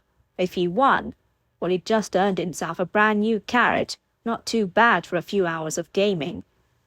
Southall laid out his cards, revealing 2 10s. Victor waited a full 30 seconds before laying his down. Everyone stared at his 2 cards, an ace and a 10. Binghamton, he said. Southall released a hissing breath. Crah, he growled, then slammed his palm on the table. Victor flinched, but he forced himself to stay seated and let the man ride out his emotions. No one moved as Southall ran his fingers through his hair and clenched fistfuls of it. Unbelievable. My sister is going to kill me. He groaned and rubbed his face. Then his gaze settled on Victor. One more game. Give me a chance to win it back. Even if Victor liked Southall, giving in to him would be akin to cheating. If Southall had nothing to barter, no new game could be played. Let this be a lesson, Southall, Victor said. Go home and get yourself cleaned up, settle your debts, and never ever pretend like you can beat me again. Southall's face flushed. I have more to barter. All or nothing. You have my carriage now, but I still have my sister's dowry. Victor barked a laugh. The sister you just said was going to kill you for gambling away your carriage. What do you think she'll say about you betting her dowry? No one can touch that but her husband. Southall swallowed, but his gaze remained focused. Then marry her. Whoever wins this hand marries my sister and gets her 25,000. If I win, I get my carriage back, and my sister can marry Sarah, the poor sop. Victor blinked. Southall couldn't be serious. Or if he thought he was serious, then he was drunker than Victor thought. You can't wager your sister's hand in marriage, or her dowry, Victor said in an even tone. It's illegal, and if there's anything I'm a stickler for, it's keeping the law. Southall scoffed and finished his brandy. He reached for the bottle and poured his own glass, drank that one too. The man could hold his liquor. I think you're afraid, Southall said.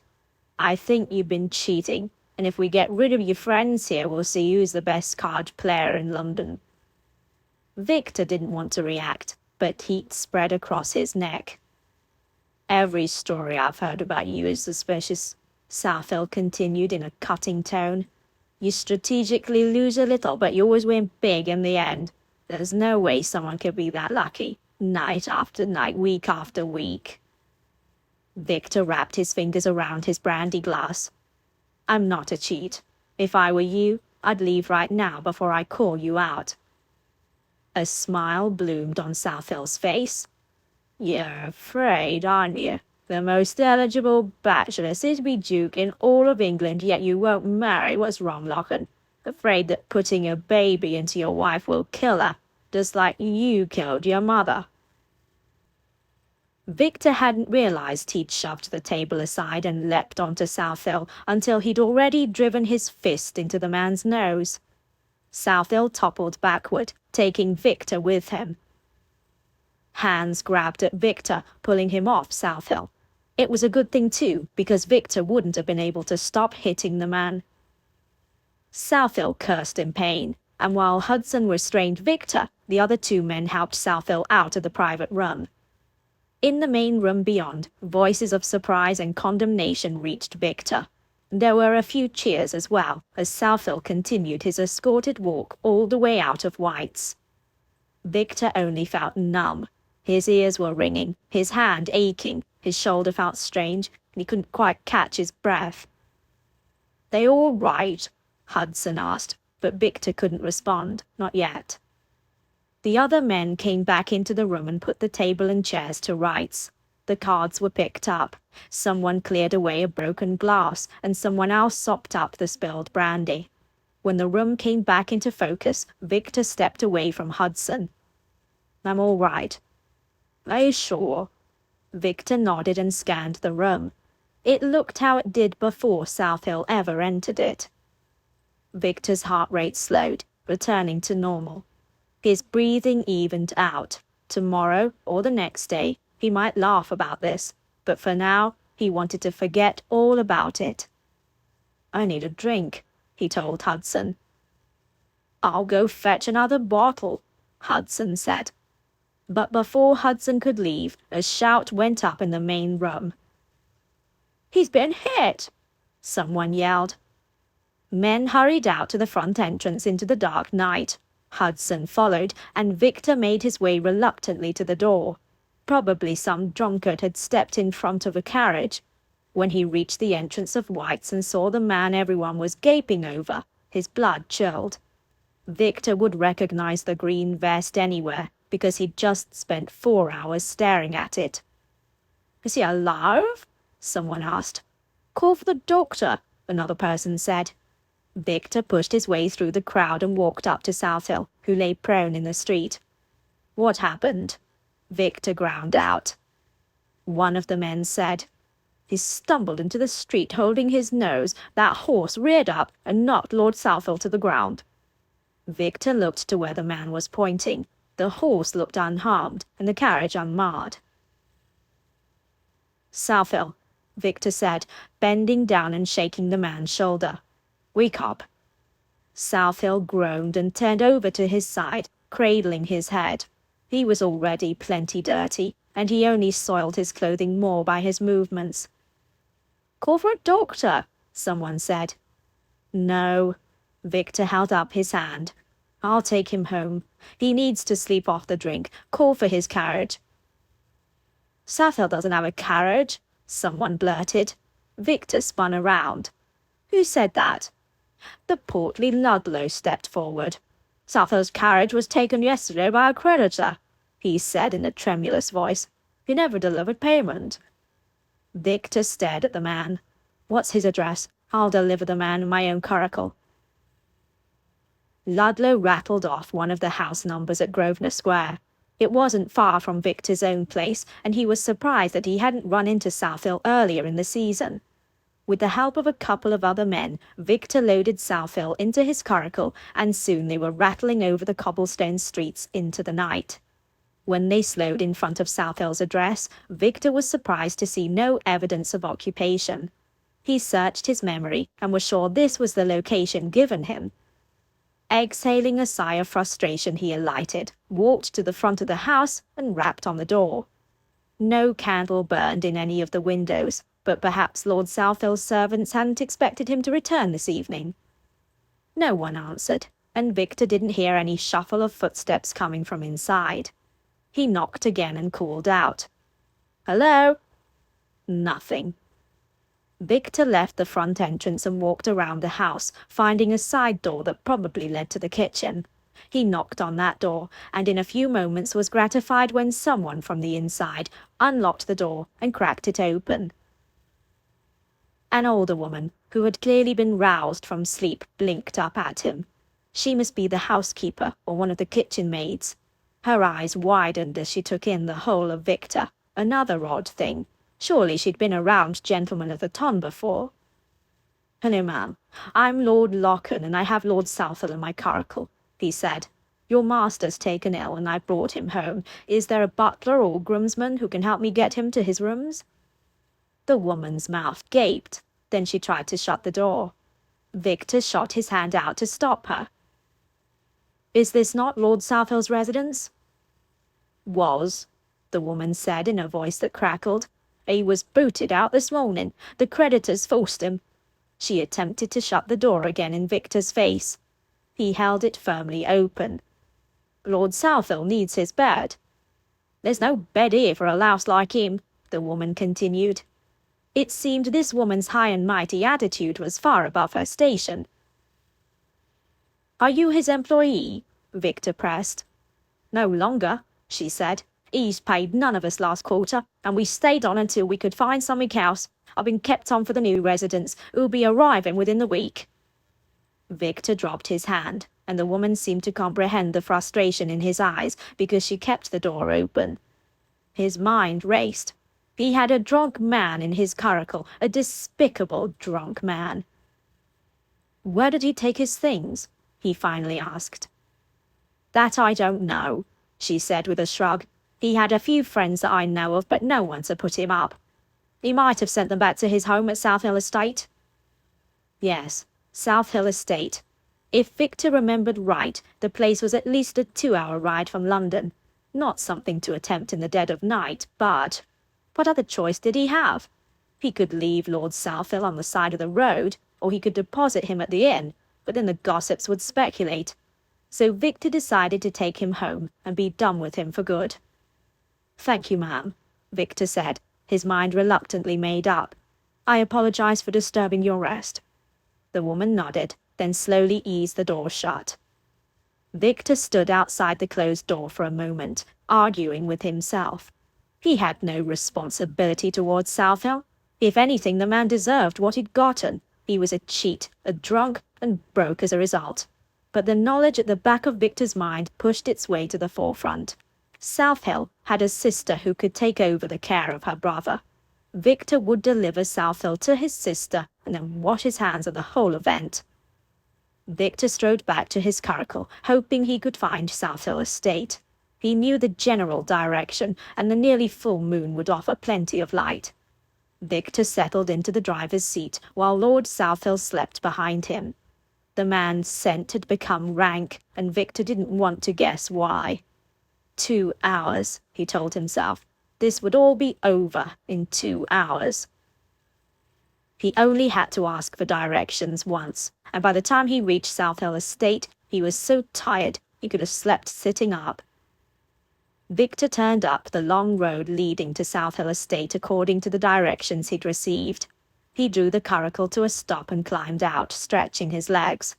Victor looked toward the towering manor. In the moonlight, the place had an imposing, solid look. A decent estate by the looks of it, but there was something melancholy about the place. Perhaps because its wayward master had bungled up the finances that were meant to care for such a legacy. Then Victor noticed signs of renovations in process, although they appeared to have been abandoned.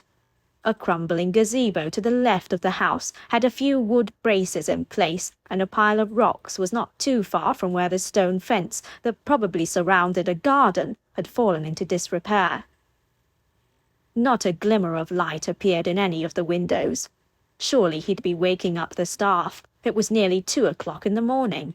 But it couldn't be helped. Victor would haul Lord Southwell into the house, then Victor would make the long journey back to London and sleep the morning through.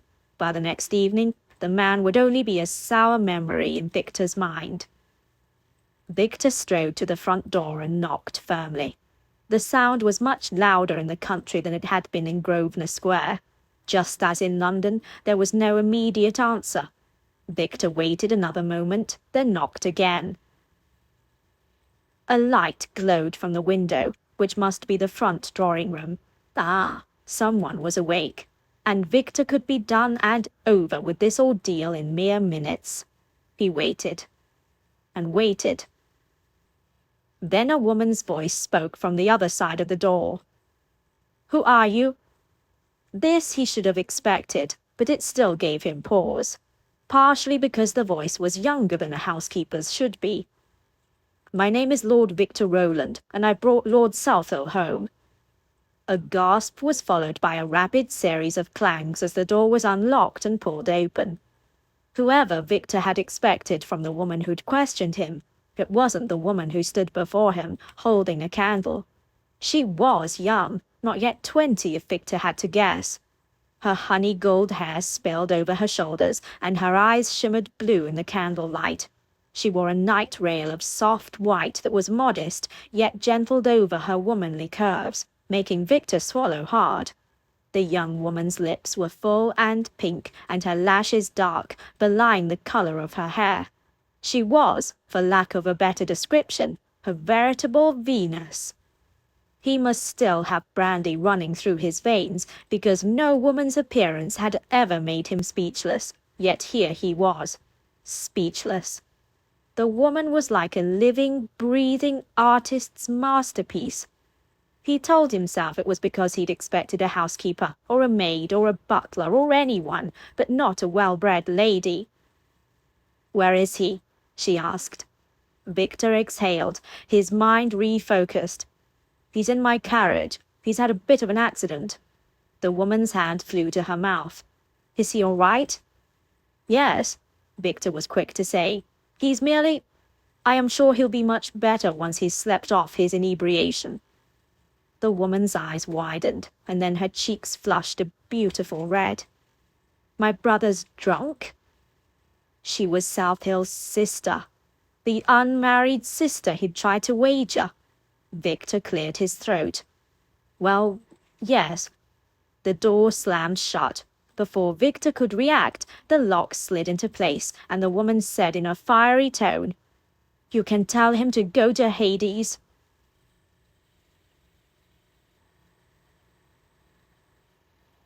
Chapter 4. Juliet knew she was being completely unreasonable, but a middle-of-the-night visit from a stranger telling her that her brother had been delivered home as a drunk wastrel had sent her over the edge of reason. If someone were to interrogate her on her true feelings, she could honestly say that at this moment she hated her brother. She hated how he'd left her alone at the estate after their father's death. She hated that he'd surrounded himself with friends, drink, women, gambling, and other vices, while Juliet had to oversee all he'd left behind. A soft knock sounded at the door, and Juliet flinched. The man, Lord Victor something, was still there. He was most certainly a member of the peerage, and his name did seem familiar, although she couldn't place it under her current duress. Hopefully he was only a baron, and not a viscount or earl, or, heaven forbid, a marquis. "Miss," he said. Juliet leaned her forehead against the door and sighed. "Can you take John somewhere else?" "This is Southall Estate, correct?" the man asked. "Yes." "I don't think your brother has the funds to pay for a night at the inn," he said. Of course he didn't. And Juliet's cheeks burned hot to know this man knew of her family's financial devastation. "Is that why you traveled so late at night?" The man didn't answer right away, then he said, "Partly." Juliet wanted all of this to go away. She wanted to be in her bed, sound asleep, but she'd fallen asleep in the drawing room, and that's why she heard the knock at the door. Mrs. Campton slept like the dead, and the butler was gone for a few nights to his ailing father's home. "What do you mean by partly?" she asked. "Do you think you could open the door so we might have a proper conversation?"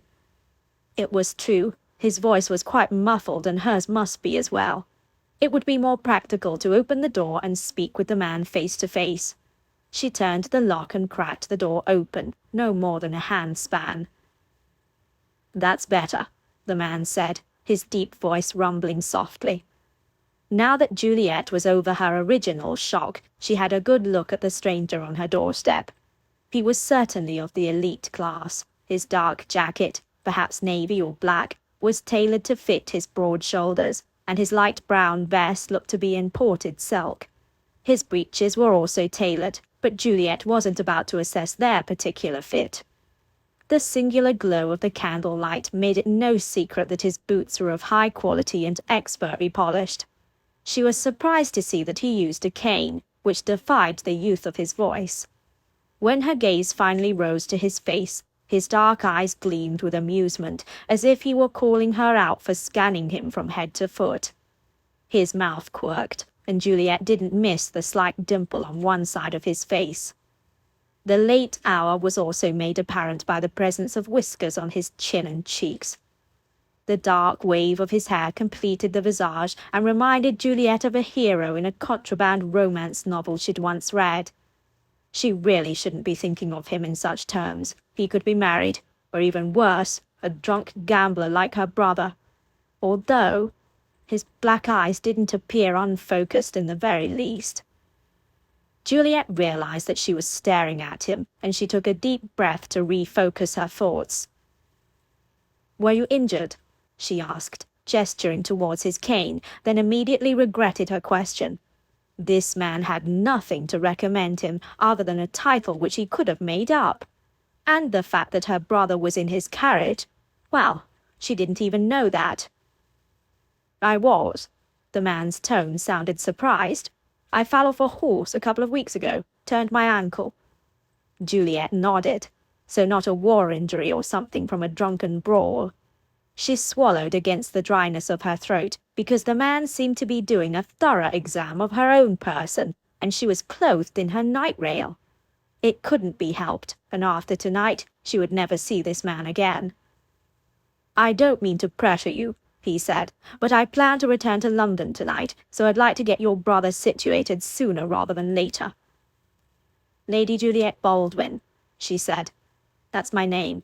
Remind me of your name? I'm afraid I was a bit distraught at waking to someone banging on my door." "Understood. I am Lord Victor Rowland, Earl of Lochen." He gave a brief bow. Juliet quickly hid her shock. He was an earl, beneath a marquess and a duke, unless he had yet to inherit a higher title. "Nice to meet you, Lady Juliet Baldwin." His dark eyes seemed to pierce right through her. "Is there a butler or a groomsman who might help me carry your brother to his room?" She hated to tell Lord Lochen that there was no man here to help, and she refused to call upon a neighbor at such an hour. The fewer people who knew about her brother's deplorable condition, the better. "I'm afraid only myself and the housekeeper are currently in residence," she said. To his credit, Lord Lochen didn't look aghast. He simply said, "I can probably manage on my own if you will but lead the way." "All right," she said. "I need to find a robe first." It seemed that Lord Lochen used great effort to keep his gaze on her face when he stepped back and said, "Very well. I'll try to rouse your brother in the meantime. Perhaps fortune will be upon us and he will rise up on his own." Juliet nodded and turned from the doorway. She kept a hold of the candle and hurried up the stairs to her bedchamber. She was out of breath by the time she reached her room. Not only was she about to help her drunken brother to his room, but she was about to let the most handsome man she'd ever met into her home. Not that she'd met many men of the ton, so as far as she knew he paled in comparison. Somehow she doubted it. She drew on a robe and tied it about her waist. Then she smoothed her hair back and fastened a ribbon to hold the unruliness into place. A lady's maid would be useful right now, but Juliet hadn't that luxury. She snatched up the candle again and set it on the hallway table near her brother's room. Then she went into his bedchamber and lit another candle. By the time she returned to the front door, she'd lit several other candles, so that Lord Lochen would be able to navigate his way throughout the house. She stepped outside, leaving the door wide open, and walked right into a light drizzle. Of course it would start raining now. There wasn't much else that could happen to make the night worse. She'd found Lord Lochen standing inside the coracle, where her brother must be. She paused by the pair of bays.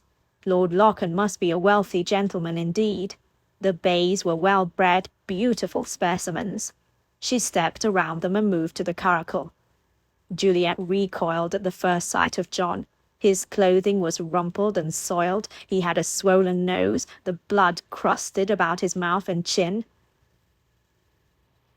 "I thought you said he was uninjured." "They got into a bit of a scrape with a horse," Lord Locken said, "but he's passed out from the alcohol."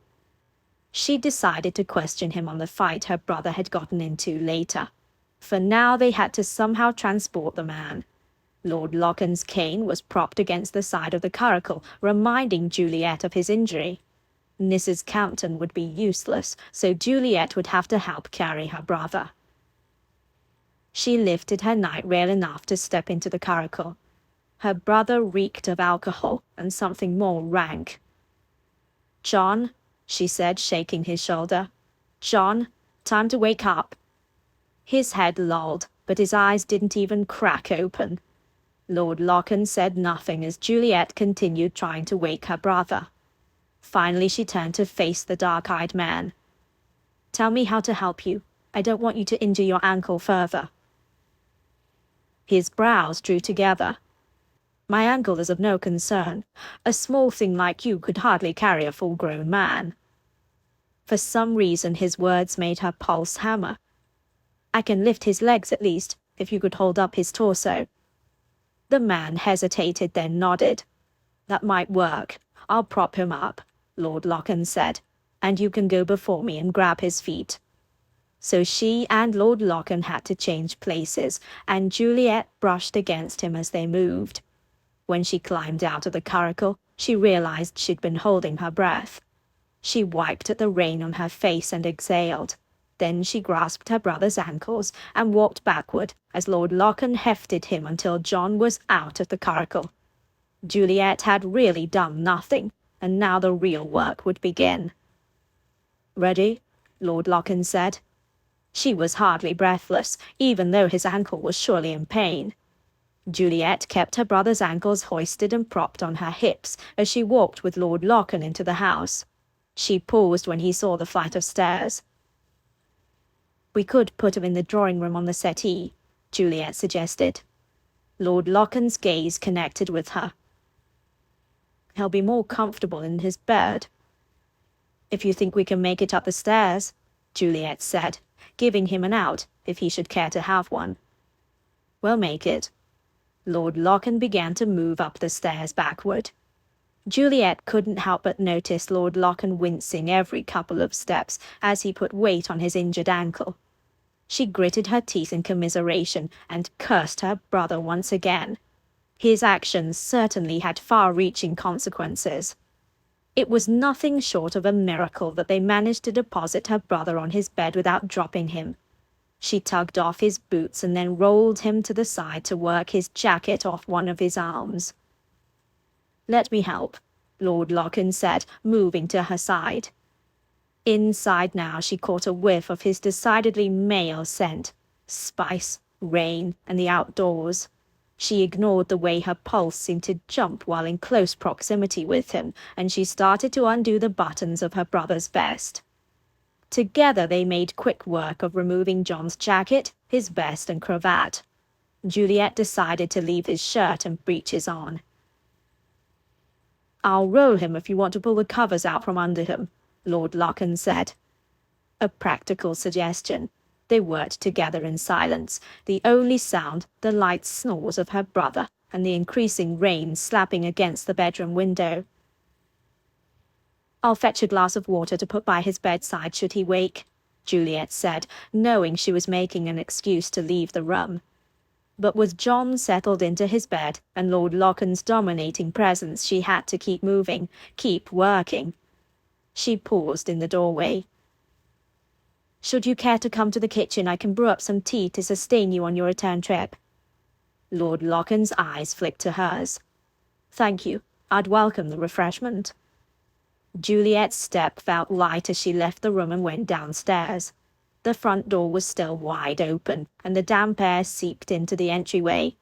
She should fetch Lord Locken's cane at the very least. And what about his bays? She hurried out into the weather to fetch the cane, and the wind whipped stinging rain against her skin. Juliet paused by the bays, who were stalwart in their patience as they endured the weather. Neither of them seemed bothered by the wind and rain in the least. She stroked their noses, then went about her task of retrieving Lord Locken's cane. By the time she had made it back inside, her hair was quite damp, and Lord Locken was coming down the stairs. His hand had a firm grip on the banister as he took each stair slowly. She shut the door behind her, then headed up the stairs to meet the man halfway. "You didn't have to do that," he said, as he took the cane from her outstretched hand. His gaze surveyed her damp appearance. "Nonsense." She brushed wet hair from her face. "You'd put more strain on your injury." She took a step back from the dark gaze of Lord Locken. She now realized that his eyes were not black, but a dark brown. "Come to the kitchen, and I'll put the tea on." He looked as if he were about to change his mind. Instead, he nodded and continued down the stairs.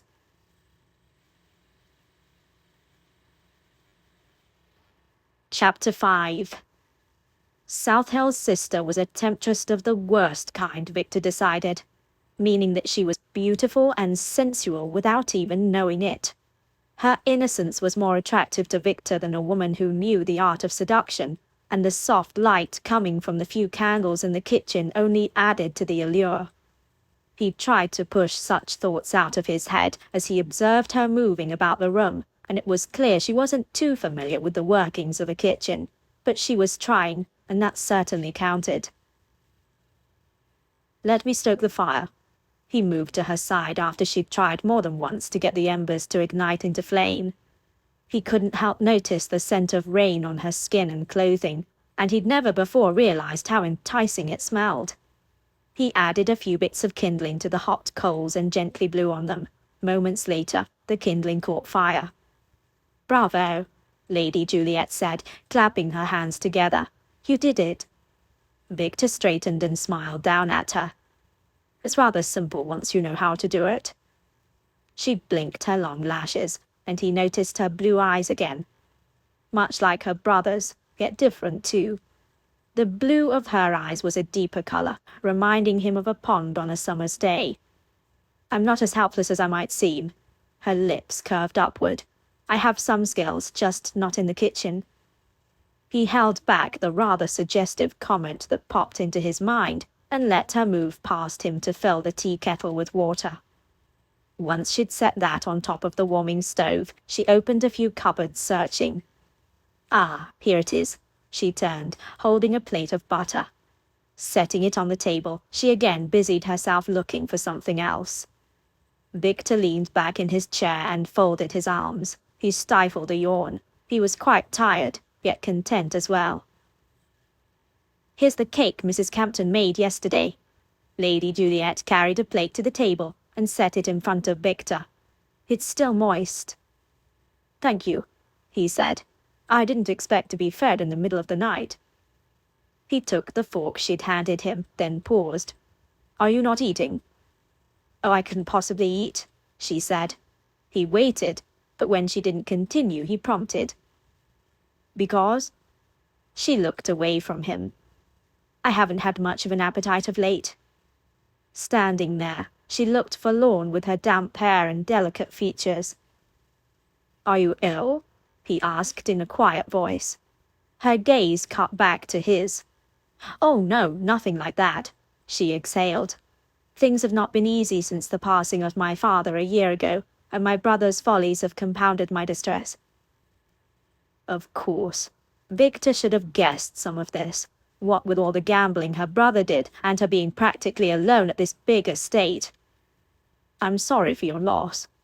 She blinked and turned away, attending to the tea kettle. Surely she was not still grieving so deeply. Victor supposed it was possible, especially if she'd been close to her father.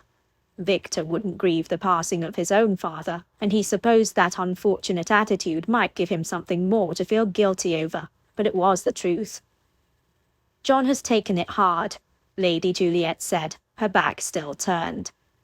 "Yes," Victor said, for lack of a better response. Something hung in the air between them, questions he wasn't sure it was his place to ask. And how are you faring?" Her hands dropped to her sides, and she didn't respond for a moment. "I think you're the first person to ask that." The tremor in her voice was unmistakable, and he wanted to find a way to comfort her. Was her brother such a cad that he'd neglected his sister's tender feelings? "What was your father like?" he asked, knowing that the cozy warmth of the kitchen had lulled him into asking more personal questions than he ought. Lady Juliet looked him over with her deep blue gaze. "He loved horses," she said with an affectionate smile. She lifted the kettle from the stove, then poured the steaming water into a teapot. "Our neighbor breeds horses, and the two men could talk for hours at a time about them. My father taught me to ride almost before I could walk. He gave me my first pony on my 3rd birthday." Victor nodded. "I expect you're an excellent horsewoman now." She lifted one of her shoulders. "I ride as often as I can, when it's not raining, of course." Victor glanced at the dark window that blocked out the rainy night. "What about your mother?" "She died when I was 12. Lady Juliet turned to the teapot, but not before Victor saw the fresh sadness in her eyes. She lifted the teapot and poured the tea through a strainer onto the 2 cups that she'd set onto the sideboard. She delivered one steaming cup to him. Then she set a pitcher of milk and a small bowl of crushed sugar on the table. "I never knew my mother," Victor said when she took a chair across the table from him. It had been years since he'd spoken of his mother to anyone. In fact, he wasn't sure when he last had. Perhaps it had been at Eton, when they were all required to write an essay about their family lineage. "Were you a baby when she died?" Lady Juliet asked, her gaze filled with compassion. Under ordinary circumstances, Victor would have despised any pity or commiseration. But here, now, he didn't mind the way this woman was looking at him. In fact, it made him feel like they had something in common, since death put everyone on a level playing field. "She died from blood loss after giving birth to me." Instead of saying how sorry she was, or how horrible of a death, or some other pitying comeback, Lady Juliet said, "Childbirth is a great risk to all women." Victor took a sip of the steaming tea. The burn felt good in his throat. "Yes, and that has made my decisions all that easier." He felt Lady Juliet's gaze on him, so when he looked up, he wasn't surprised to see her curious expression. "I've decided to marry the woman my father has selected. I do not love her, therefore if she doesn't survive childbirth, I won't turn into a drunken, pathetic man like my father." Lady Juliet's lips parted in a soft gasp. "I am sure you don't mean you won't care for your wife, even if it is not a love match." Victor took another scolding swallow, then winced. He should pour some milk in to cool the temperature, but he refrained. "I mean it with all my heart, Lady Juliet. Taking care of someone is not the same as caring for them." She rose to her feet without a word, crossed to where he sat, and added a spoonful of sugar to his tea. He watched her movements as she reached for the milk jug and added a small trickle. Then she picked up a spoon and stirred. Finally, she retook her seat and gazed across the table at him, with frankness. "Sometimes when life has dealt us a bitter blow, someone else must add the sweetness back into it," she said in a soft voice, tilting her head towards his teacup, as if she'd given him a concrete example. "That is how I envisage marriage to be. Whatever challenges we face in life, if we have a partner to face them with, we can find joy." Victor studied her for a moment, her deep blue eyes, her golden hair barely tamed by the ribbon she'd added to it, the V-opening of her robe that exposed the dip of her night-rail so that her delicate collarbones were visible. He picked up the teacup and took another drink. The heat had calmed, and the taste was akin to a pastry. It was, to be honest, sweet and delicious. "Perhaps you're right, Lady Juliet," Victor said in a slow voice. "I have no doubt that you'll enjoy the fruits of such a marriage. As for a man like me, these sorts of opportunities never come knocking." "What are you, 30 in age?" she asked. "Surely you can't profess to have the bitterness of a man twice your age?" I'm nearly 30, but I have as much right to bitterness as the next man. Did you fight in the war? She pressed. He was taken aback by her direct question, yet his chuckle didn't seem to bother her. I'm the only son of the Duke of Wycliffe. All I was allowed to do was transport a few private letters. Her eyes widened a fraction. He probably should have told her sooner who his father was. You are a spy? She asked. I wouldn't go that far. The eldest sons of dukedoms are valuable to the estate and seen as a commodity, she said. It's no wonder that your father didn't want you to go to war and risk your life. That's a pretty thought in your pretty head, Victor said. My father could care less if I was alive, but his estate solicitor informed me I'd be disinherited if I took up any sort of uniform. She sipped her tea as if she were considering his statement. You must love your home at least, she observed. Her words had a way of driving straight into his heart and twisting hard. It's the only thing I'll ever be able to call my own in this life. Lady Juliet held his gaze, not looking away. I suppose that's the truth of a man in your position, and I suppose that's why a woman wants to have children, despite the risk to her life. Once I marry, my dowry and possessions will become the property of my husband. Only my children will belong to me. Victor decided not to contradict her words because in truth, a woman's children legally belonged to the father. He was curious about Lady Juliet and her future, especially since her brother had tried to wager away her hand and dowry. Is a wedding on the horizon for you, Lady Juliet? Oh no, she said, looking down at her teacup. Victor didn't miss the flush of her cheeks. You've been proposed to. She hesitated and gave a short nod. Victor's curiosity grew. He took another swallow of the sweet concoction she'd made for him and leaned forward, his gaze intent on hers.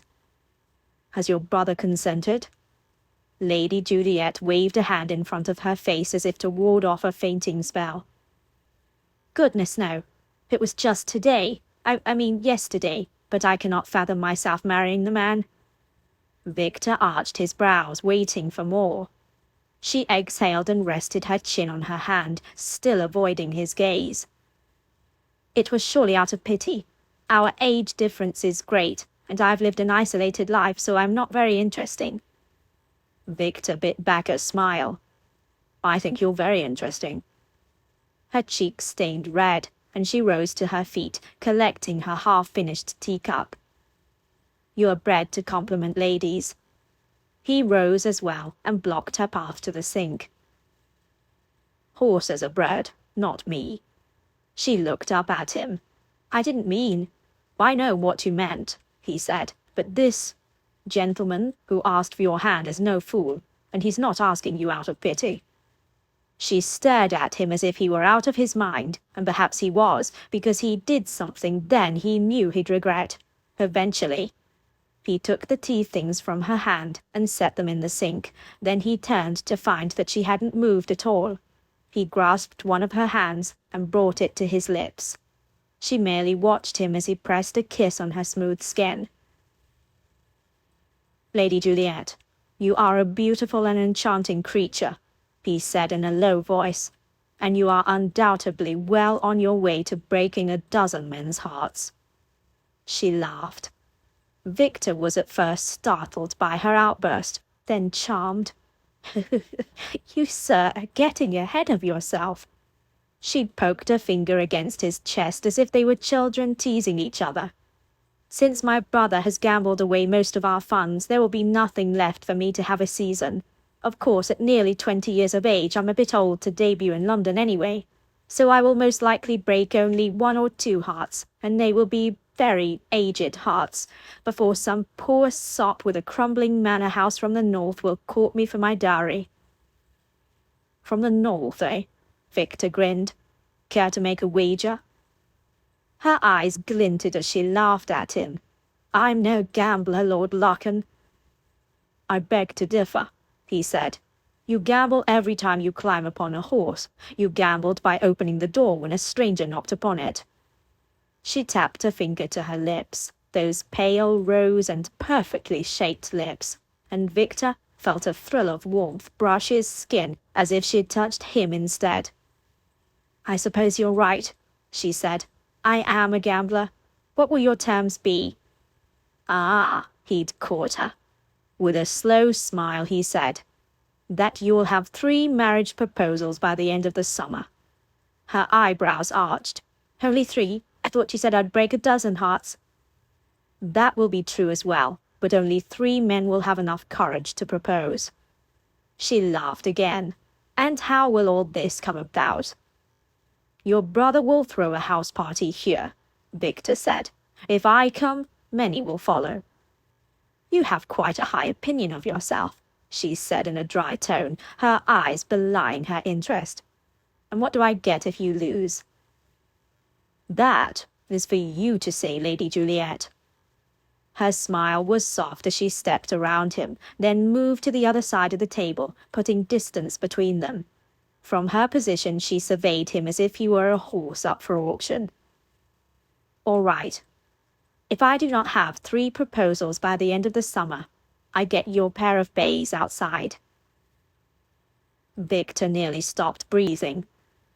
"Those horses are purebreds." Her smile widened. "Are you backing out of our wager, Lord Lochan?" The challenge in her blue eyes was irresistible. He smiled back. "Never."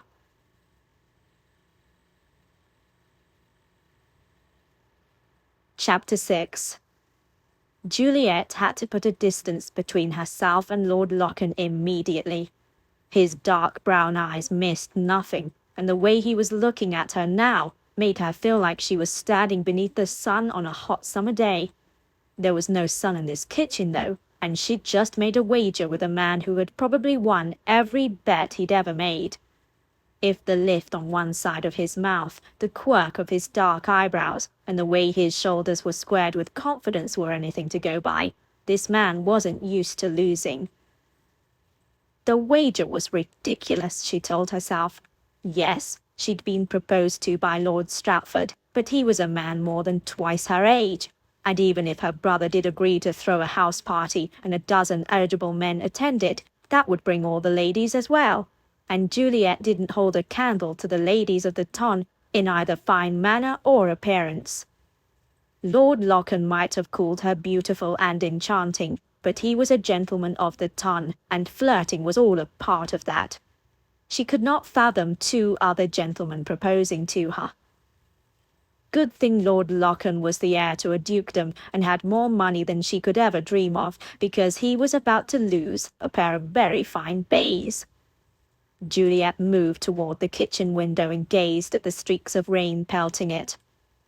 "Perhaps you should stay until the storm lifts. At least give your horses shelter and food." When she looked over at Lord Lochan, he still wore that amused smile. "You're quite worried about my bays, aren't you?" he asked. "I always take good care of my horses." He chuckled. "Very well. I'm assuming I'll be acting as groomsman." "You assume right," Juliet said. "The stables are on the north side. They'll be warm and dry even in this weather. There's plenty of room since we only have 2 nags." Lord Lochan nodded. "Thank you. I'll return in a moment." He paused by the doorway and said, "The tea was nice, but do you by chance have anything a little stronger?" Juliet hid a sigh. Men and their brandy were all the same, it seemed. "There's brandy in the library. I'm afraid none of the bedchambers are prepared for guests, but perhaps you aren't too picky?" "Don't blush," she commanded herself. "There's brandy in the library. I'm afraid none of the bedchambers are prepared for guests, but perhaps you aren't too picky?" "Don't blush," she commanded herself. "Don't trouble yourself," he said. "I think propriety demands that I stay downstairs if you are to sleep upstairs." Yes, he was right. "I'll bring you some bedding." "I don't think I'll be sleeping," he said. "I'll be gone as soon as the weather is possible." She watched him leave the kitchen, and it was like she could breathe freely again. She hadn't realized how much Lord Lochan's presence had affected her, and if she didn't have to see her brother or their guests, she'd cloister herself in the bedchamber for the remainder of the night. Juliet heard the front door open and shut, and with Lord Lochan completely out of the house now, she decided to write Mrs. Campton a note about their guest. She left it in the center of the kitchen table, then found a clean glass to go with a bottle of brandy in the library. It had been around for many months, since the only person who drank in the household was her brother. She entered the library and lit a few more candles. Noticing her abandoned correspondence to her brother, she crumpled up the half-written letter and put away the ink and quill. Then she hurried upstairs to check on John. He hadn't moved, and the bruising around his nose had darkened. One of his eyes was quite swollen, and Juliet was sure when her brother awakened, he'd be in plenty of pain. She left her brother to rest and located a pillow and blanket for Lord Lochan, despite his declaration that he wouldn't be sleeping. By the time she returned to the library, she was surprised to find that he'd already returned and was sitting in a chair that faced the cold hearth. He'd removed his outer jacket and cravat and draped them over the back of the chair opposite him. A half-empty glass of brandy sat on the side table. "You've returned," Juliet said, and crossed to him, holding the blanket and pillow. But he didn't respond, and when Juliet rounded the chair, she saw that his eyes were closed. Was he asleep? She wanted to laugh. He'd declared that he wouldn't be sleeping, but here he was, not many moments later, dead to the world. "Lord Lochan," she whispered, reluctant to disturb him, but she wanted to make sure he was comfortable for the night. He didn't move, didn't stir. "Lord Lochan," she said, a little louder this time. Still nothing. She set the pillow on the chair across from him, then draped the blanket over his body, covering him from his torso to his calves. He should have taken his boots off to be more comfortable, but he probably hadn't planned on falling asleep in a chair. Taking off his boots for him wasn't something she dared to do. She couldn't help but gaze at his sleeping form. The way his long legs stretched out before him, the relaxed state of his capable hands, the dark lashes lying against his cheekbones, and how the whiskers on his face emphasized the chiseled line of his jaw. A piece of his hair had fallen across his forehead, and at this close of a distance, she could smell the rain in his damp hair. She leaned forward, and ever so gently, she moved the lock off his forehead. Her fingertips brushed the warm skin of his forehead. She drew her hand away, primarily because she shouldn't be touching this man, and secondarily because her heart was thundering so loudly that there was a risk of waking him. Juliet took a step back so she wouldn't be tempted to touch him again. He was a beautiful specimen of a man, and that made her more wary. He was about to become engaged, and he probably knew plenty about her brother's financial mess. His wager was also ridiculous, and she didn't know what had possessed him to make it. Perhaps it was the lateness of the hour, and they were both quite out of their senses. Maybe if she won the wager, she could sell the pair of bays and make a dent in her brother's debts. Or she'd sell the bays back to Lord Lochan. The thought made her smile. She left the library, and Lord Lochan to his rest, then ascended the stairs to her bedchamber. Juliet made her way to her bedchamber, blew out her candle, and nestled between the cold covers. It was still raining outside, and eventually the sound of the raindrops against her window panes lulled her to sleep.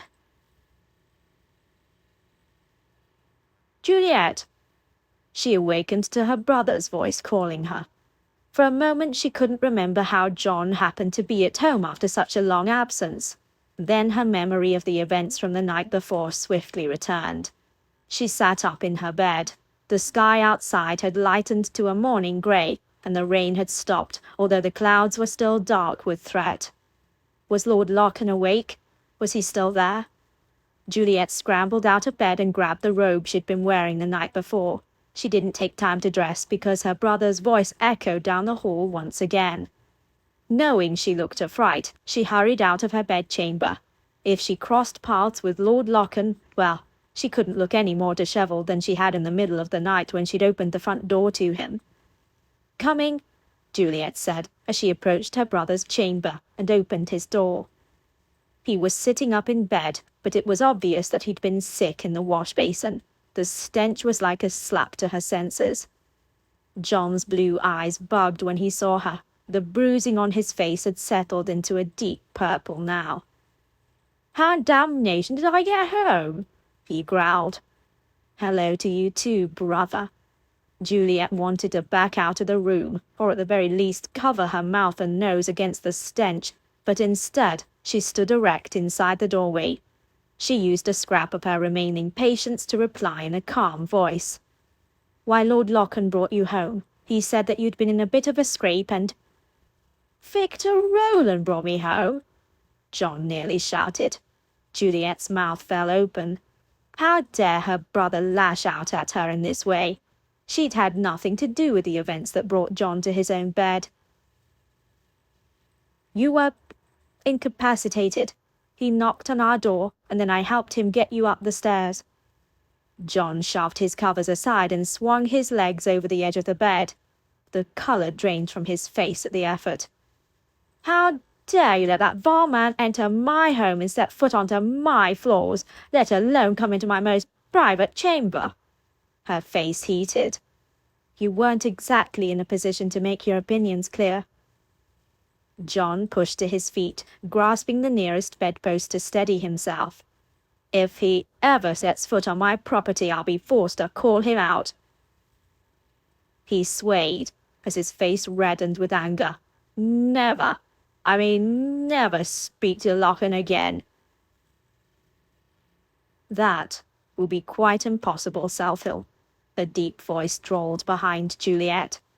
She spun around to see the man himself. He, of course, wore the same clothing from the night before, but in the light of a grey morning, he looked ever the impeccable gentleman.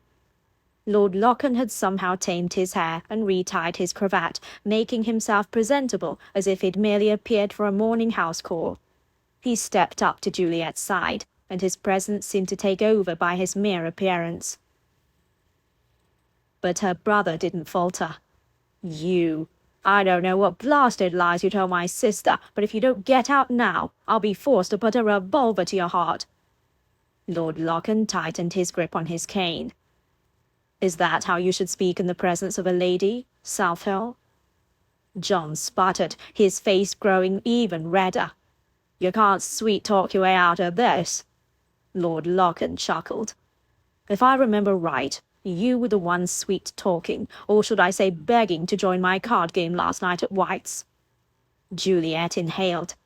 "You were gambling with my brother?" she asked Lord Locken. Lord Locken's gaze moved to focus on her, and his brown eyes were like amber. She remembered touching his forehead last night, and her breath hitched at the memory.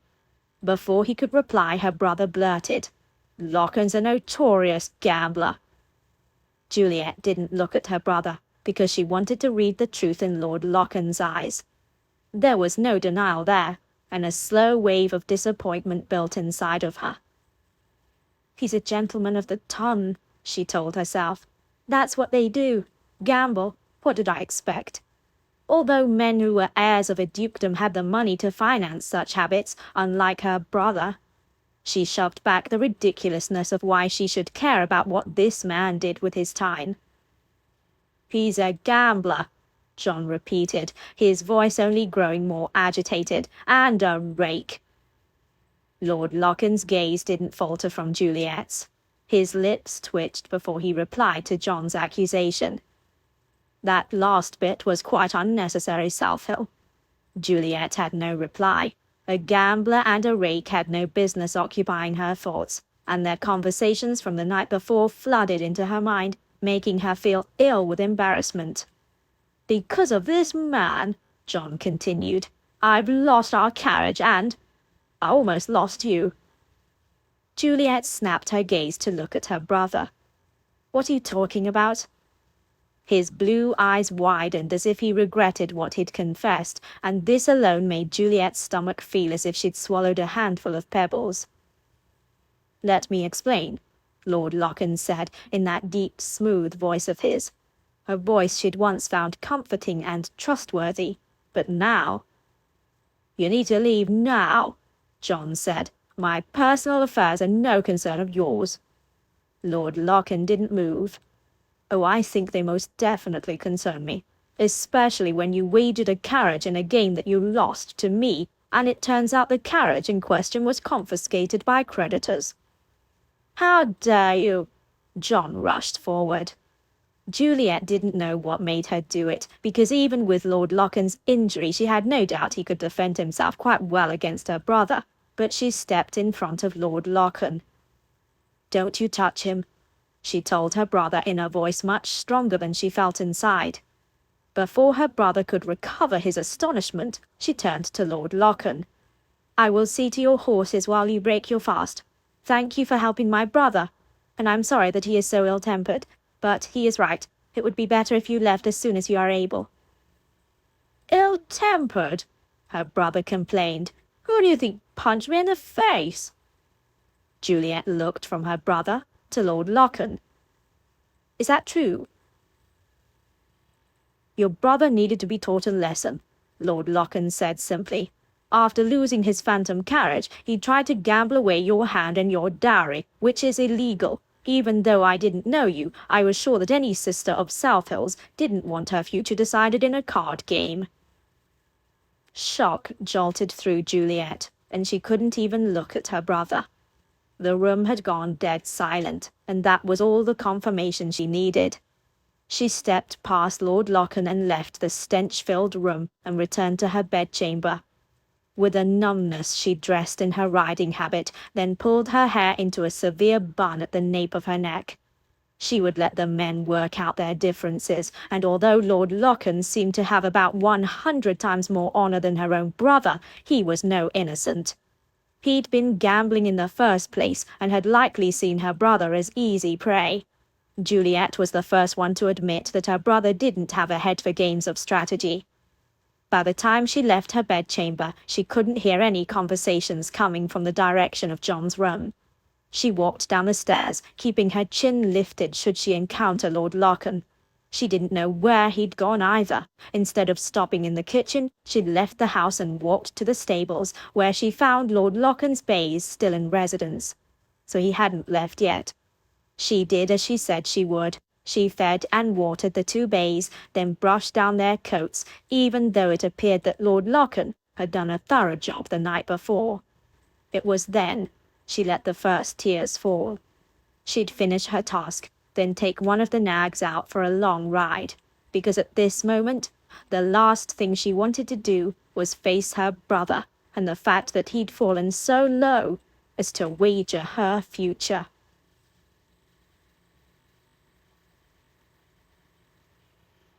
Chapter 7.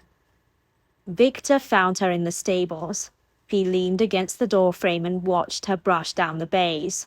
"You've been taking care of me ever since I arrived," he said at last. "First bringing me my cane, feeding me, then covering me with a blanket, and now you're playing groomsman." Lady Juliet spun around. Her cheeks were flushed pink, and her dark blue eyes filled with fire. Victor straightened from his position, unsure what to expect. "I am finished with you and your like," she said. "Our wager is finished, and your horses are safe." She brushed a trembling hand over a strand of hair that had come loose from her rather severe coiffure.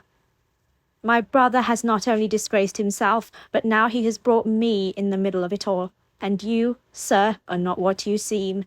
You let my brother wager more than he had, and then you got into a fight with him."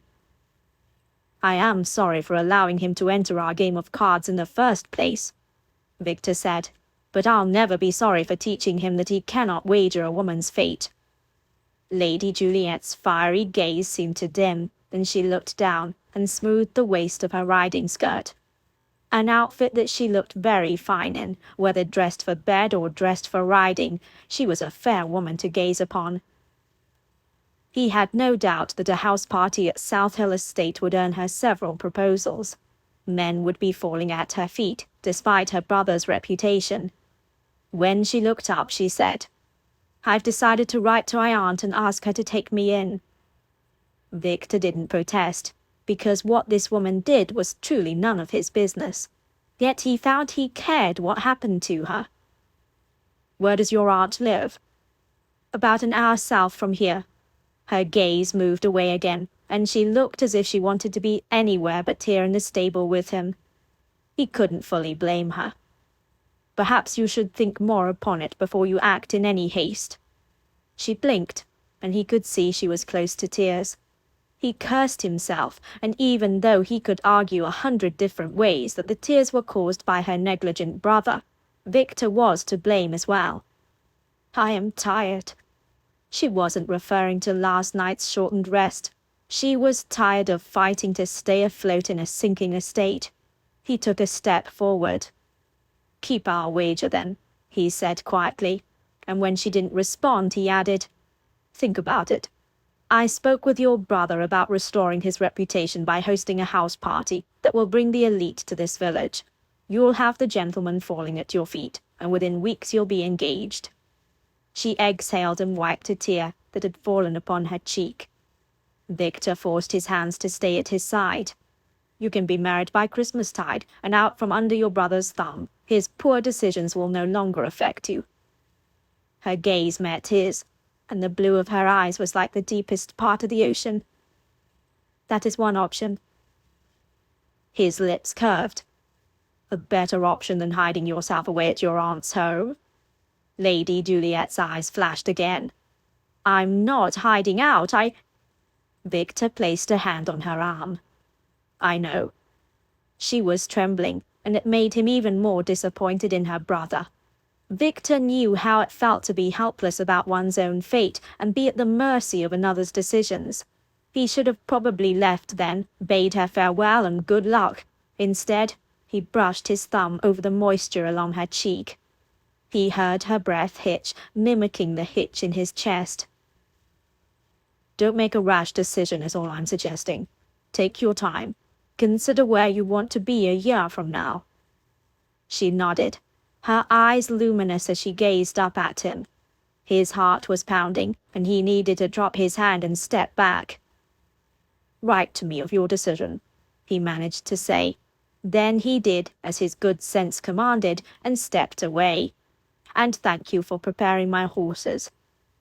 She said nothing as she led the two bays out of the stables and harnessed them to his curricle. Even though his back was turned towards her, he sensed her watching his every movement. Once the curricle was ready to go, he climbed in and turned towards the stables. Lady Juliet was nowhere in sight. Had it been his imagination that she'd been watching him? He steered the horses along the drive that led past the South Hill Manor. Just before he turned away from the house, the front door opened and South Hill came out, half-dressed. Hold up, Roland, he called out. Victor pulled back on the reins. Whoa! South Hill strode to Victor and placed his hands on the edge of the curricle. I'm going to take you up on your offer, he said in a conciliatory tone, although his eyes were filled with contempt. You must pay for everything, though. I said I would, Victor replied. My terms are that no one will know of the financial arrangement, not your sister, not your buffoon friends, no one. I give you my word. South Hill stretched out his hand, and the two men shook on their agreement. I'll see you in 3 weeks, then. Victor nodded. See you then. He slapped the reins and the horses moved forward, pulling him away from South Hill Estate, a place that had been full of surprises. He was tempted to wipe the Earl's touch from his hand, but instead Victor focused straight ahead, wondering what he'd gotten himself into. If it weren't for Lady Juliet Baldwin, he'd have turned around the moment he'd dumped South Hill on his doorstep last night. Victor would have washed his hands of the despicable man for good. Yet now, he felt as if he'd just made a bargain with the devil himself. He wondered how Lady Juliet would react when her brother told her the news that the house party was indeed happening. Would she already be too far into her plans to move in with her aunt? Victor found that he hoped he would be present at the house party. Forget the wager. He just wanted to see her enjoying herself without the cloud of her brother's actions hanging over her. 3 weeks. It seemed an eternity from now. By the time he reached London, he was in sore need of a bath and a shave. He pulled up to his London townhome, and Thomas came out immediately to take the curricle around to the stables. Lud, it was nice to have a groomsman again. and his butler was at the door to greet him and take his coat. "We're glad to see you safely returned," Fletcher said without inquiring further. News travelled quickly among household help and servants, so he had no doubt that Fletcher knew he'd carted Southill home. "I must say it's good to be home," he told Fletcher. He considered London his home while his father still lived at their Locken estate. "Can you tell Leeson that I'd like a bath? Oh, and send up something to eat. I'm in a bit of a rush."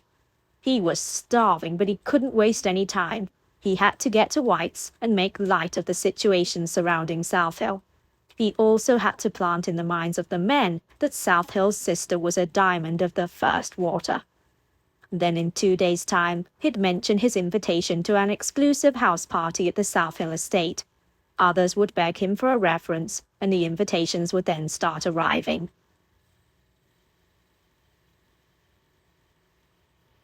Chapter 8. Juliet stood at her bedchamber window, watching the line of carriages approaching the Southill estate.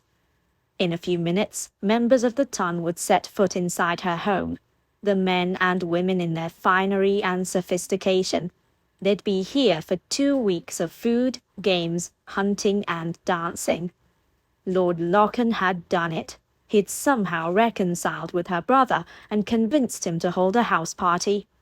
She didn't know how John would afford all of this, but she could only hope that his new connections would prove fruitful in the long run. As for herself, she couldn't forget her wager with Lord Locken. He'd mentioned nothing of it in his single letter to her. Yes, he had written her a letter, and if society knew about it, it would be considered scandalous since they weren't related. But when her brother had told her of the house party, she'd done as Lord Locken had suggested. She'd spent time going over her options and what she wanted for her future. Juliet came to the realization that she wanted to fall in love, wanted to marry, wanted a home of her own, wanted children, so she wrote a short note to Lord Locken. His reply came only a few days later. Below, the first carriage, laden with 2 trunks, stopped in front of the manor, and 2 women alighted amid a flurry of activity, as the hired help that Lord Locken had sent bustled about the women. John welcomed them, fawning over each lady in turn, bowing to kiss their hands, then leading them into the house. They'd planned for Juliet to enter the drawing-room when everyone had arrived. She suspected her brother was scouring for a wife, one with a large dowry, and that might have been why he agreed to Lord Locken's plan. Now Juliet reached into her bodice and removed the 3 times folded letter from Lord Locken. She opened the creased page again, although she had his words memorized. "Dear Lady Juliet, I received your message with gratitude. I applaud your decision, and I don't believe you will regret it. I look forward to our reunion. Yours, V.R." His dark, slanted handwriting complemented his decisive nature. Juliet's gaze dwelt on his signature. Yours, V.R. His given name was Victor Rowland, and ever since she'd received the letter, she'd struggled to think of him as anything other than Victor. Something she'd have to put out of her mind so she wouldn't make the error of calling him by his Christian name. The second carriage came to a stop, and the groomsman strode over to attend to the next group of guests. The carriage door opened, and out stepped the man who had made all of this happen. Even though Juliet could only see the top of his dark head, she knew instantly it was Lord Locken. He still used his cane. He was dressed in a light grey jacket with darker breeches. He wore a vest of pale yellow. If anything, he was more handsome than Juliet remembered. How was that possible, she didn't know. Perhaps the 3 weeks had dulled her memory. Moments later, another man climbed out of the carriage. This man was older, but looked every bit the refined gentleman. And then Lord Locken looked up, right at her window, as if he knew she stood there. Her heart nearly stopped. It was impossible to think that he could see her from the driveway. She didn't move, thinking if he did see her, maybe he'd think she resembled a bureau situated near the window. But a smile played on his lips before he turned to the gentleman who travelled with him. They issued directions to the groomsmen, although it looked as if they'd travelled much lighter than the women of the previous carriage. John stepped forward to greet both men, shaking their hands. Even from her position, Juliet noticed the rigidness of her brother's shoulders and stiffness of his posture. Whatever repairs had been made between her brother and Lord Locken, in truth they were both very stubborn men. Juliet refolded the letter and slipped it into its place on the inside of her bodice. She didn't want to risk the letter being found by the lady's maid Lord Locken had sent to their household.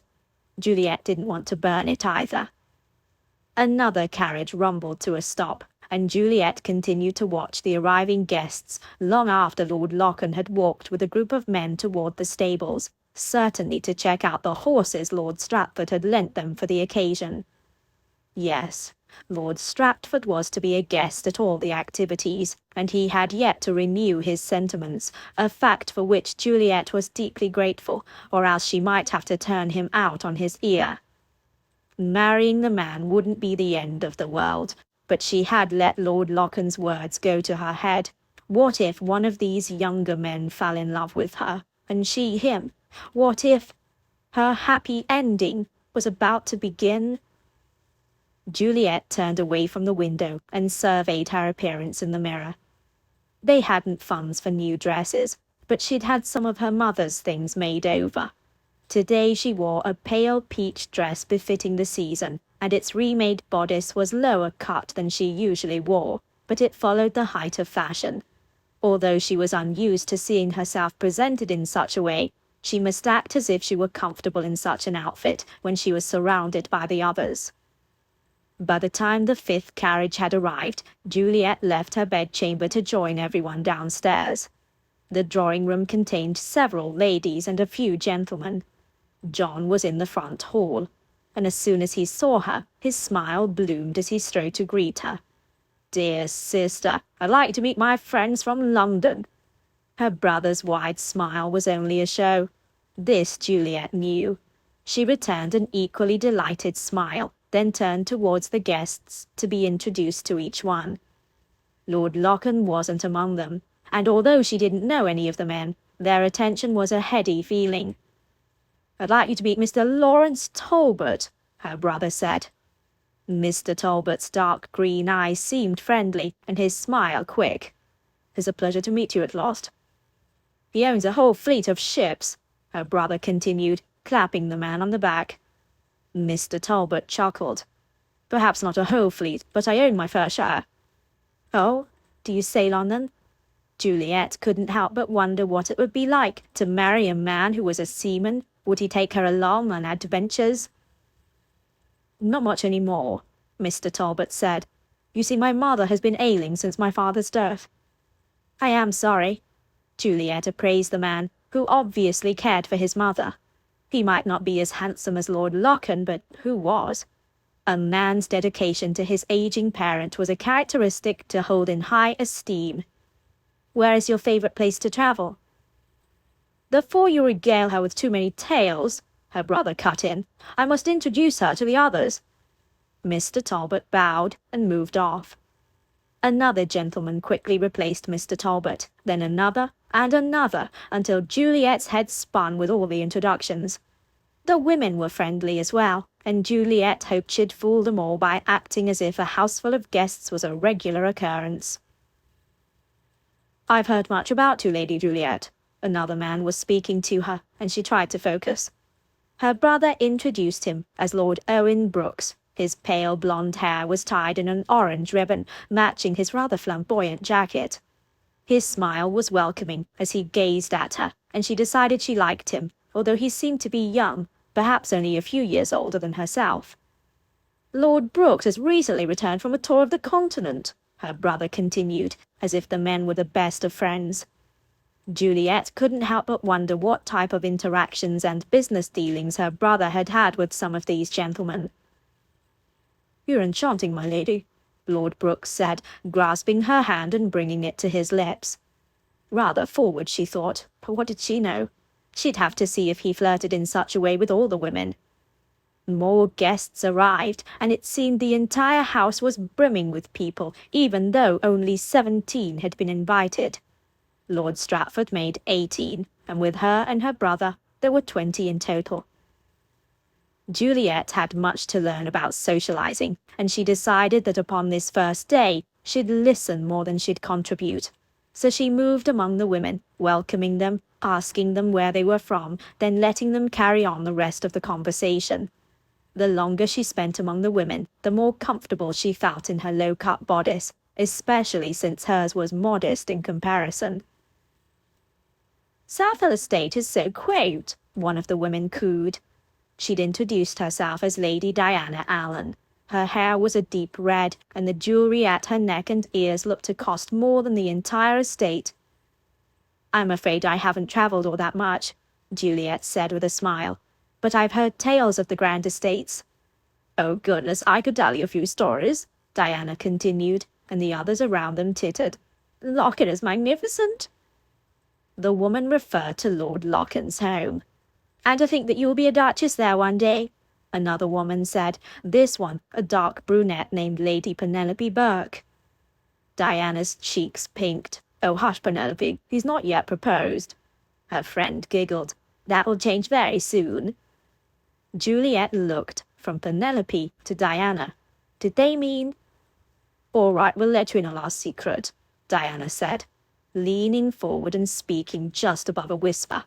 "When Lord Locken insisted that I come to this house party, I told him I didn't want to impose." Penelope leaned closer as well. "And that's when he told her it would be a very important occasion, but her presence was needed to make it so." Diana clasped her hands together, a pleased smile on her face. "I had to agree after that." Penelope stifled another giggle. "Everyone knows he's about to propose. It's all the gossip in London." Diana smiled. "Our fathers are cousins, and since we've been children it's been alluded to." "That might be true," Penelope said, "but you are also in love with him." Diana's cheeks went even pinker, and Penelope turned her smile upon Juliet. "It's the sweetest story, really. Oh, there he is now." Juliet didn't need to turn to know that Lord Locken had entered the room. She heard her brother greet him, and Lord Locken's answering reply in that low voice of his. She kept her back to the entrance of the drawing-room, feeling that she wasn't ready to face him quite so soon after learning he'd invited his fiancée-to-be to the house party. Juliet wasn't sure why the thought made her feel peevish. She wished Diana and Penelope would continue talking about anything else, but neither of them said a word as they kept their gazes on the man across the room. "He's coming over here," Penelope said, nudging Diana. Diana merely smiled and lifted her chin in acknowledgement. Moments later Lord Locken stepped up to Juliet's side. She couldn't avoid looking at him now, and when she did, he greeted her with an appraising smile, and those dark brown eyes of his not missing a thing. Suddenly Juliet wondered if she'd tucked away his note far enough into her bodice, because his gaze had dipped low, if only for an instant. "I hope you are well, Lady Juliet," Lord Locken said, bowing over her hand. He didn't kiss it like he had the last time she'd seen him, but she could hardly hold him to such a familiar greeting, especially in front of his future wife. He turned to the other women. "Lady Diana, Lady Penelope, I trust your journey to Southwell Estate was pleasant?" "Very pleasant," Diana said, her eyes bright, her cheeks once again pink. "You were correct. The countryside is beautiful this time of year, and this area is charming." Juliet couldn't blame Diana for blushing around Lord Locken. Juliet was on the verge herself, so it was a bit of a relief when her brother chose that moment to clap his hands together and announce luncheon would be served on the garden terrace. Diana immediately slipped her hand into the crook of Lord Locken's arm, and it seemed by the time Juliet realized everyone was pairing off, only John was left. "Sister," he said, extending his arm, "shall we lead our guests?" She swallowed and nodded. Then she and John walked through the grand hallway and out onto the garden terrace. Chairs in groups of 4 were situated around small tables set with linen, china, and silverware. The luncheon had been laid out on a long table, buffet style, and the ladies helped themselves first. Juliet filled her plate, although she knew she could eat very little of it. Being around Lord Locken again had made her feel fluttery inside. As luck would have it, Juliet ended up at the same table as Diana and Lord Locken, along with the friend Lord Locken had travelled with, Lord Hudson. Juliet smiled at Lord Hudson as introductions were made. He told her of his estate a day's travel from South Hill, and of his love for both reading and hunting. She listened attentively, as a dutiful hostess, but in truth, it was hard to fully concentrate on Lord Hudson when Lord Locken was sitting at the same table. She must get used to his presence. He'd be here for 2 weeks after all.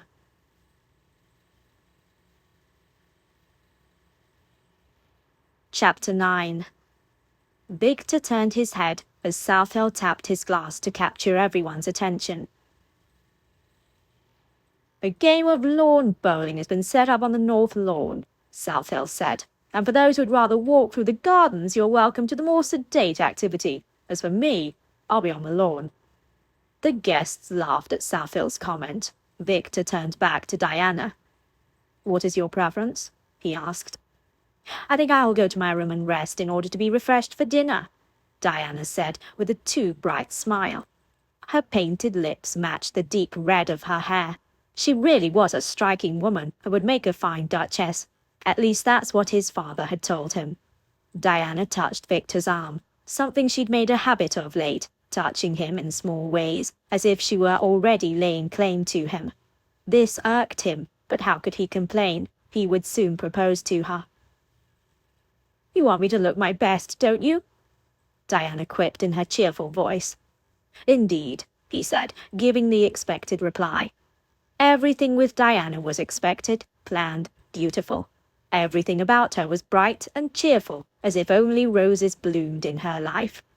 Just once he'd like to have a conversation with her that moved beyond the latest fashion. Who of the ton was embroiled in scandal, or which duke or earl was renovating his estate? We will miss you on the lawn, Hudson said, always to the rescue. Are you sure you won't join us? Diana turned her smile upon Hudson, and it seemed more genuine. Thank you, but I'm quite sure.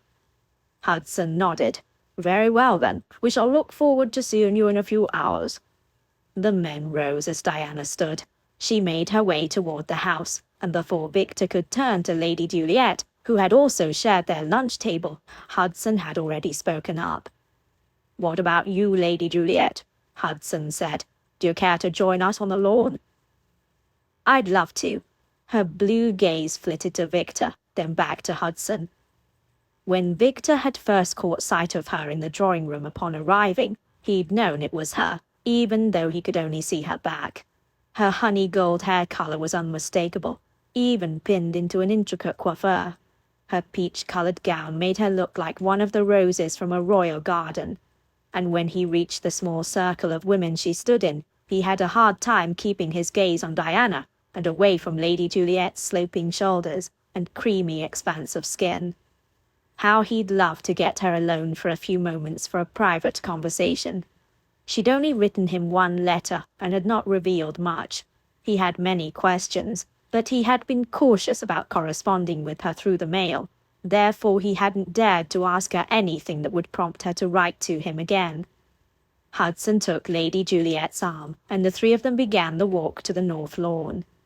It appeared as if Victor's money had been put to good use. The estate was in excellent condition, the gazebo rebuilt, the luncheon delicious, and South Hill looked half decent in new clothing. There's a man I've been waiting to speak to. South Hill drew Victor away from the main group, walking toward the lawn. Hello, South Hill, Victor said. Have you picked out your heiress yet? South Hill chuckled. There are a few potential women here. He turned his appraising blue gaze upon Victor. It seems I'm in your debt, although I'm still unsure of the motivation behind your generosity. Victor shrugged. Let's just say I'm willing to give a man a second chance. We go back a long way, and I was thinking we should let bygones be bygones." "All right then," Southhill said. "I'll take you at your word.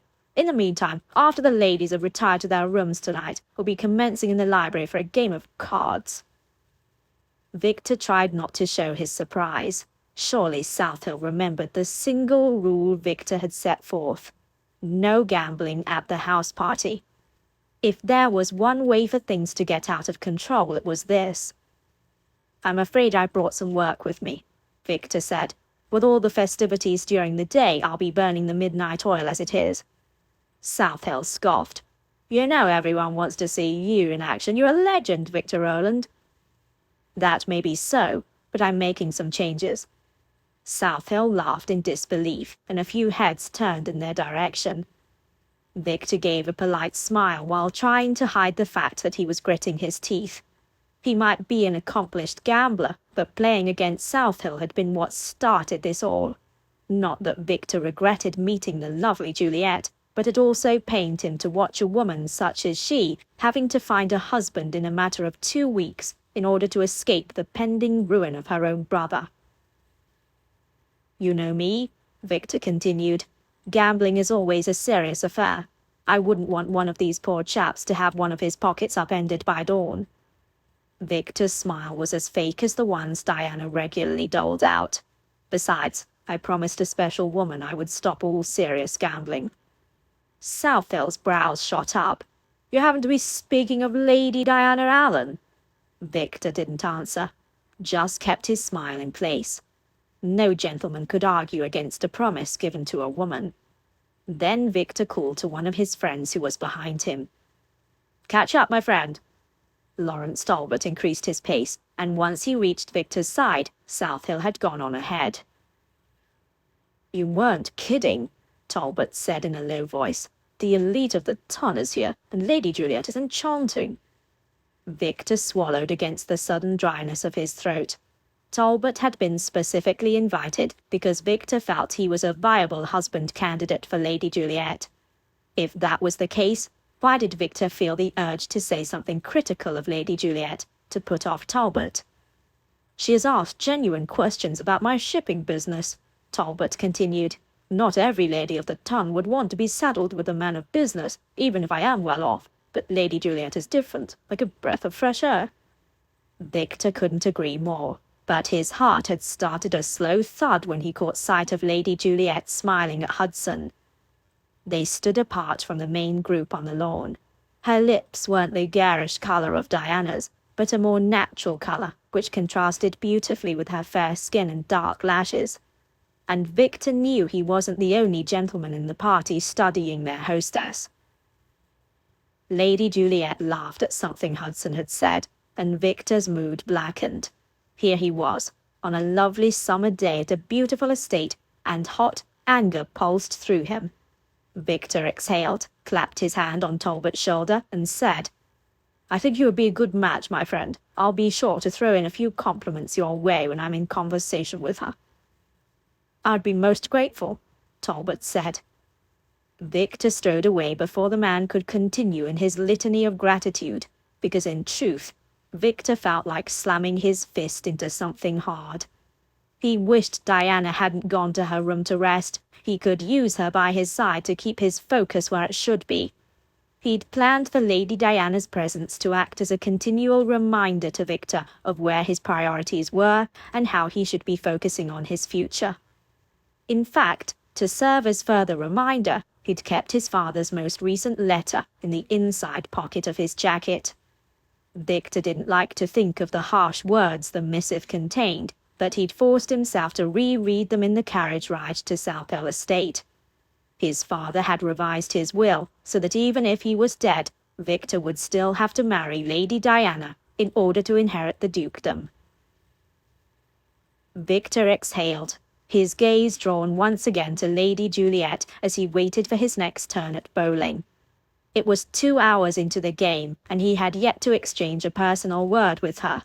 She was by far the most enchanting woman at the house party, and Victor wasn't basing his opinions on facial features or her figure, but on what Talbot had alluded to. She was a breath of fresh air.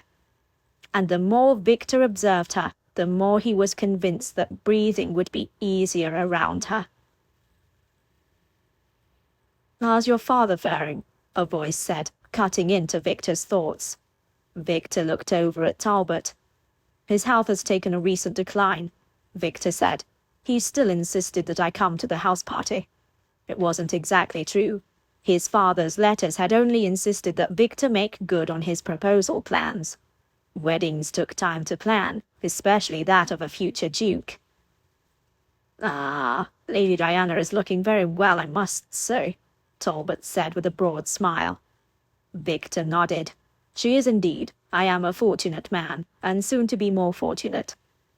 Talbot chuckled and began to speak of one of his ships that was apparently undergoing a renovation, that Victor had noticed that Lady Juliet had separated herself from her group and begun to walk toward the stables. Victor frowned.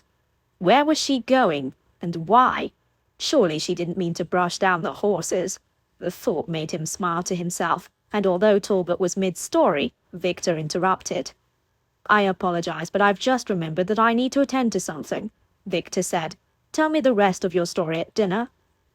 Talbot gave a good-natured smile, and Victor slipped away. He waited a few minutes before following Lady Juliet so that no one would notice they'd gone to the same place. But when he reached the stables, he didn't see her. A groomsman greeted Victor and asked if he wanted to ride. "Perhaps I will ride," Victor said, walking by the stalls to find his pair of bays. One was missing. He turned to face the groomsman. "Do you know where the other bay is?" The man paled. "Lady Juliet took it. I hope that is all right." "Without a riding habit?" Now the groomsman flushed. "I didn't think it was my place to remind her." "It's no trouble," Victor said in a casual tone. "Can you saddle up the other bay?" "Of course, my lord." The groomsman set to work. Moments later, Victor was riding out into the countryside, leaving his cane behind. His ankle was much better now, but riding a horse for the first time since his injury made him a bit nervous. Instead of thinking how he'd been thrown just a couple of months ago, he focused on how the setting sun had transformed the green of the countryside into a gold orange. The sky's blue had deepened in color, reminding him of the lady he was currently following after. While the heat of the day had faded, there was still plenty of warmth, so Victor appreciated the breeze. As he rode, he found a path that led through a hedge connecting the estate to what had to be Lord Stratford's place. Victor had met him earlier in the day, and there was no doubt the man had designs on Lady Juliet. She had cited only their age differences and why she wouldn't marry him, but it was clear she wasn't comfortable around him. Victor had plainly seen the man ogling Lady Juliet. But Victor was willing to count Stratford's proposal as one toward the end goal of 3, and with Talbot's interest, Victor had already pinned down 2. He should be pleased with this realization, but it only caused him to urge his bay on, toward the lane that wound past Stratford's place. Up ahead, he saw the form of Lady Juliet upon his other bay. She rode at a canter, and he'd catch up to her soon enough. It was clear she wanted to be alone, so Victor didn't know how she'd react to seeing him. She disappeared for a moment as she rounded a bend, but when Victor arrived at the same spot, she was even closer. She'd slowed the horse to a walk and removed her hat, and it hung by its ribbons around her neck. She, too, must be enjoying the late afternoon breeze. Victor slowed his horse as well, since reins were meaningless at this point because the 2 bays knew each other so well. In fact, he was surprised it took Lady Juliet so long to notice his presence. And when she finally turned, Victor was gratified to see not surprise, but a welcoming smile. "You found me." Her voice was like a melody to his ears. He returned her smile, and soon they rode side by side. "Ditching the party?" She cast him a sideways glance, and he knew his heart shouldn't quicken, but it did. "I'm not used to conversing with this many people for so long. I can't believe how exhausting it can be." He smirked. "Socializing is harder than it looks." She turned her head fully to meet his gaze.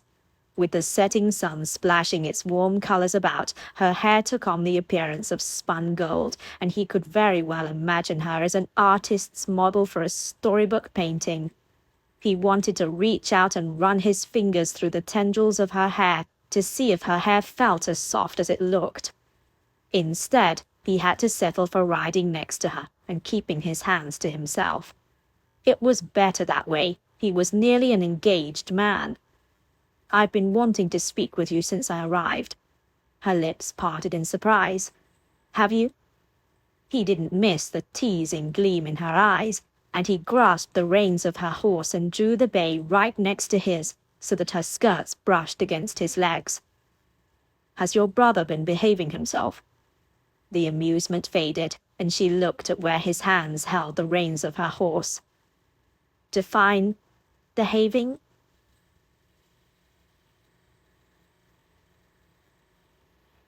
Chapter 10. This man had no business knowing Juliet's personal issues with her brother, yet if there was anyone who would understand, it was Lord Locken. He had been the one to deliver John on that fateful night 3 weeks ago. Lord Locken was also the man who'd pulled off this house party. The more Juliet thought about the guests' servants, the food, the gazebo renovation, and the new clothing that John sported, the more she knew her brother had made a deal with the devil, either him or Lord Locken. And now she was mere inches away from him, albeit they were riding 2 bays, but the presence of only the horses and no other people made this encounter feel secluded. "Lady Juliet, surely you must know I am deeply interested in your welfare," Lord Locken said in a low voice, one that filtered through her hesitation. He released the reins of her horse, and the 2 bays continued side by side along the lane. "I think you've made that clear."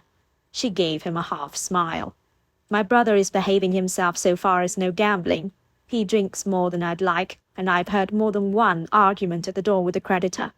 Mostly he's been moping, although he took great interest in ordering new clothing. I'm not quite sure how he managed to pay for it all."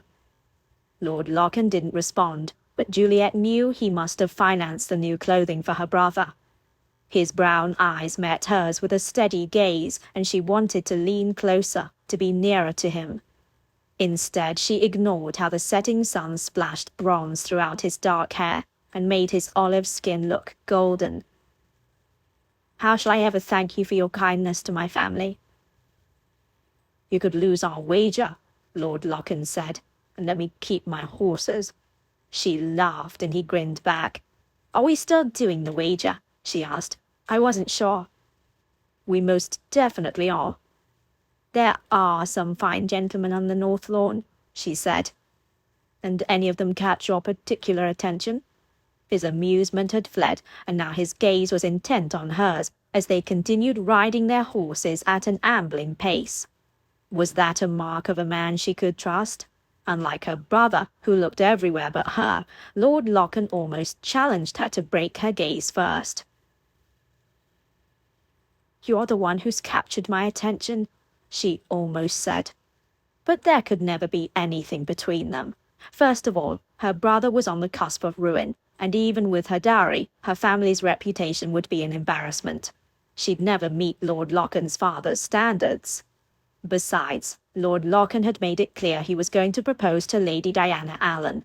Juliet had no issues with the woman. Diana was a beautiful woman who would no doubt make the perfect duchess. If only Juliet could imagine the 2 of them together without getting an achy knot in her stomach.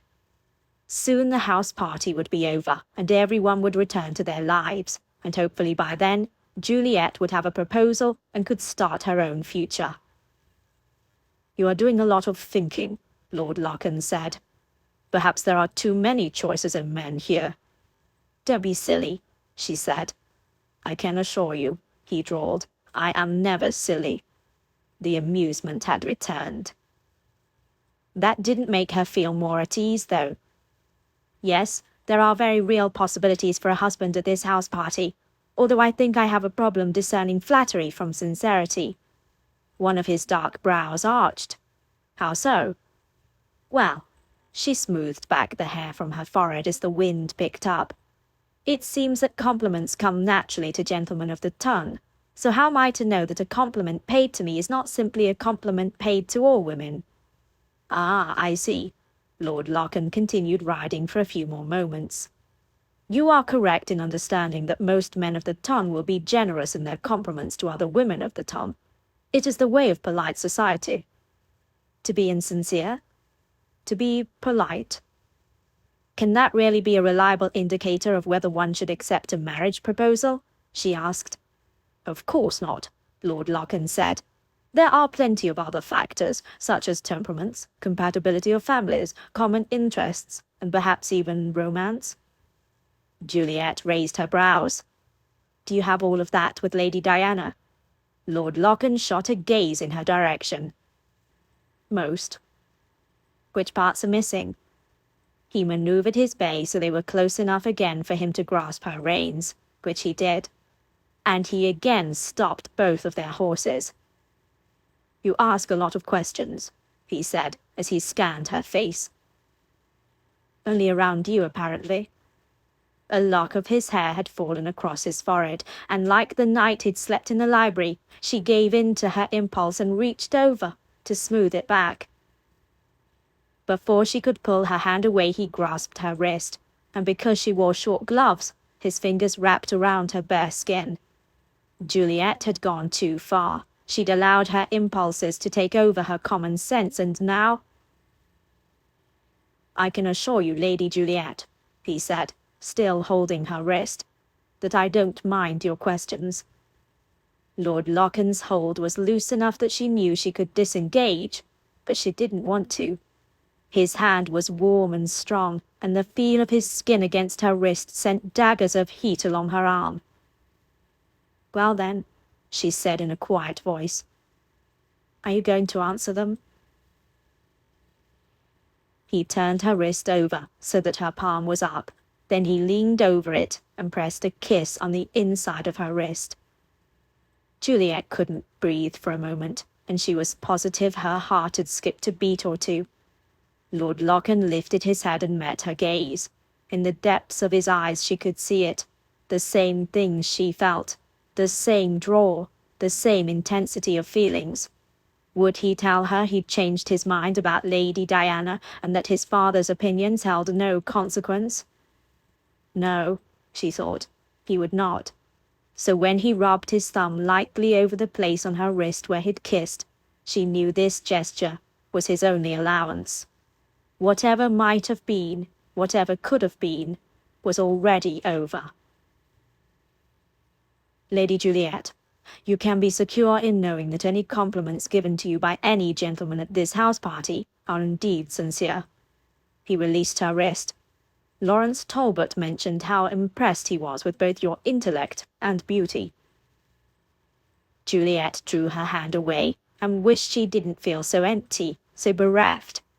The news Lord Lochan had delivered should make her heart sore. Mr. Talbot was a fine man, and he was nice-looking as well. He still had his youth, all his teeth, a full head of hair, wonderful manners, and he didn't smell bad. Juliet didn't know whether to laugh at her inane judgments or cry, because the man who made her heart flutter and her dreams sweet had made his intentions clear for another woman. Mr. Talbot is a kind gentleman, she said, lifting her gaze. Lord Lochan simply stared at her, neither agreeing nor disagreeing. Are you well acquainted with him? She asked. He blinked. With whom? Mr. Talbot. Ah, yes. Lord Lochan urged his horse forward, and Juliet's moved in accord. We are distant cousins, on the same side as Lady Diana. They reached a stream, and he let his horse drink, and Juliet's followed suit. If you marry Mr. Talbot, he said after a moment, you and I will likely cross paths in the future, perhaps at one of our weddings. You might even be cursed with the opportunity to meet my father, should he live that long. His tone was flat, and she should probably let the subject drop, but she didn't. Is your father very ill? Lord Lochan's jaw flexed. It depends on how you define ill. If you define it based on temper and general drunkenness, then he's been ill as long as I can remember. If you define it based on how close a man is to his deathbed, the physician has given him less than a year. Says he will not make it through another wet winter. Despite the bitter words about his father, Juliet knew Lord Lochen was hurt. She could hear it in his tone of voice. I'm sorry for his pain, and your pain. Lord Lochen reached into his jacket and pulled out a folded letter. Before you feel sorry for my father's slow progress towards death, maybe you should read his latest letter to his only child. Juliet stared at the letter in his hands. He wanted her to read his personal correspondence. She took the letter and turned it over. Lord Lochen's name was scrawled on the front in a spidery handwriting. She felt his gaze upon her as she unfolded the letter. It was a single page, but there was plenty of words in the same spidery writing, filling almost all the space. She read slowly, digesting each word of the letter. Halfway through, she wished she'd never laid eyes on the thing. The words were cutting, harsh and insulting. The Duke of Wycliffe clearly held the threat of disinheritance over his son's head. But that wasn't the most disturbing thing about the letter. The Duke wrote how he wished he'd never had a son, and how he should have disposed of him when he was an infant, instead of pretending he cared enough to get Lord Lochen educated and set up to enjoy a future he didn't deserve. The worst of it was when the Duke called his son a murderer. The words were sickening, and why Lord Lochen kept this vile thing on his person was beyond Juliet's comprehension. She blinked back the burning in her eyes, refolded the letter, and then said, I think you should burn this. His laugh was dry. It's a good reminder, eh? Keeps me focused on what I must do. Marry Lady Diana by the end of the year. You read the edict yourself. His gaze connected with hers, and in his eyes was a fire she hadn't seen before. My cousin will be the next Duke of Wycliffe if I don't comply. It's been drawn up in the will already, so whether my father is alive or dead, the edict still stands. How could Juliet argue that? Lord Lochen was well and truly stuck. I have not shared this letter with anyone, nor will I, he said, and Lady Diana cannot know the contents. She thinks I'm proposing because I want to marry her. Juliet stared at him. And you do not? I've thought it a duty, one that I could endure like so many other things associated with my father's dukedom, he said. It was a bearable fate I had reconciled myself to. 3 weeks ago, all of that changed. Juliet couldn't look away from the intensity in his gaze. She wanted to urge her horse back from the stream and ride away from Lord Lochen so she wouldn't have to hear his next words. On the other hand, she had to hear them no matter how much pain resulted. What happened 3 weeks ago? She whispered. I met you. Juliet swallowed and looked away. She didn't know how to respond to him. There was nothing she could say, nothing she could do. His father's edict was clear, and Lord Lochen had an entire legacy to uphold. His horse moved back from the stream, bringing him next to her again. When his fingers touched her chin and lifted it to meet his gaze, she finally looked at him. The regret in his brown eyes mirrored the regret in her heart.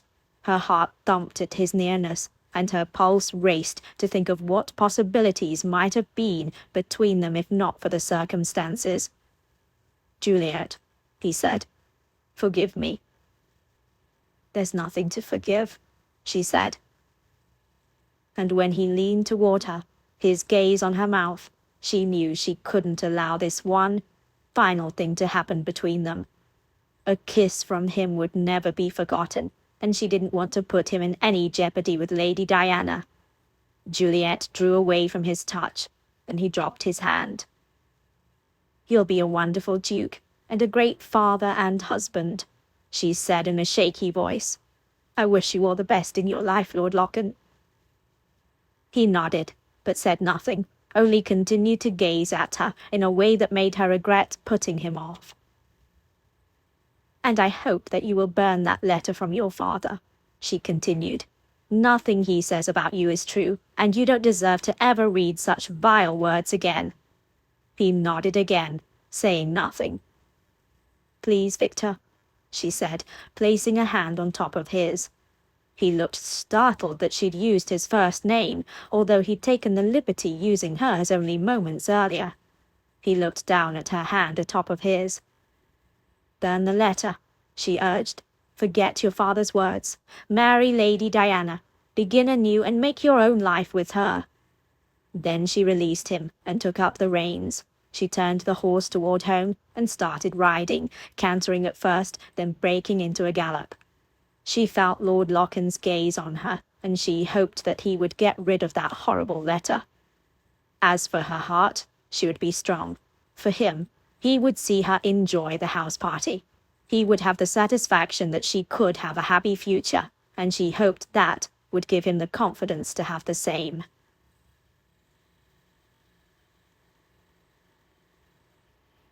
Chapter 11. The days passed with unending glimpses of Lady Juliet mingling with the guests, speaking with the gentlemen, laughing with the ladies. And Victor was forced to watch it all.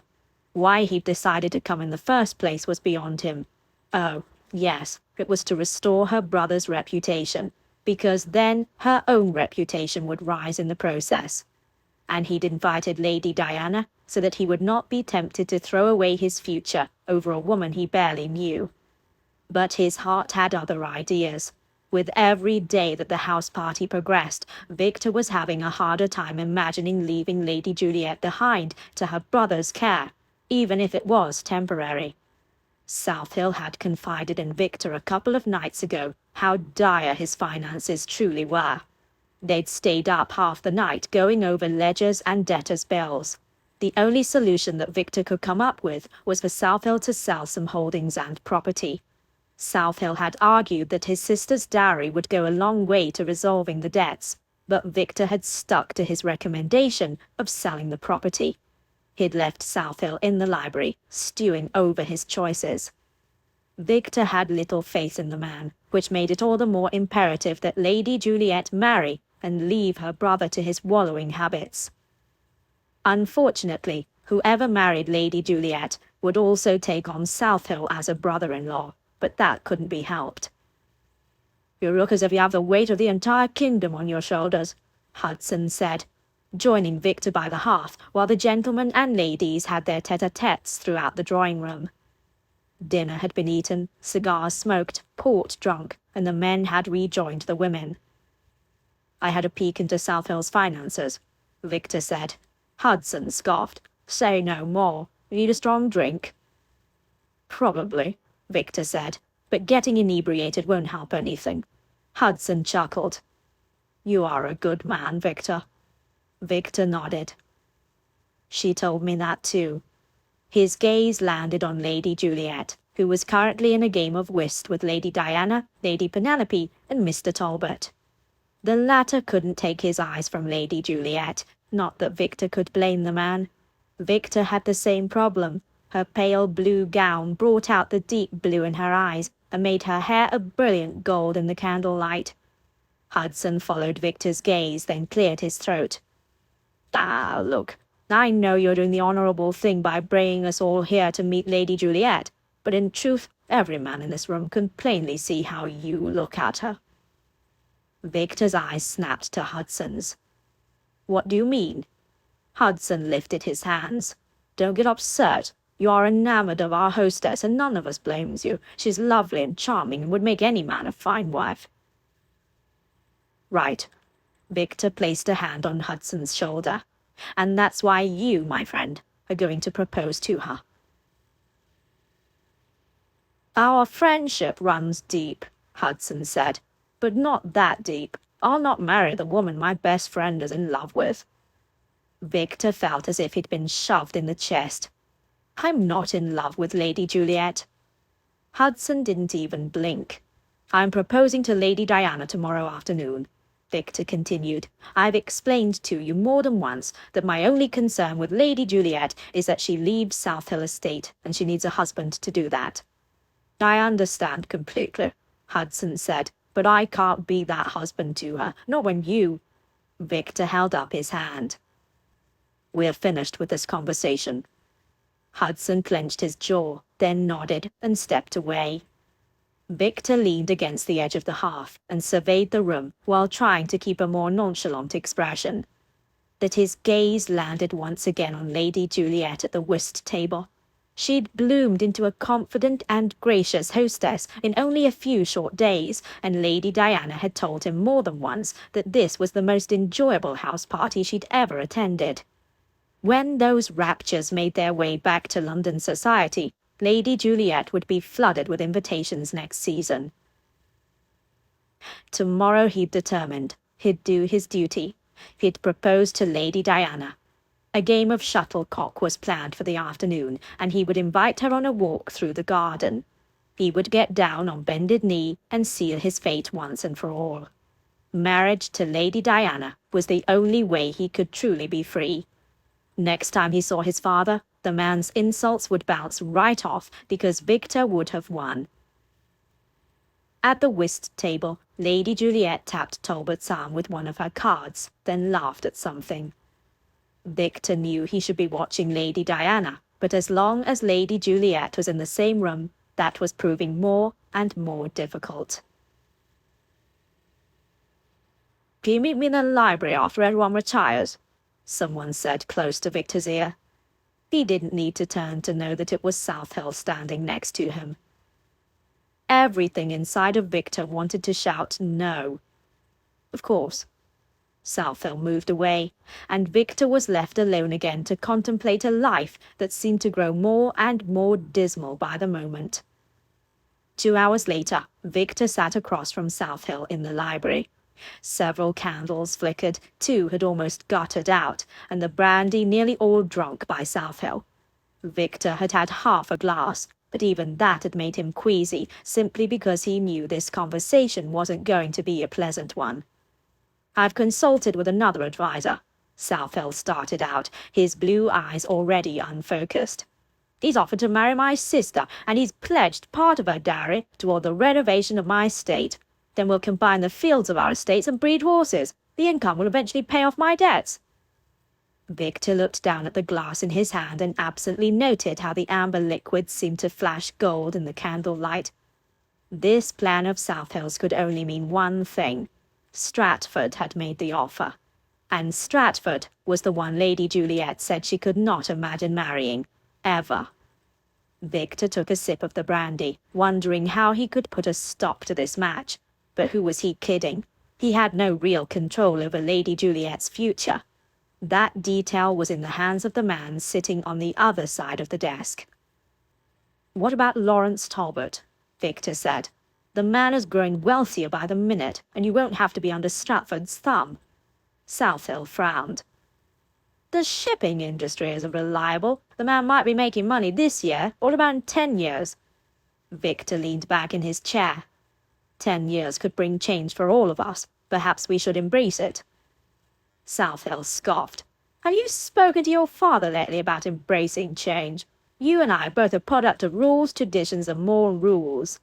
He shrugged and downed another half-glass of brandy. "I'd offer you my sister, but you already made your opinion clear when you bashed my face in. Besides, I hear your father's iron grip is going to last far beyond the grave." Victor set his glass on the desk so he wouldn't accidentally crush it in his hand. "Do you have anything against Lord Hudson?" he asked, trying to keep his voice calm. Southill barked a laugh. "That old goat! I don't know why he's always hanging around you. Everyone knows his mother's still alive and makes the real decisions in the family. I don't want to wait until the old crony's death before I can talk some sense into Hudson." Victor exhaled. "Brooks?" "Barely out of leading strings," Southill said. "Besides, he's a second son, and we all know nothing ever comes of that. Juliet will spend her life grasping for seconds, and my debts will continue to rise." Victor leaned forward and rested his elbows on his knees. "It seems Talbot is the best option, and I believe you'll find your sister agreeable, which will make the entire process smooth and quick. She could be married before the leaves change color, and by Christmastide, you'll be a redeemed man." Southill's lips curled upward, but it wasn't any sort of friendly smile. "You have it all figured out, don't you, Lochan? What is Juliet's future to you?" "Nothing," Victor ground out, but he wasn't fast enough. Southhill had seen his hesitation. Southhill shot to his feet, and Victor followed suit. "Have you compromised my sister?" Southhill growled. "Got her with child? Is that why you're trying to marry her off so quickly by throwing your money at this house party and covering your tracks?" Victor didn't move, because if he did, he knew his fist would find a way into Southhill's face again. Southhill walked around the desk and approached Victor, stopping right in front of him, so close that Victor could smell the alcohol on the man's breath. The scent made the hairs on the back of Victor's neck rise. "If I find out that you've even touched my sister," Southhill said, "I will, by all that is holy, both above and below ground, cut your throat." Victor swallowed, but he didn't break his gaze. How he hated this man's face and voice. Moments ticked by, with the two men staring each other down. Victor didn't move a muscle, but he was ready to react in an instant, come what may. Finally, Southhill turned and poured himself another glass of brandy. After downing it, he said in a hoarse voice, "Get out." Victor wasn't ready to leave, not without getting Southhill's agreement about Lawrence Talbot. That Southhill was on his 8th or 9th glass, and if Victor didn't leave now, nothing about this night would end well. So Victor left the library, shutting the door behind him, and walked through the dark house. He made his way to the door that led to the garden terrace. He slipped outside to find the air cool and fragrant, and the moon high in the sky, casting a cool light over the bushes and trails. It was the balm Victor needed. He crossed the terrace and set off along one of the paths, not paying attention to where he was walking. When he reached the gazebo, he paused, wondering if he should somehow warn Lady Juliet of her brother's decision. He could write a note and have a maid deliver it to her, or perhaps he could slip it under her door himself. Or perhaps he should break into her bedchamber, scoop her up and carry her far away. Frustration pulsed through him, and he turned to the gazebo and slammed his fist into one of the beams. A small yelp sounded from inside the gazebo, and Victor stilled. Please be a bird, or a small critter. But as he rubbed his sore hand and stepped into the entrance, the shadowed form he saw was much too large to be an animal. The form rose, and the shape was unmistakably a woman's. "Lord Lachlan," the woman said in a soft voice. He'd know her voice anywhere, had listened to it for days, even when he had no part of her conversations. "Lady Juliet," he began, "my apologies for startling you." She walked towards the gazebo entrance, and the moonlight skittered across her skin as it filtered through the slatted roof above. She wore the same blue gown from that evening, so it meant she hadn't fully prepared for bed. Apparently, she was as restless as he. She took another step nearer. Her unbound hair tumbled in golden waves about her shoulders, making her look like she'd just walked out of a fairy tale book.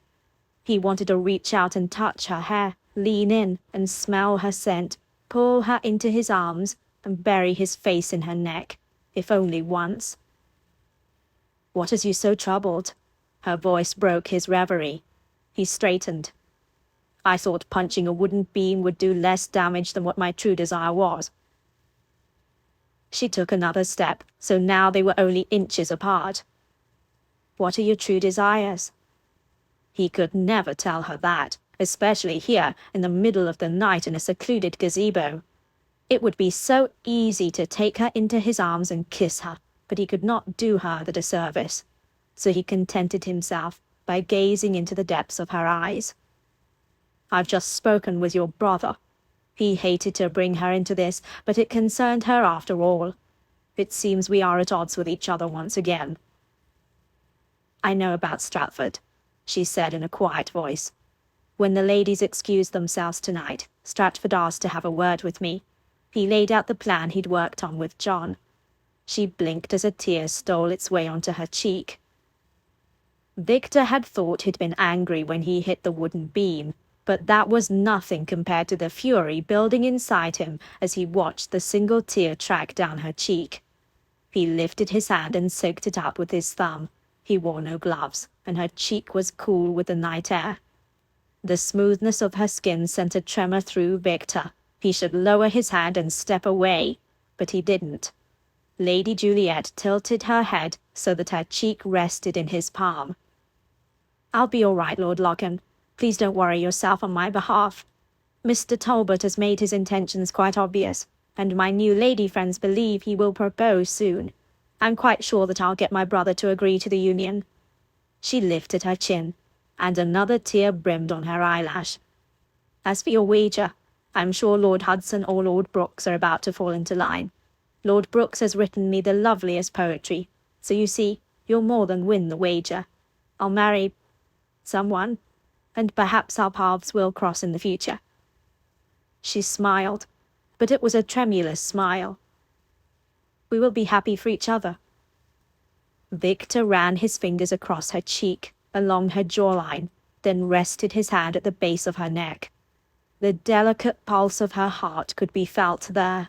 She didn't seem to mind where his hand was, for she didn't draw away or reprimand him.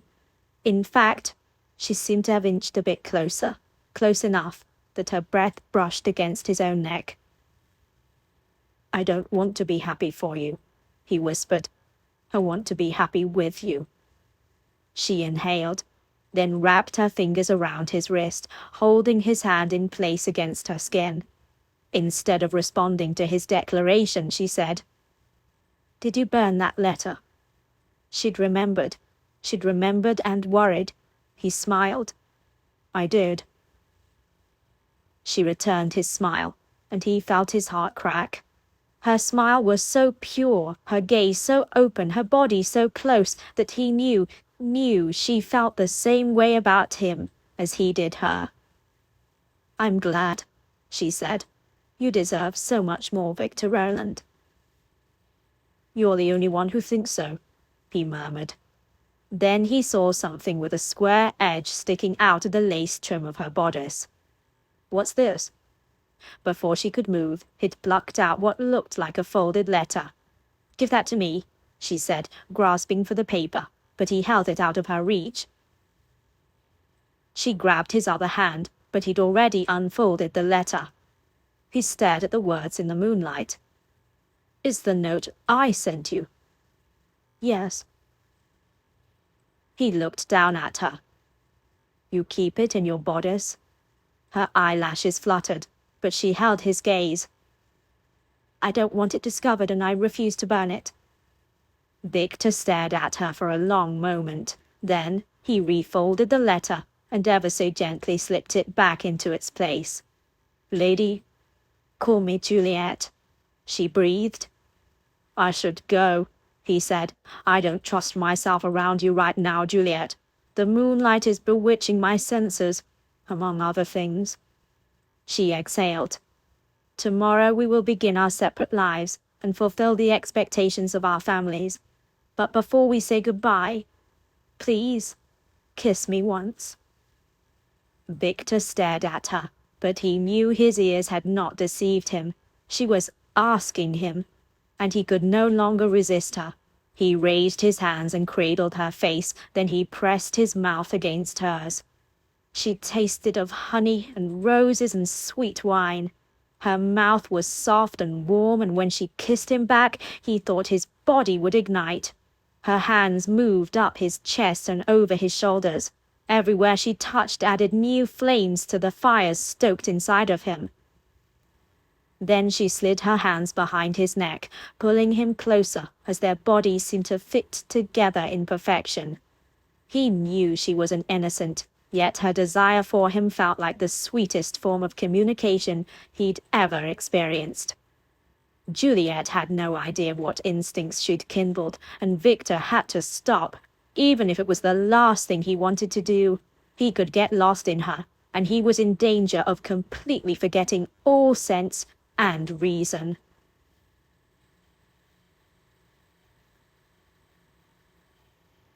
Chapter 12. Victor's hands on her face, then her neck, and finally tugging her closer as his mouth explored hers in a warm kiss, made Juliet believe that nothing else mattered in her life. Except for this man, his warmth, His brown eyes, his unruly dark hair, his heart, his mind, his life. She wanted to be a part of all of it, but his world would completely change if that happened. This she knew, yet she still kissed him because she also knew their time was running out.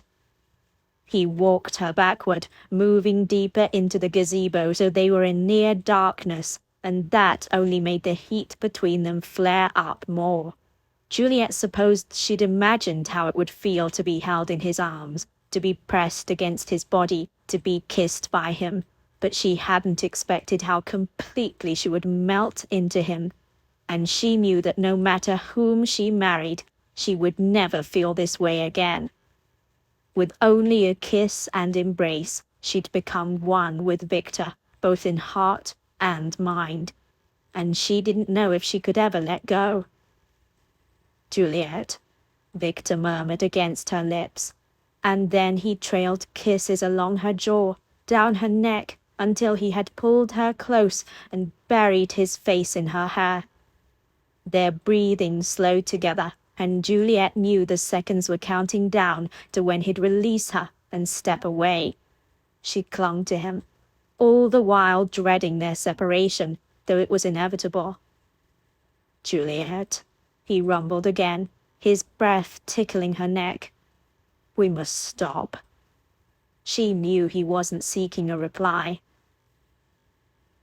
And so, when he lifted his head and gazed down at her, then slowly traced his fingers over her lips, she felt as if all warmth had fled her body as he released her. With every step he took across the gazebo, Juliet felt the distance like each step was a league. She remained in place, unmoving, as he finally turned his back and walked slowly down the path, getting farther and farther away. She watched him literally walk out of her life. Juliet wasn't sure how long she stood in the gazebo, but when she started trembling from the torrent of emotions running through her, she finally made her way back to the house. She didn't want to create a scandal by being discovered sound asleep in the gazebo come morning. The house was silent when she walked in, and the dark shadows and quiet made her feel like a stranger in her own home. She still trembled, and she wished she'd brought some sort of cloak with her. She climbed the stairs to the second level, then walked silently down the dark hallway. Once in her bedchamber, she undressed, then climbed beneath her covers. She pulled the covers over her head, creating a cocoon of dark warmth in which she could relive the stolen moments of heat with Victor. Her mind replayed the scene in the gazebo again and again, until exhaustion finally took over, and she fell asleep. When a brisk knock sounded on her door in the morning, Juliet could barely collect her thoughts to call out a coherent, "I'm awake." She peered at the windows. It was nearly midday, which meant she'd slept through the morning meal. Their guests would think she was the worst hostess. She climbed out of bed and groaned at the pounding in her head. Moving to the door of her room, she took a deep breath before opening it. Eliza, one of the maids, stood there. "Are you ill, my lady?" "I have a bit of a headache," Juliet said, "but I will dress anyway." "Very well." Eliza stepped into the room, then paused. "Oh, Lord Locken asked that I deliver this to you as soon as you awoke." She held out a sealed letter. Juliet stared at it for a moment. A letter from Victor? He had taken a great risk in writing to her and leaving a letter with a maid. Anyone could have intercepted it. She took the letter and walked to the window. With her back turned to Eliza and her preparations, Juliet broke the seal. Just as his first letter, this one was short. "Dear Juliet, do not accept any offers. I'm going home to speak with my father, or more likely beg. I hope Lady Fortune will smile upon us. If my father remains opposed, we will not be bereft, but we will manage our own happiness away from Locken. Always yours, Victor." Juliet reread the letter a second time, then a third. Could this be true? Was Victor really going to throw away a dukedom for her?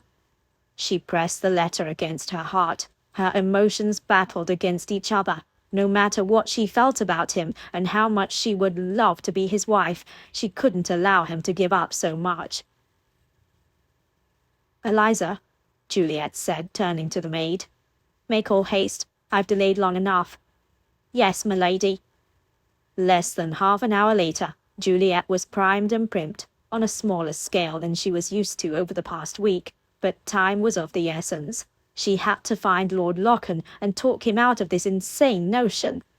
She found the guests on the terrace, visiting with one another as they waited for luncheon to be brought. Before she spoke to anyone, she scanned the group for Lord Locken's dark hair, but didn't see him. Next, she looked for her brother. He was absent as well. She hoped that didn't mean the two men were locked in the library in another fierce debate. She finally crossed to Mr. Talbot's side. "You're feeling better?" he asked immediately. "I am." She smiled as best as she could manage. "Thank you for asking." She didn't know what rumors had gone around about her health, but she didn't have time to inquire. "Have you seen Lord Locken? My brother was looking for him." It wasn't exactly the truth, but it sounded plausible. "Locken left early this morning," Mr. Talbot said. "Had an urgent family matter is what we were told. I suspect it's his father's health. I hope he makes it home in time to pay his respects." Juliet couldn't breathe. Victor had already left. "Thank you," she managed to say. "I've got something to see to in the kitchen." Without letting Mr. Talbot question her further, she hurried back inside the house. Blinking back hot tears, she veered out a side door and headed for the stables. She arrived, out of breath, and found that indeed, both of Victor's bays were gone. The groomsman approached. "Are you going riding again today, my lady?" No. She wrapped her arms about her waist, if only to give herself more stability. "When did Lord Locken leave?" The groomsman scratched at his stubbly chin. "It was still dark out," he said in a thoughtful tone. "Maybe an hour before dawn." Victor hadn't slept then. He'd made the decision after the gazebo. How could he leave without speaking to her first?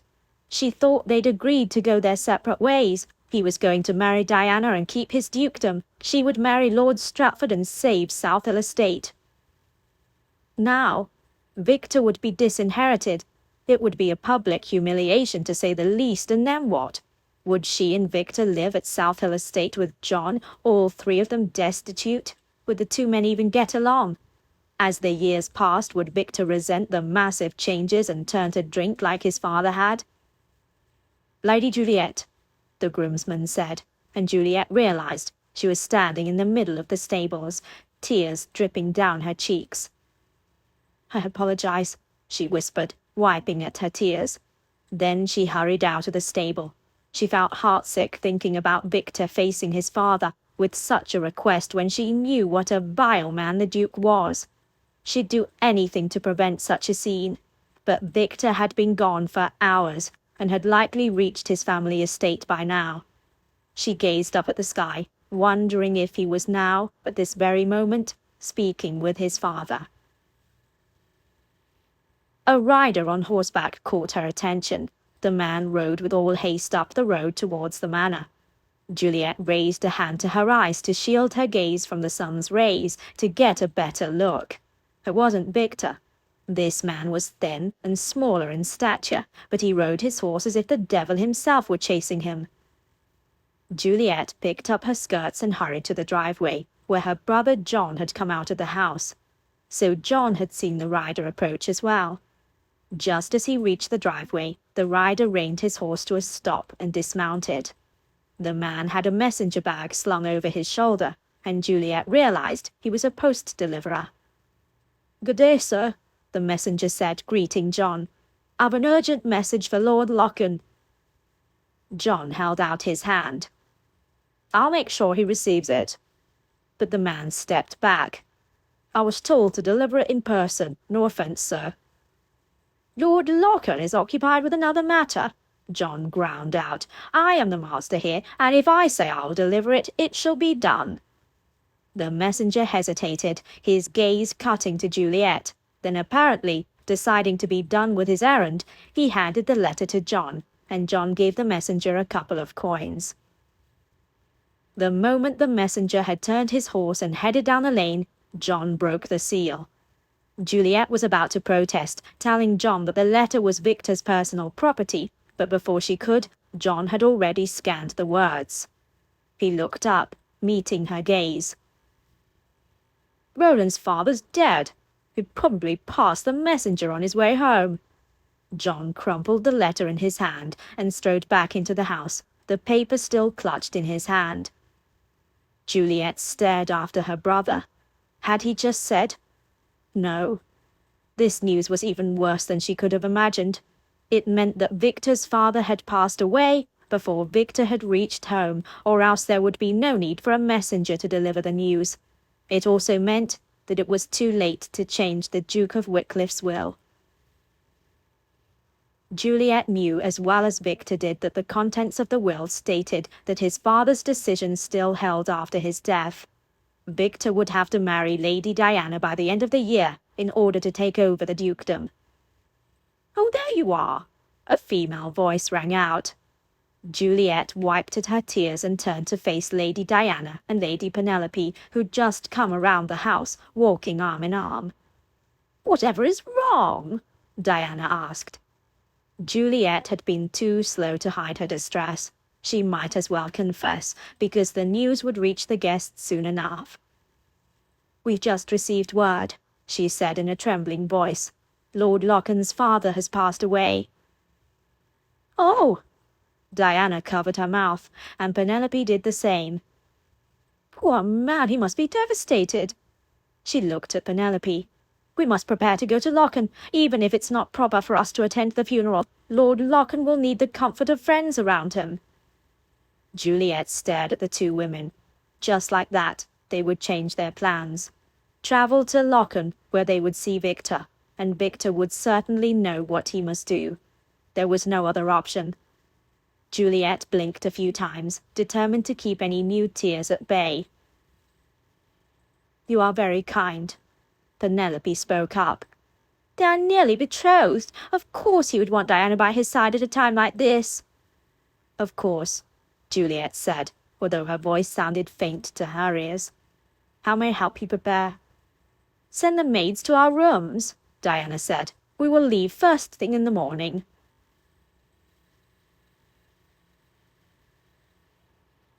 Chapter 13. News of the upcoming funeral for the Duke of Wycliffe reached Southill Estate, and everyone made preparations to leave. Juliet didn't think everyone intended to go to the funeral, especially the ladies, since nighttime burials were the custom, and the night brought out the ruffians and looting. But once Lady Diana and Lady Penelope announced their intention to leave, the others began to make plans too. And all that while, as Juliet kissed and hugged and bade her guests farewell, she could not forget the words of Victor's letter. "Dear Juliet, do not accept any offers." Mr. Talbot had not proposed. His goodbye was charming enough, and Juliet saw the interest in his eyes, but she knew that the momentum of their flirtations would dissipate with his departure.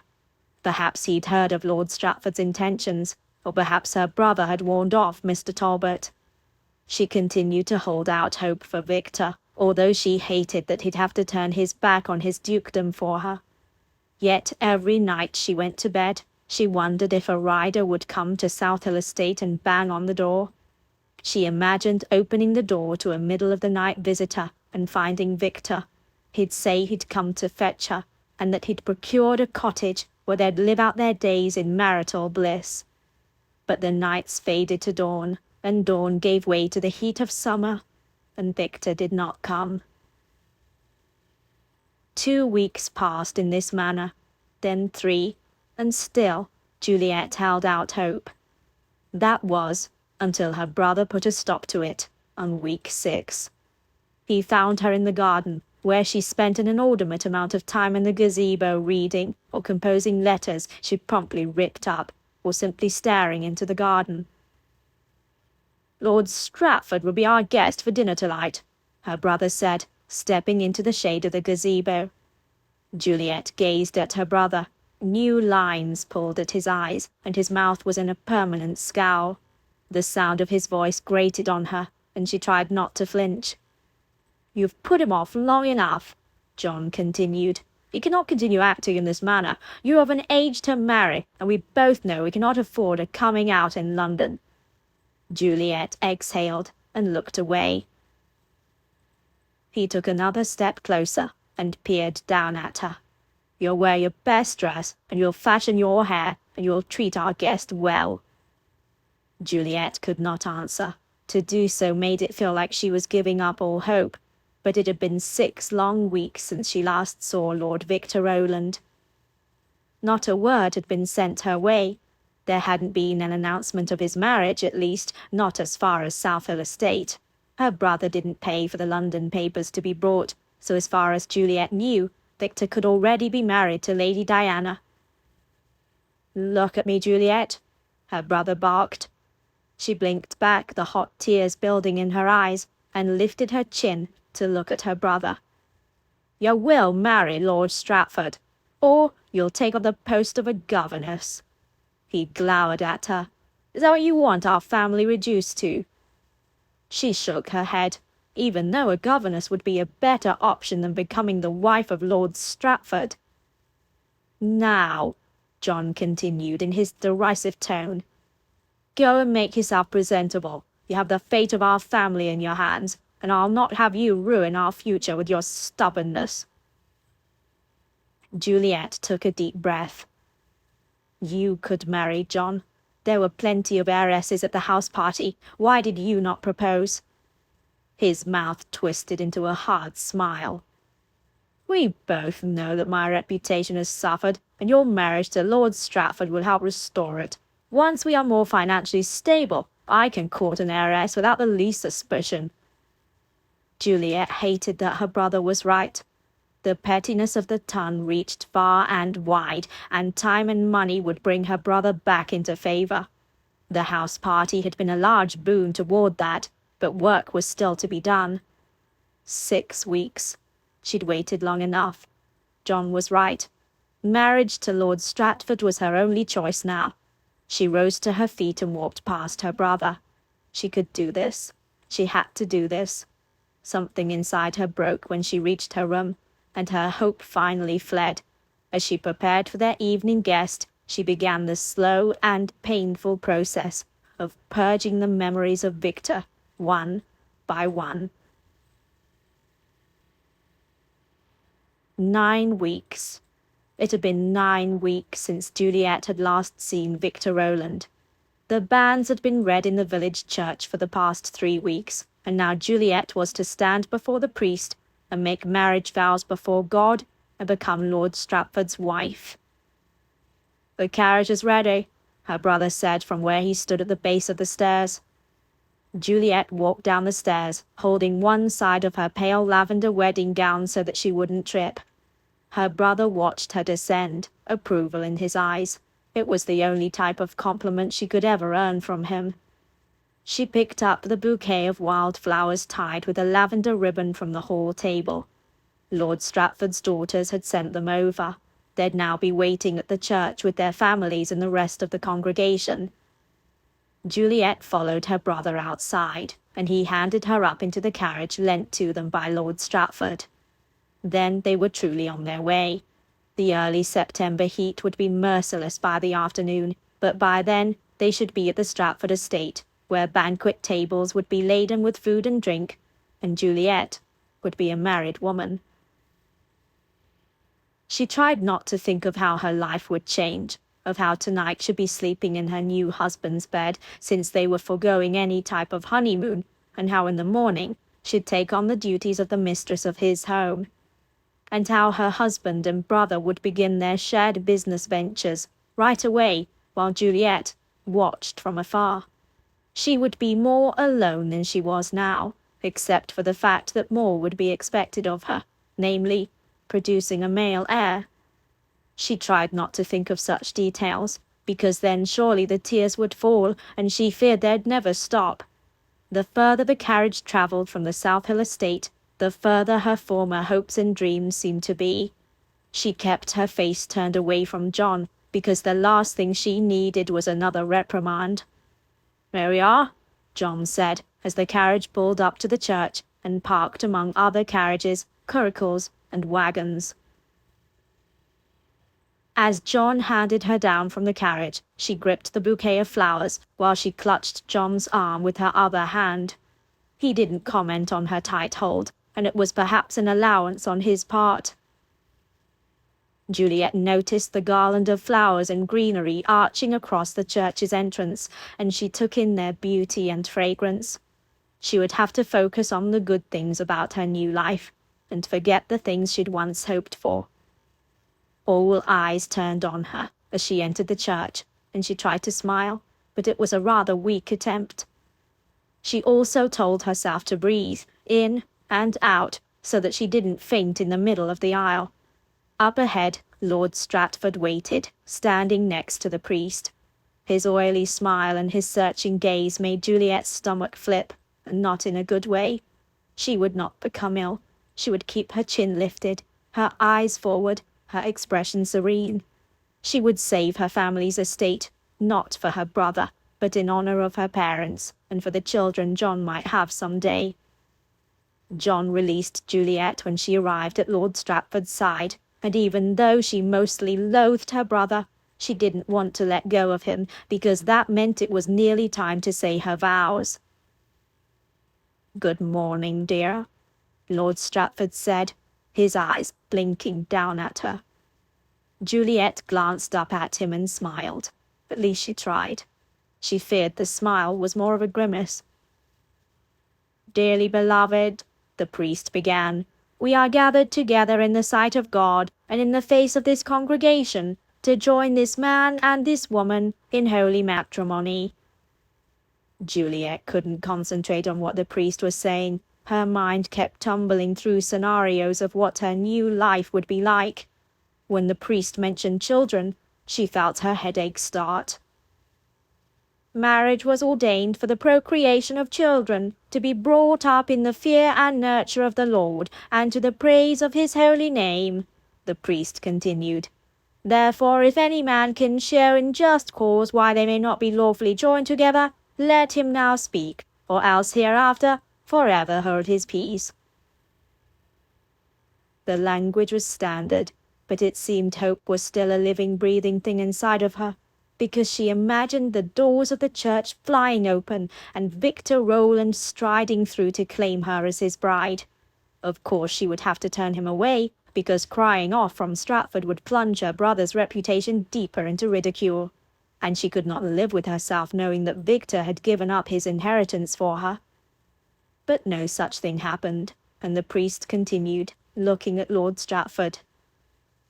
"Wilt thou have this woman to thy wedded wife, to live together after God's ordinance in the holy estate of matrimony? Wilt thou love her, comfort her, honor and keep her, in sickness and in health, and forsaking all other, keep thee only unto her, as long as ye both shall live?" Juliet heard Lord Stratford's voice in her head before he spoke his vow. It would be the voice she'd listen to for the rest of her life. But then, before Lord Stratford could reply, the priest said, "What is happening?" Juliet snapped her head up to look at the priest, not sure what he was asking. Had he been speaking to her? But the man wasn't looking at her or Lord Stratford. The priest's gaze was focused on the church doors, doors that were rattling as if someone was trying to open them. "Unlock the doors," the priest said in the shocked silence of the congregation. "Who locked them?" Murmurs arose, and finally a young boy sprang to the doors and lifted the latch that barred whoever was the latecomer. Several men strode inside, dressed in gentleman's clothing. Juliet didn't recognize any of them, and assumed they were friends of Lord Stratford. But when she saw that they carried pistols out in the open, she gasped along with the congregation. Had John's philandering finally caught up with him? Yet when Juliet looked over at her brother, he appeared as shocked as everyone else. "Shalfell, what is going on?" Lord Stratford asked, But her brother merely shook his head, the color of his face nearly white. Juliet looked again toward the men who circled the congregation as if they were a small army. The women and children shied away from the pistols, and the men appeared ready to bolt out the open doors. "Who are you men?" Lord Stratford called out. "And what are you doing at my wedding?" "They're my insurance policy that everything runs smoothly," another man's voice answered. At the same moment, Juliet realized she did recognize at least one of the men, Lord Hudson. She saw Victor stride through the now open church doors. Victor was here, in the church, at her wedding. Juliet couldn't breathe. It seemed that Victor's answer had cast a muteness over the rest of the congregation, because no one spoke as he strode up the aisle. Juliet convinced herself that she was dreaming, yet the man walking toward her was real and solid, with a determination in his eyes that could only belong to Lord Victor Rowland. He no longer had his cane, and the set of his shoulders and steadiness of his stride told her that he was fully recovered from his injury. After all, it had been 9 weeks. The only sound in the church was the sound of his footsteps, solid and sure, as he walked in boots that looked like he'd encountered a good deal of mud along the way. His boots were black, as was his jacket, vest, and breeches, befitting his state of mourning for his father. Victor neared where Juliet stood with the priest and Lord Stratford, stopping only a couple of feet away. He stood close enough that she could see the perspiration on his forehead, and how his hair was wind-blown from not wearing a hat. His brown eyes connected with hers, and he pulled off his riding gloves. "Tell me, Lady Juliet, have I arrived too late?" "What is the reason for this rude interruption?" Lord Stratford blustered. Victor ignored Lord Stratford and scanned Juliet from head to foot. She was wearing a gown that had been made over from something of her mother's, yes, but she hadn't thought of the full impact that wearing it might have if Victor should see it. Beneath his assessing gaze, her skin flushed warm. "We have not yet spoken our vows," Juliet said, surprised she could speak at all. "Hear, Lord Stratford said, his face growing as red as Juliet's, but for a different reason. "You had better not be about to oppose this wedding." Neither Juliet nor Victor replied to Stratford. "I am sorry to hear about your father," Juliet said. "I am not sorry his misery was put to an end," Victor replied.